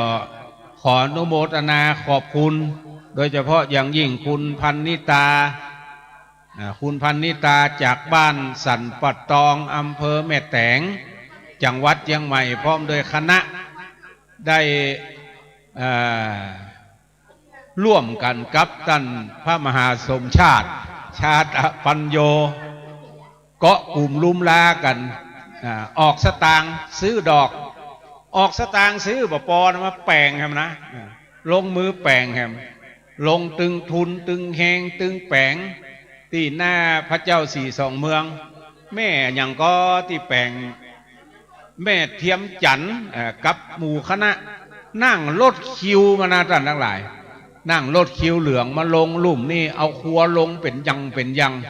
เอาตองเอาอย่างมาช่วยกันจัดบายสีที่เหมาะงามหน้าพระเจ้าสี่สองเมืองหน้ารูปเหมือนพระเดชพระคุณหลวงปู่แล้วก็หน้าเจดีย์สี่สองเมืองแถมโอ้เหมาะได้แปลงกันตะวาและแถมหลายท่านก็ได้ให้ได้หอมสตางค์กันผ่านตั้งท่านมหาสมชาติท่อง ผ่านตังอัตมาภาพพ่องผ่านหลายๆที่หลายๆต่างพ่องโดยเฉพาะก็คุณโยมละพีพันธ์เครือวันที่เครือโย ที่มาจากอำเภอฝางแถมท่านหนึ่งก็มาตะวาละมาพักผ่อนกันที่เวียงปะเป้านี่ก็อนุโมทนาเด้อให้หอมสตางค์บะปอช่วยกันแปลงดอกแถมหลายท่านเด้อที่ได้ช่วยกันที่บัดสามารถจะเอ่ยน้ำได้ก็เพราะว่าตะวาได้เพิ่นเอากระสตางค์มาหอมก็มีบัดถ้าอ่านอุ้ยแล้วเนอะ วันนี้ก็อนุโมทนากับหลายท่านเนอะแต่เจ้าท่านมหาสมชาติก็อนุโมทนาผ่านตั้งเครื่องขยายเสียงนี้ไปทีหนึ่งละก็ได้ประชาสัมพันธ์ไปส่วนหนึ่งท่านครูบา40,000กระเดียวขอจัดพานดอกไม้ตั้งหลัง2 พานนะครับเอามาใส่ดอกและจัดน้ำขมิ้นส้มปล่อยแยกเป็น3เลยนะครับเขาจะคารวะถึงพระเจ้าสีสองเมืองหลวงปู่เจ้าคุณพระเทพวิสุทธิคุณหลวงปู่เจ้าคุณพระสุนทรปริยัติวิกรมขันดอกมีตั้งหลังครับแต่ว่าหมูวัดตัดใด ขันดอกมี3 ขันครับเอาไป3เลยครับถึงพระเจ้าเลยสุมาถึงพระเจ้ามดเลยมีหันจัดไว้ละ2ละขอพ่อน้ำส้มปล่อยกรรมเพื่อความสะดวกต่อการจัดการกำเดียวตุลุงยองขอนิมนต์มามาจ่าทางนี้ตะกรรมเนาะจะได้แฮปตี้นึงครับเอา3 ที่ถึงพระเจ้าเลยเขาจะทำ3 ที่ถึงพระเจ้าศรัทธาเขาเอาเขาตอกดอกไม้มาก็เจิญเนอะมาเปาะมาหอมกันทางในเพะใครต้องการซองมีนี่เนอะใครต้องการซองก็มีนี่ประเด็นนี้กรรมการกำลังถอดสตางค์ที่ท่านทั้งหลายให้หอมแต่เจ้าเอามานับกันว่ามันจะได้แต่ใดนิมนต์ตุลุงยองดังนี้ครับเดี๋ยวผมขอเวลาไปอมเมี่ยงสักกั๊มก่อน นิมนต์ครับก็ได้ฟังท่านครูบาแดงไปแล้วเนาะ ได้มามาจ่าอันนี้นี่เป็นผู้นำทางดอยสะเก็ดแต่ได้ทุกอย่างมาถึงบัตร3 บัตร 4เพิ่งกำไม่กวาดเลย ได้ทั้งงานได้ทั้งเงินท่านอาจารย์พระครูชลทานพิทักษ์เป็นหัวเล้าหัวแรงแถมท่านหนึ่งนะครับเนาะก็ได้ช่วยกันไปพี่หู2น้องหู1นะอย่างที่ท่านมหาประกอบปวารณาบอกเอิญเจิญจวนท่านมหานี่เป็นเงินเป็นทองแท้มีญาติโยมนักที่เพิ่นได้มาร่วมกินร่วมทานร่วมทำบุญได้รับเมตตาหลายฝ่ายด้วยกันบางครั้งบางทีครูบาอาจารย์ก็อยู่เบื้องหลังของความสำเร็จอย่างวันนี้นี่ในเมตตาบารมีธรรมอาจารย์ท่านพระครูสมุวิศวัตวรกิจโจอันนี้เปิ้นอยู่ปุ้นวัดไฟเห็นผู้อำนวยการสถานีขึ้น 104.50 นี้เป็นแม่ข่ายใหญ่ได้ส่งลูกทีมมาเนาะทั้งภาพทั้งเสียงโดยการนำของตุพี่หนุ่มตุพี่ตะวันแล้วก็ตังพี่นานทินเขานี่ได้มาถ่ายทอดให้พี่น้องต่างบ้านต่างจองได้ฟังกันโดยญาติโยมก็พักตามปัญญาใส่ก็ได้ไปใครอยากกินเมี่ยงมีนี่ดูสลีหม่อมจื้น แม่สีดาก็เอามาหลายท่านอมเมี่ยงกันก่อนนะฮะเป็นใจเย็นๆเมื่อกับท่านมหาว่าได้กะทั้งบนนี่เย็นแท้ๆเลยปัจจัยฮ้อนเด้อญาติโยมอยู่ทางบ้านนี่อาจจะฮ้อนด้วยอากาศและแสงแดดมันแผดเผา ร้อนกายแต่ร้อนอย่าร้อนใจดอกไม้เอาจำให้ได้ไหมดอกมะลิเนาะงานทุกอย่างจะสำเร็จได้ก็ด้วยความพร้อมเพรียงความสามัคคีตึง2 ฝัก 2 ฝ่ายทั้งภายในทั้งภายนอกโดยยินดีเจ้าหน้าที่อบตโดยนื้อเอาน้ำมาใส่ถังโดย เขตพื้นที่ของพ่อกำนันอกอาจขาดน้ำไฟบ่ออกบอกท่านพระครูบวร เครื่องเสียงบัดดัง เหมือนกับเครื่องเสียงเนี่ยดังๆนี่นะ เปิ้นเอามาช่วยทุกครั้งถ้ามีการมีงานตังม่อน42 เมืองแต่ถ้ามีเวลานั้นอาจารย์ท่านพระมหาเสาแก้วหรือว่าท่านพระครูปริยัติรัตนโชติเปิ้นมีลูกศิษย์เปิ้นนะจะฟ้อนดับฟ้อนเจิงกานี่สวดมนต์แปลหรือว่าสวดธรรมจักรปวัตนสูตรโอ้อันนี้เปิ้นมีลูกศิษย์ลูกหาละอ่อนนะสวดมนต์โดยไม่ต้องดูแบบฟ้อนดับคนเดียว7 เล่มก็มีอันนี้ก็เป็นความสามารถไว้โอกาสหน้าเนาะเจริญพรแม่อยู่บ้านไหนคุณลาวพ่อบุญส่งมาก่อนก็ส่งมาก่ะนั่นก็พ่อบุญส่งมาได้มาแต่ต่างพี่น้องคุณลาวนี่ก็เป็นพื้นที่ของเปิ้นเนาะดอยนางแก้วพี่น้องเมืองพานก็มาตะกี้ต่างท่านครูบา40,000ตักตายว่าโอ้พี่น้องต่างเมืองพานไก่เน้อเมืองฝางก็เจรพีพันเครือโยอันนี้เป็นตัวแทนของพระเดชพระคุณหลวงพ่อถวยแล้วก็พี่น้องศรัทธาจากต่างเมืองฝางแม่อายชัยปราการโดยต่างเมืองเป้าเมืองฝางเจียงแสนเจียงไฮ้เนาะเฮามีกินมีตานมันม่วนแต่ถ้าหากว่าเฮามีกิจกรรมบามานักก็มาน้อยก็หาหน้าหาตากันดีอกดีใจต่างแม่ชีนะเพิ่นก็ลุกพุ่นมาแม่ชีนะเอาของดีมาแจกด้วยก็ถ้าว่าภัยก็ได้ของดีก่อนที่แม่ชีนั่นเด้อเพราะฉะนั้นก็คณะศรัทธาญาติโยมเด้อรอสักกรรมทางด้านพระครูชลทานว่าตุลุงอู้ขั้นรายการสักกรรมรอสักเตี้ยงเนี่ยก็เขาจะได้รวมตัวกันนะฮะจะได้ทำพิธีกิจกรรมได้สุมากาลวะนะซึ่งก็ได้มีท่านประธานสงฆ์พระเดชพระคุณหลวงพ่อท่านพระครูนิวิตศิลสังวรซึ่งก็เป็นประธานเป็นตนประธานองค์ประธานแล้วก็ตังตุลุงดอยท่านพระครูปฏิภาณธรรมดินก็เดือนหน้านี้ก็จะไปลืมเด้อเดือนหน้านี้ก็จะมีงานอายุวัฒนมงคลของหลวงปู่เอาโดยเนี่ยแต่เขาก็ไปร่วมมุทิตาจิตกับหลวงปู่โดยหลายที่หลายต่างที่จะมีงานทางหน้านี่เนาะสถานไปได้เท่าที่เขาไปได้นะบ่เบียดเบียนลูกหลานบ่เบียดเบียนกับเป่าตัวเก่าถ้าพร้อมใจพร้อมปัจจัยพร้อมไปเลยถ้าได้ไปก็ฝากกันมาหรือว่าจะโอนออนไลน์มันเหมือนกับอาจารย์ท่านพระมหาสมชาติก็ได้นะในด้านปัจจัยเงินทองร่วมมุทิตาสักการะอันนี้มีเพิ่มเติมเนื้อศรัทธานะคุณโยมสมพรรัตนางบ้านป่าเมือดโอ้ร่วมทำบุญมา 1,000 บาทเนอะอันนี้กะว่านามสกุลรัตนังนี่ก็เขาจะได้กึศถึงไอ้บุญศรีเอาเลยเจ้าไอ้บุญศรีหรือว่าพ่อครูซอบุญศรีรัตนังนี่ก็เป็นเคยญาติเดียวกันเพราะว่าเพิ่นก็อยู่บ้านป่าเมือดเหมือนกันเจ้าของผลงานเพลงหลายๆเพลงแล้วก็ซอโดยลุงอดพอบ่ได้ มีกินมีตานที่ไหนนี่เพิ่นก็ไปเนาะแต่ว่าในตั้งใกล้ตั้งไก่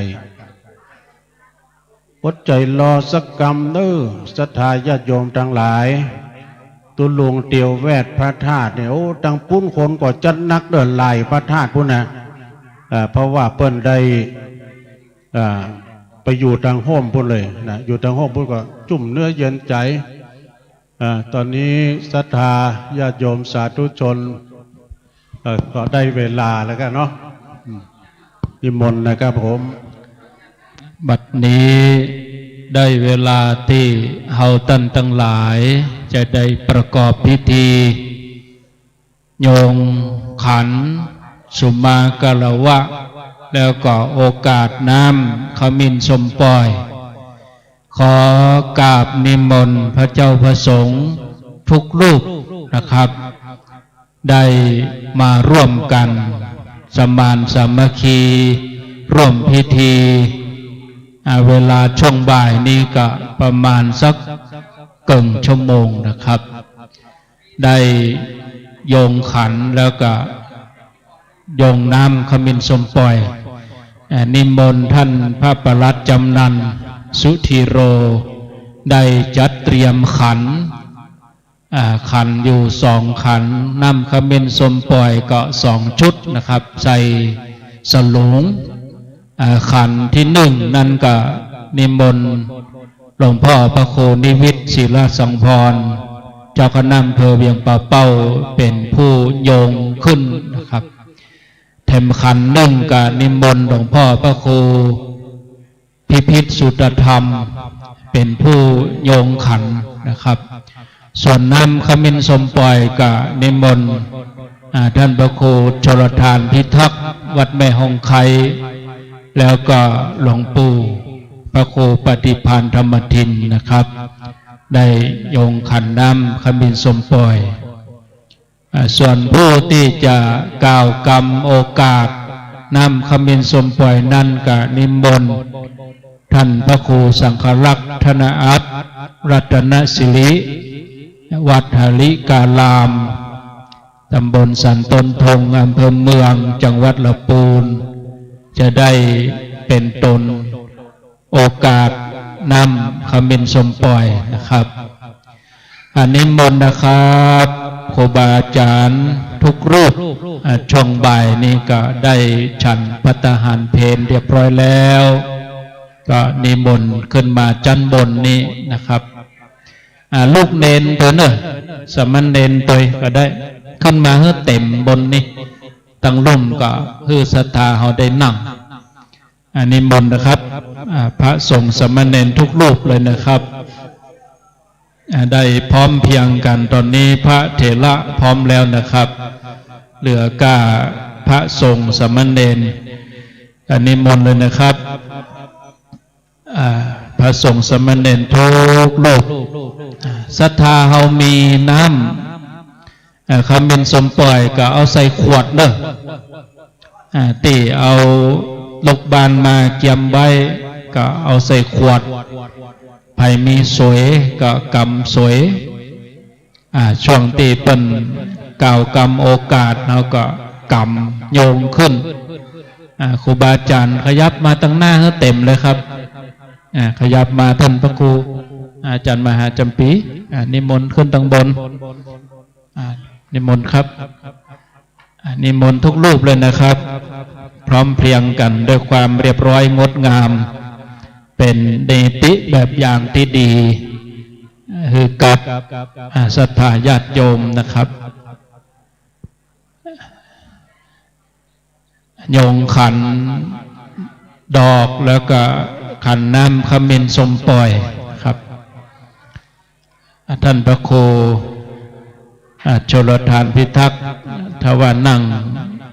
กับปื้นบ่สะดวกก็นิมนต์ครับนั่งเก้าอี้ก็ได้นะครับ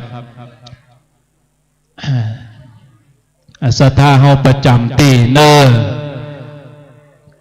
ก่อนที่จะประกอบพิธีก็ขออนุญาตประชาสัมพันธ์ข่าวสารงานในเดือนหน้าวันที่19 พฤษภาคมงานทำบุญอายุวัฒนมงคลหลวงปู่พระครูปฏิภาณธรรมทินวัดพระธาตุม่อนจอมพอก็นิมนต์ครูบาอาจารย์นะครับอาจจะมีใบนิมนต์นะครับก็นิมนต์ไปร่วมตามอัธยาศัยรูปใดสะดวกเมื่อเจ้าก็ไปเมื่อเจ้านะครับรูปใดสะดวกตอนบ่ายก็ไปตอนบ่ายนะครับมีใบนิมนต์นะครับตามอัธยาศัยวันที่19 พฤษภาตีวัดพระธาตุม่อนจอมพอแล้วก็แจ้งเชิญชวนศรัทธาญาติโยมเฮาโดยแล้วก็วันพุธคณะสงฆ์อำเภอเวียงป่าเป้าที่วัดหนองยาวเด้อเพิ่นจะเจริญพุทธมนต์คณะสงฆ์ส่วนราชการกำนันผู้ใหญ่บ้านศรัทธาประชาชนเจริญพุทธมนต์เฉลิมพระเกียรติ พระบาทสมเด็จพระเจ้าอยู่หัววันที่28วันพุธที่วัดหนองยาวตอนนี้พร้อมแล้วก็ขอนิมนต์ครูบาอาจารย์ได้กราบสารีรูปเหมือนพระเดชพระคุณทั้งสองก่อนนะครับแล้วก็นั่งตามอัธยาศัยขอกราบนิมนต์ครับ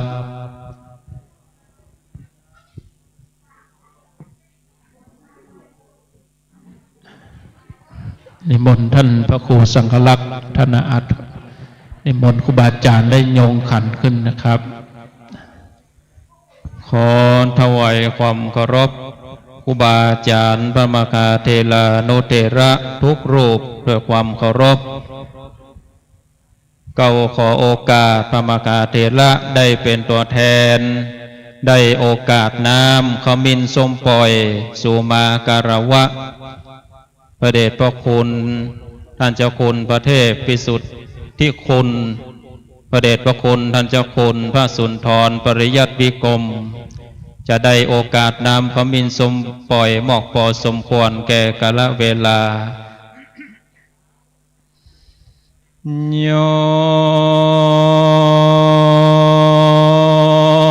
สันเนเสโนวัลาปติโมเลมัลลังสันเสนังมากันเตงเวนใจโยสัมโพธิมากันเจงอนันตัญญลโนโยโลกนตโมตังปันนามามิพุทธังตังปันนามามิธัมมังตังปันนามามิสังฆังสุกาโตอันว่าพระพุทธเจ้าตนมีตำเนาเล่างามโอ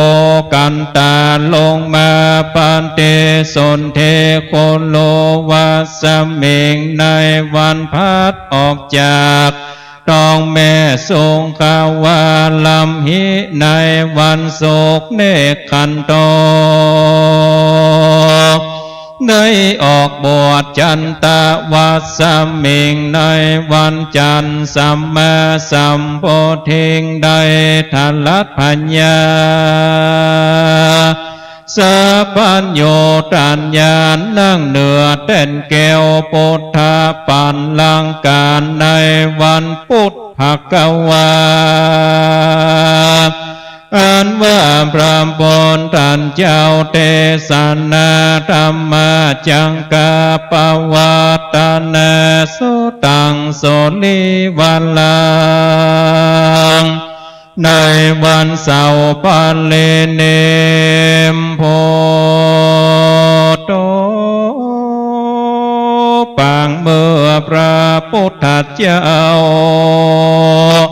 เข้าสู่พระนิพพานอังคารเลในวันอังคารอากิเตนโจทับไม่ตนพระพุทธเจ้าขืนย่อยละวิวันเลในวันอาทิตย์วันตั้งหลาย7 วันมังกลาปาเลสนทางก็เป็นวันมังกลาอันพาเสดอาหางอันว่าข้าวันตามิก็ขอไว้ศิลาสาโดยหัวแข่งข้าสัพพัตตาในการละตุกเมื่อแต้นดินลีสลีโสภาแลบล้วนมาหาอุทกตวนเศษตวนเดหากใด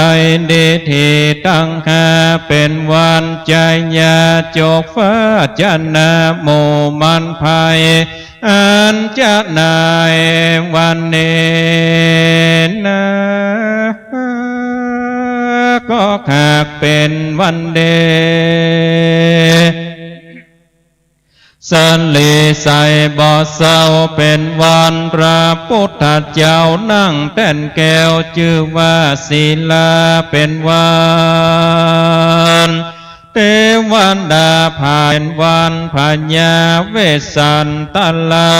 ปิกปอกมาเมืองสันลีบนเลืองได้ขับโจกเป็นวันพญาจังกาวาเตได้ภายโลกโลกาอานจันในวันนี้นาก็หากเป็นวันที่วิเศษเหตุว่าอธิกันโตปีเก่าก็ข้ามหลวงพ้นไปแล้วปีใหม่แก้วก็แม่จูจอดหลอดเถิงเติงยางเจ้าสัมมานาศรัทธาและโมลาศรัทธาปุคาตังลายก็บ่อนละเสียนยังคิดบ่อนเลดมั่งเสียนยังตำนองกองพระเวณีแข่งอันเลนยาสาปุเลสาเจ้าตั้งหลายอันใดเกิดแล้วในติคากาละเมื่อก่อนจริงได้พร้อมเพียงกันนำมายังมันโตโมภาลาจาดวงดอกดังเข้าตอกดอกไม้ลำเตียนน้ำสุขันโตตะกะอัมพิโลตะกะน้ำอบน้ำหอมตั้งหลายทั้งมวลฝงนี้น้อมนำมาทะปันนาปุจจาสัจจะสุมากาลาวะยังสาโลภโภคเหมือนพระเดชพระคุณท่านเจ้าคนพันเทพวิสุทธิคุณอาติตาติปรึกษาเจ้ากัณาจังหวัดเชียงใหม่อาติตาเจ้าอาวาสวัดบุพารามบ่อเต้าแต่นานจักสุมากาลาวะยังสาโลภโภคเหมือนพระเดชพระคุณท่านเจ้าโกนพระสุนทรปริยัติวิกรมอาตินตาเจ้าคณะอำเภอเวียงป่าเป่าอาตินตาเจ้าอาวาสวัดปางยิ้วเขตวัดท่านเจ้าทั้งสองเป็นผู้มีคุณปการเลิเริ่มเสริมสร้างปฏิสันทานยังพระเจ้าสันลีสีสองเมืองฐานันตาลาวิเศษแห่งนิบานนาเน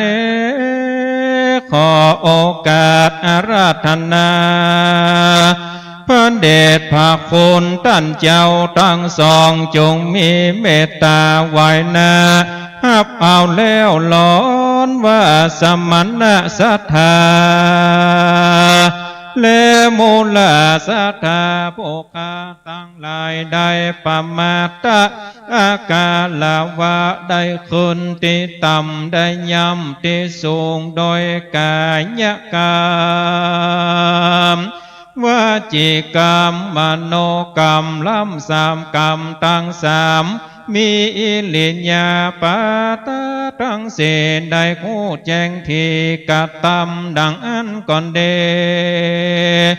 บ่อนได้คู่แจ้งทีได้กะตำดังอันก่อนเดผู้ขาจังขอสุมา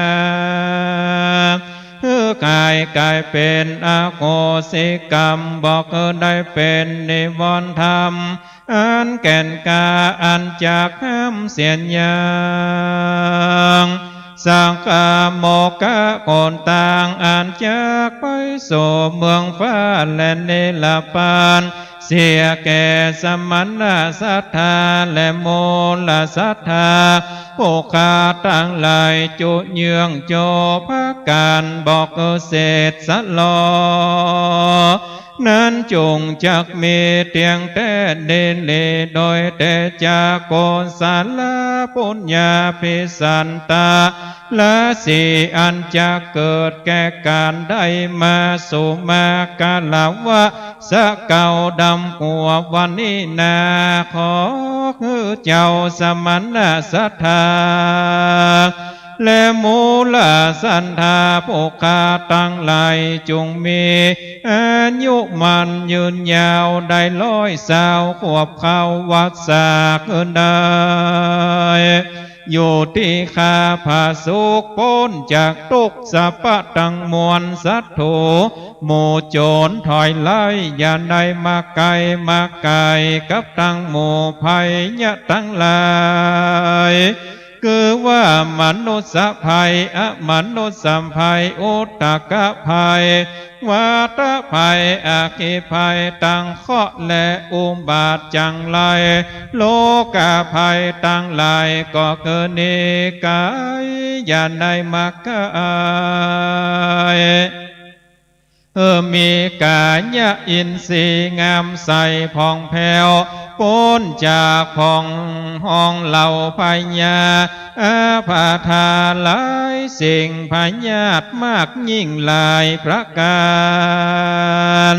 อย่าได้มาปานแวดเขาคือได้โยเตียงเต้าโภคาปาลิโภกะมีจุนเยืองโภคาเครื่องกับตนขอคือเป็นญา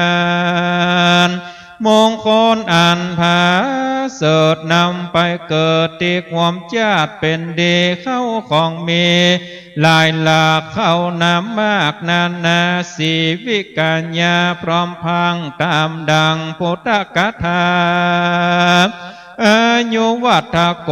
จงก็มีอายุมั่นยืนยาวสุขยิ่งธนวัฏโกจงก็มีเข้าของมาพร้อมตัวสิ่งอุลานสิริวัฏโกจงก็มีสิริ8ประการครบถ้วนยศวัฏโกจงคือมียศหลับล้วนควรจมพลวัฏโกจงคือมีกำลังอุดมตั้งไปในและไปนอกวันนวัฏโกจงคือมีผิวพรรณงามถูกมอกพอตาสุขวัฏโกจงคือเจริญยิ่งสุขาคนโตสัพพตาจงคือมีในกาลาทุกชาติยันได้ขาดสูญหายนั้นจงจักมีเตียงแต่ดินเหลีอิตังโนมาตุบุภาลาจัตตานังสุมากาลาวะตานังเนปานังปาลามังโสขังวันตาเมพันเตสัมปังอาปาลาทังมาทะเมพันเตมายากาตังปุญญังสามินาโนโมเตตัมปังสามินากาตังปุญญังไมขังตาปังสาตุสาตุอนุโมตาเมวันตาเมเตสะปังอาปาลาตังคามาตาเมพันเตมายายังสามินาอนุโมเตตัมปังสามินาตังปุญญังไมขังตาตาปังสาตุสาธุอนุโมตามิวันตามิพันเตขอนิมนต์หลวงพ่อเจ้าคณะอำเภอได้นำเอาขันเข้าประเคนที่พระสารูปเจ้าพระเสรีสองเมือง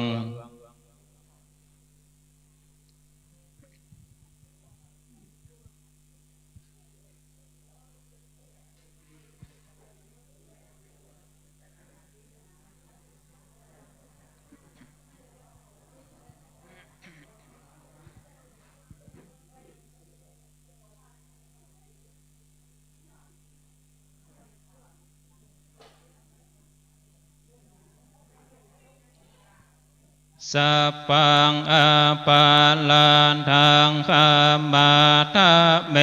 พันเตมะยากาตังยังสามินาอนุโมเตตัมปังสามินาตังปุญญังไมขังตาตะปังสันตุสาธุอนุโมทามินิมนต์หลวงปู่พระครูปฏิภาณธรรมทินได้ประเคนขันและ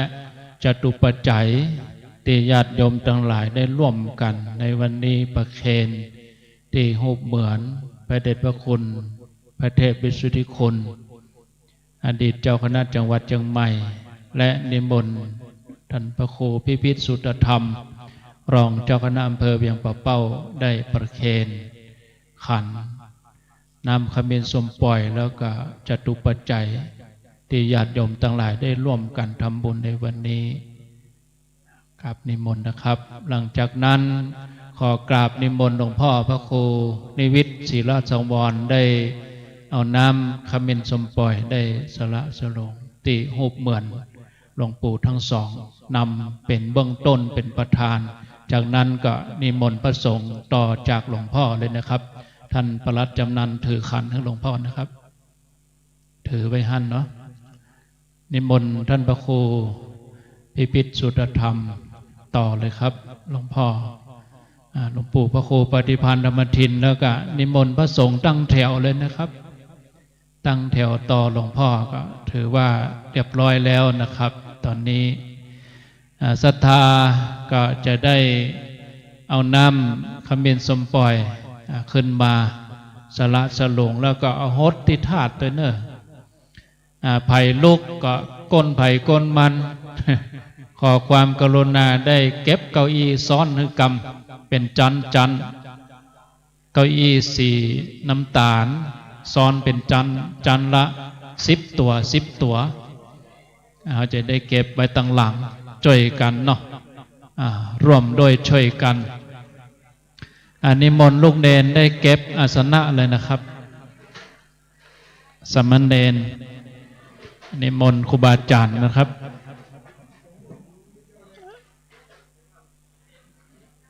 ตุลุงท่านพระครูโชลทานพิทักษ์มีอย่างจะอูจาก็ขั้นเวลาก็นิมนต์นะครับ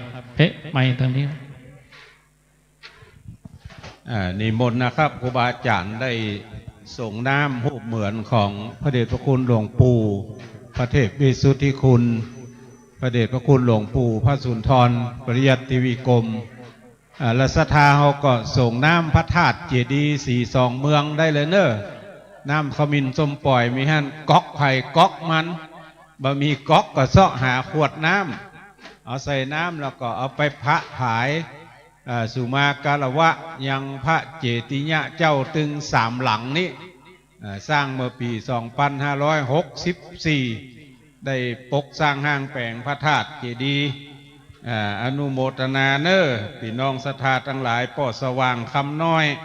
แล้วก็นายสำราญนางวัฒนาเกี่ยงมนาร่วมทำบุญกาน้ำกาไฟวัดหนองยาวกาน้ำกาไฟบ้านหนองยาวเนาะบ้านหนองยาวกาน้ำกาไฟเตียตมาภาพออกรายการก็อนุโมทนาเนอส่วนพี่น้องศรัทธาทั้งหลายไปผักปุ้นพ่องก็ได้เนาะทั้งนี้มันยัดกันยันกันน้ำไปด่ะก็เดี๋ยวเอาแก้วนี่ไปก็ได้เนอะเดี๋ยวจะหะใส่กันไปเหียเอาไปคนผักไปคนผักสละสลงศรัทธานิมนต์ครับเตียวแวดเลยศรัทธาเดินแวดเลยเจ้าคนหลายเนาะตำบลถ้าใครจะขึ้นมาเดี๋ยวก่อนเนอะรอพระสงฆ์ของข้าเจ้าเพิ่นเสร็จก่อนเนาะเฉพาะรูปเหมือนหลวงพ่อทั้ง2 รูปนะพระ42 เมืองห้ามใครพระพลายพระ42 เมืองจะปั๊บนะเป็นทองคำตอนนี้เนอะสระสลุงพระราชเจ้าทั้ง3 องค์3 องค์เนอะ เสร็จแล้วก็ขึ้นมาทางบนนี่ก็สารูปเหมือนพระเดชพระคุณหลวงพ่อทั้งสองรูปนะโยมเดินวนเลยโยมเดินวนเลยไม่ต้องกระจุกทีเดียวเดินบนฟุตบาทก็ได้โยมเป็นหยังเดินวนเวียนไปเลยเสร็จแล้วก็มาขึ้นมาให้เลยเนอะเว้นไปทางพุทธเราขึ้นมาติศาลาไปเลยเฉพาะเน้นย้ำเฉพาะรูปเหมือนเปิ้นเนอะรูปเหมือนหลวงพ่อทั้งสององค์นะห้ามพระพรายบนพระเจ้าสี่สองเมืองขึ้นไปเลยโยมสองรูปนะถ้าพระพรายพระสี่สองเมืองมันจะสี่จะรั้วโอ้ง่ายมันโดนน้ำซึมไฟเอาพรมบนตักไว้ฮันเนอจะไปหาเสนาเพื่อนเนอบนตักหันเนาะแล้วก็เสร็จแล้วไข่จะน้ำส้มปล่อยที่เหลือไปสละสลุงวัดวาตั้งบ้านก็ดีก็ได้เนอะได้เลยแต่ตอนนี้โซนาพระธาตุก่อนประเพณีนี้ต้องฟังครูบาอาจารย์เพื่อนแจ้งทางวิทยุเนอะว่าถ้าปีหน้าจะยังใดวันใดอีนะอาจจะมาแน่นอนเหมือนวันนี้เสมอไปนะเอาพระพรหมตรงตักบนบะตรงมือพระเนอะจะไปพระตั้งหัวบนนะตรงมือพระท่านสองฝั่งสองฝากเนอะฝั่งตะวันออกก็พระเดชพระคุณท่าน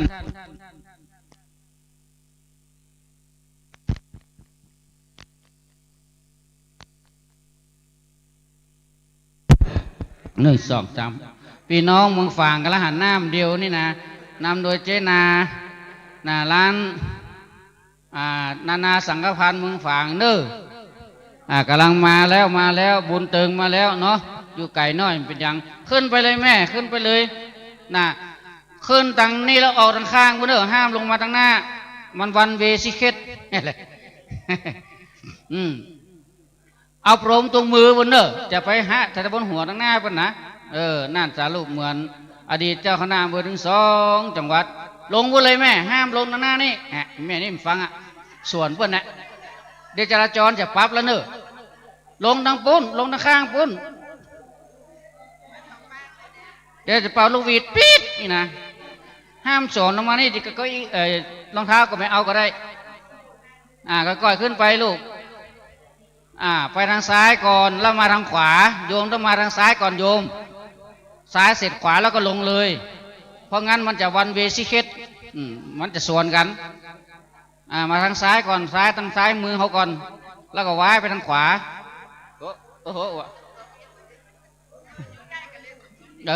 ดีละเอาสาธุอายุวโนสุขังพลังนั้นเย็น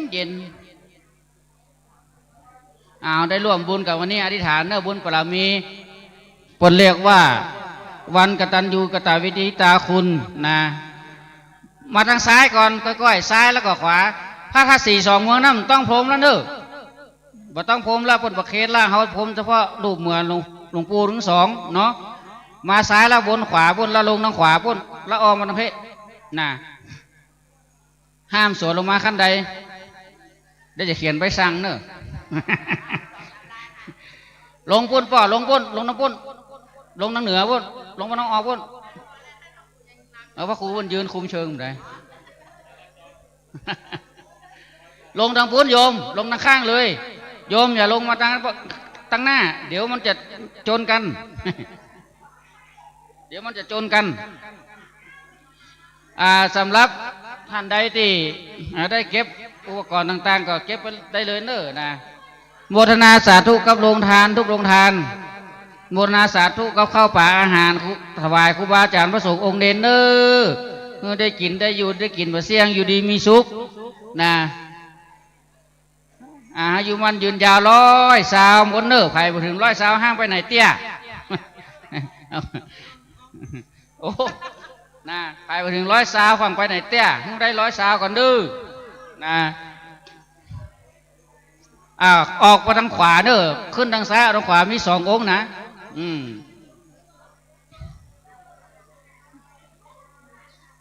สาธุวันนี้เฮาท่านทั้งหลายได้ร่วมกันทำพิธีบนห้องว่ากตัญญูกตวิทิตาคุณ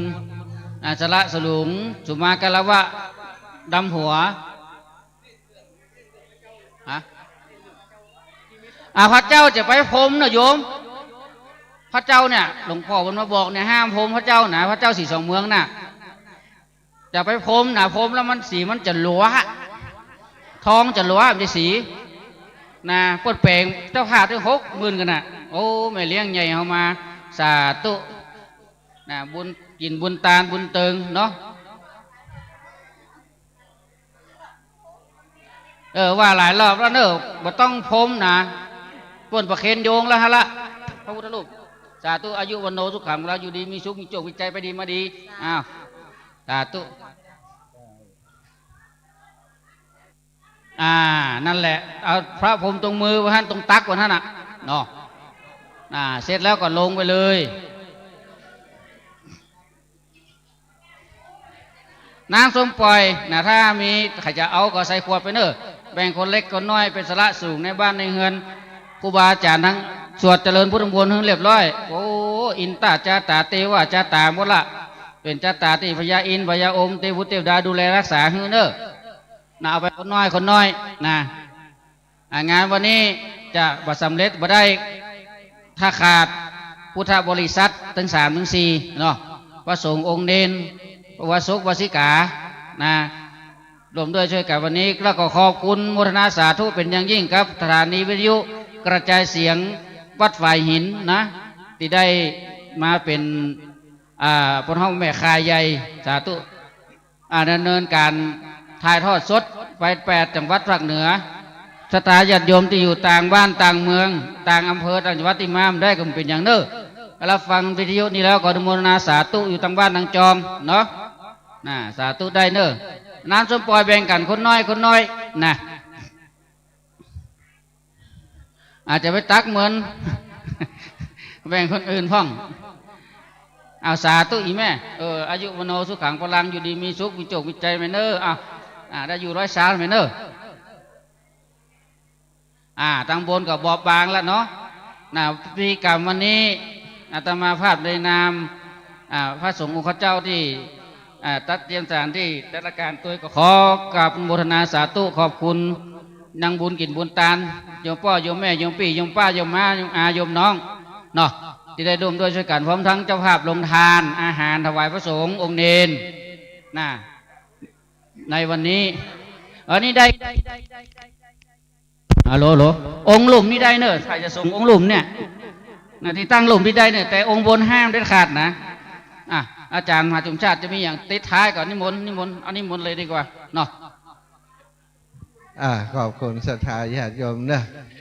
พี่น้องห้วยงูในจะปิกอะไรอีกมาบ่ถึงชั่วโมงพังปิกไม่ไหน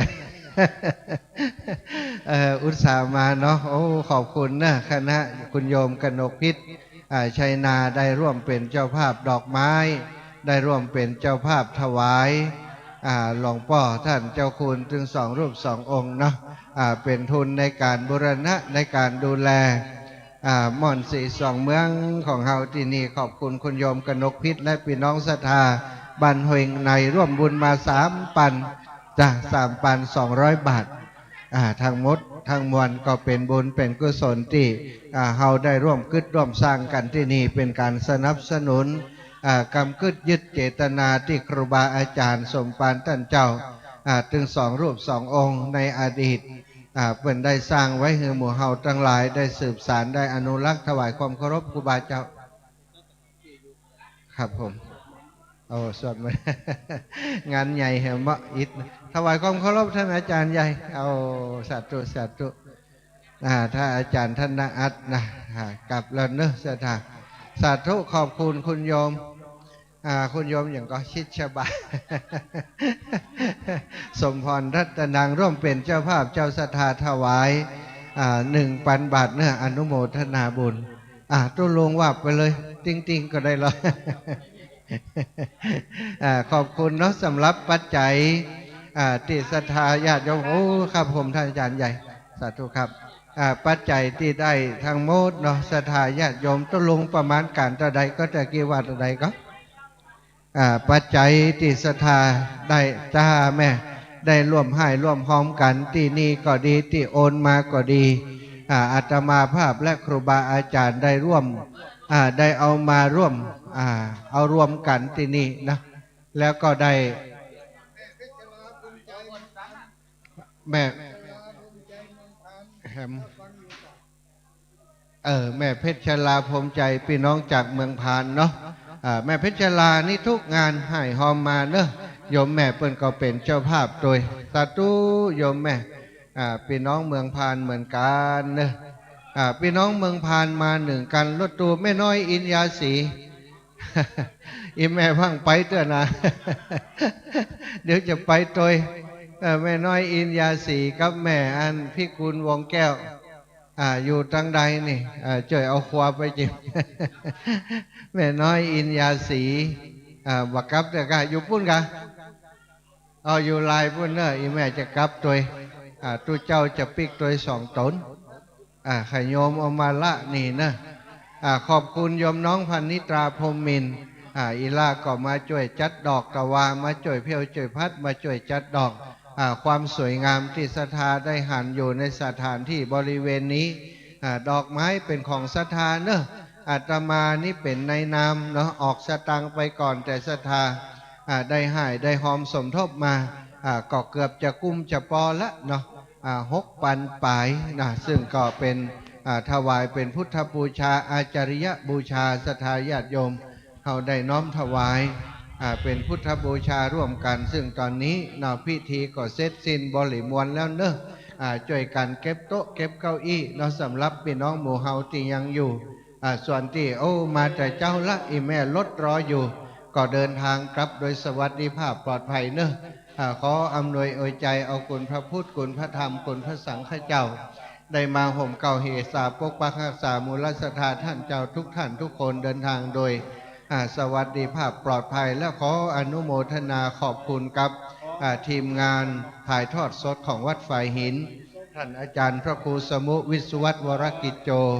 เจ้าอาวาสวัดฝ่ายหินผู้อำนวยการสถานีวิทยุ 104.50 ทีมงานทุกปีหนุ่มน้องนานถิ่นและก็ทีมงานทุกท่านทุกคนครูบาอาจารย์ที่มาช่วยการช่วยงานที่ดีเป็นกิจกรรมที่ได้รับความร่วมมือทุกภาคส่วนทุกฝ่ายและสถานีวิทยุที่ตามการออกอากาศอยู่ตลอดงานจนฮอดถึงณขณะนี้ก็ขออำนวยอวยพรให้ทุกท่านที่มีส่วนร่วมได้อยู่ดีมีสุขให้ได้มีอายุมันขวัญยืนเนอะในนามของคณะทำงานท่านพระครูนิวิตศิรสังวรหลวงพ่อเจ้าคณะอำเภอเวียงป่าเป้าหลวงปู่พระครูปฏิภาณธรรมทินหลวงพ่อท่านพระครูชลทานพิทักษ์ท่านอาจารย์พระครูอภิวัฒนวิกรมและครูบาอาจารย์ทุกกลุ่มทุกองค์ถึง2 ฝั่งฝากเจียงใหม่และเจียงไฮ้ขอขอบคุณอนุโมทนาบุญกับสถานาบุญทุกท่านขอให้ทุกท่านทุกคนอยู่ดีมีสุขอายุมันขวัญยืนเนอะจัตตารโอธรรมาวทันติอายุวันโนสุขังพระลังนิพพานังปรมังสุขังปิดสถานีได้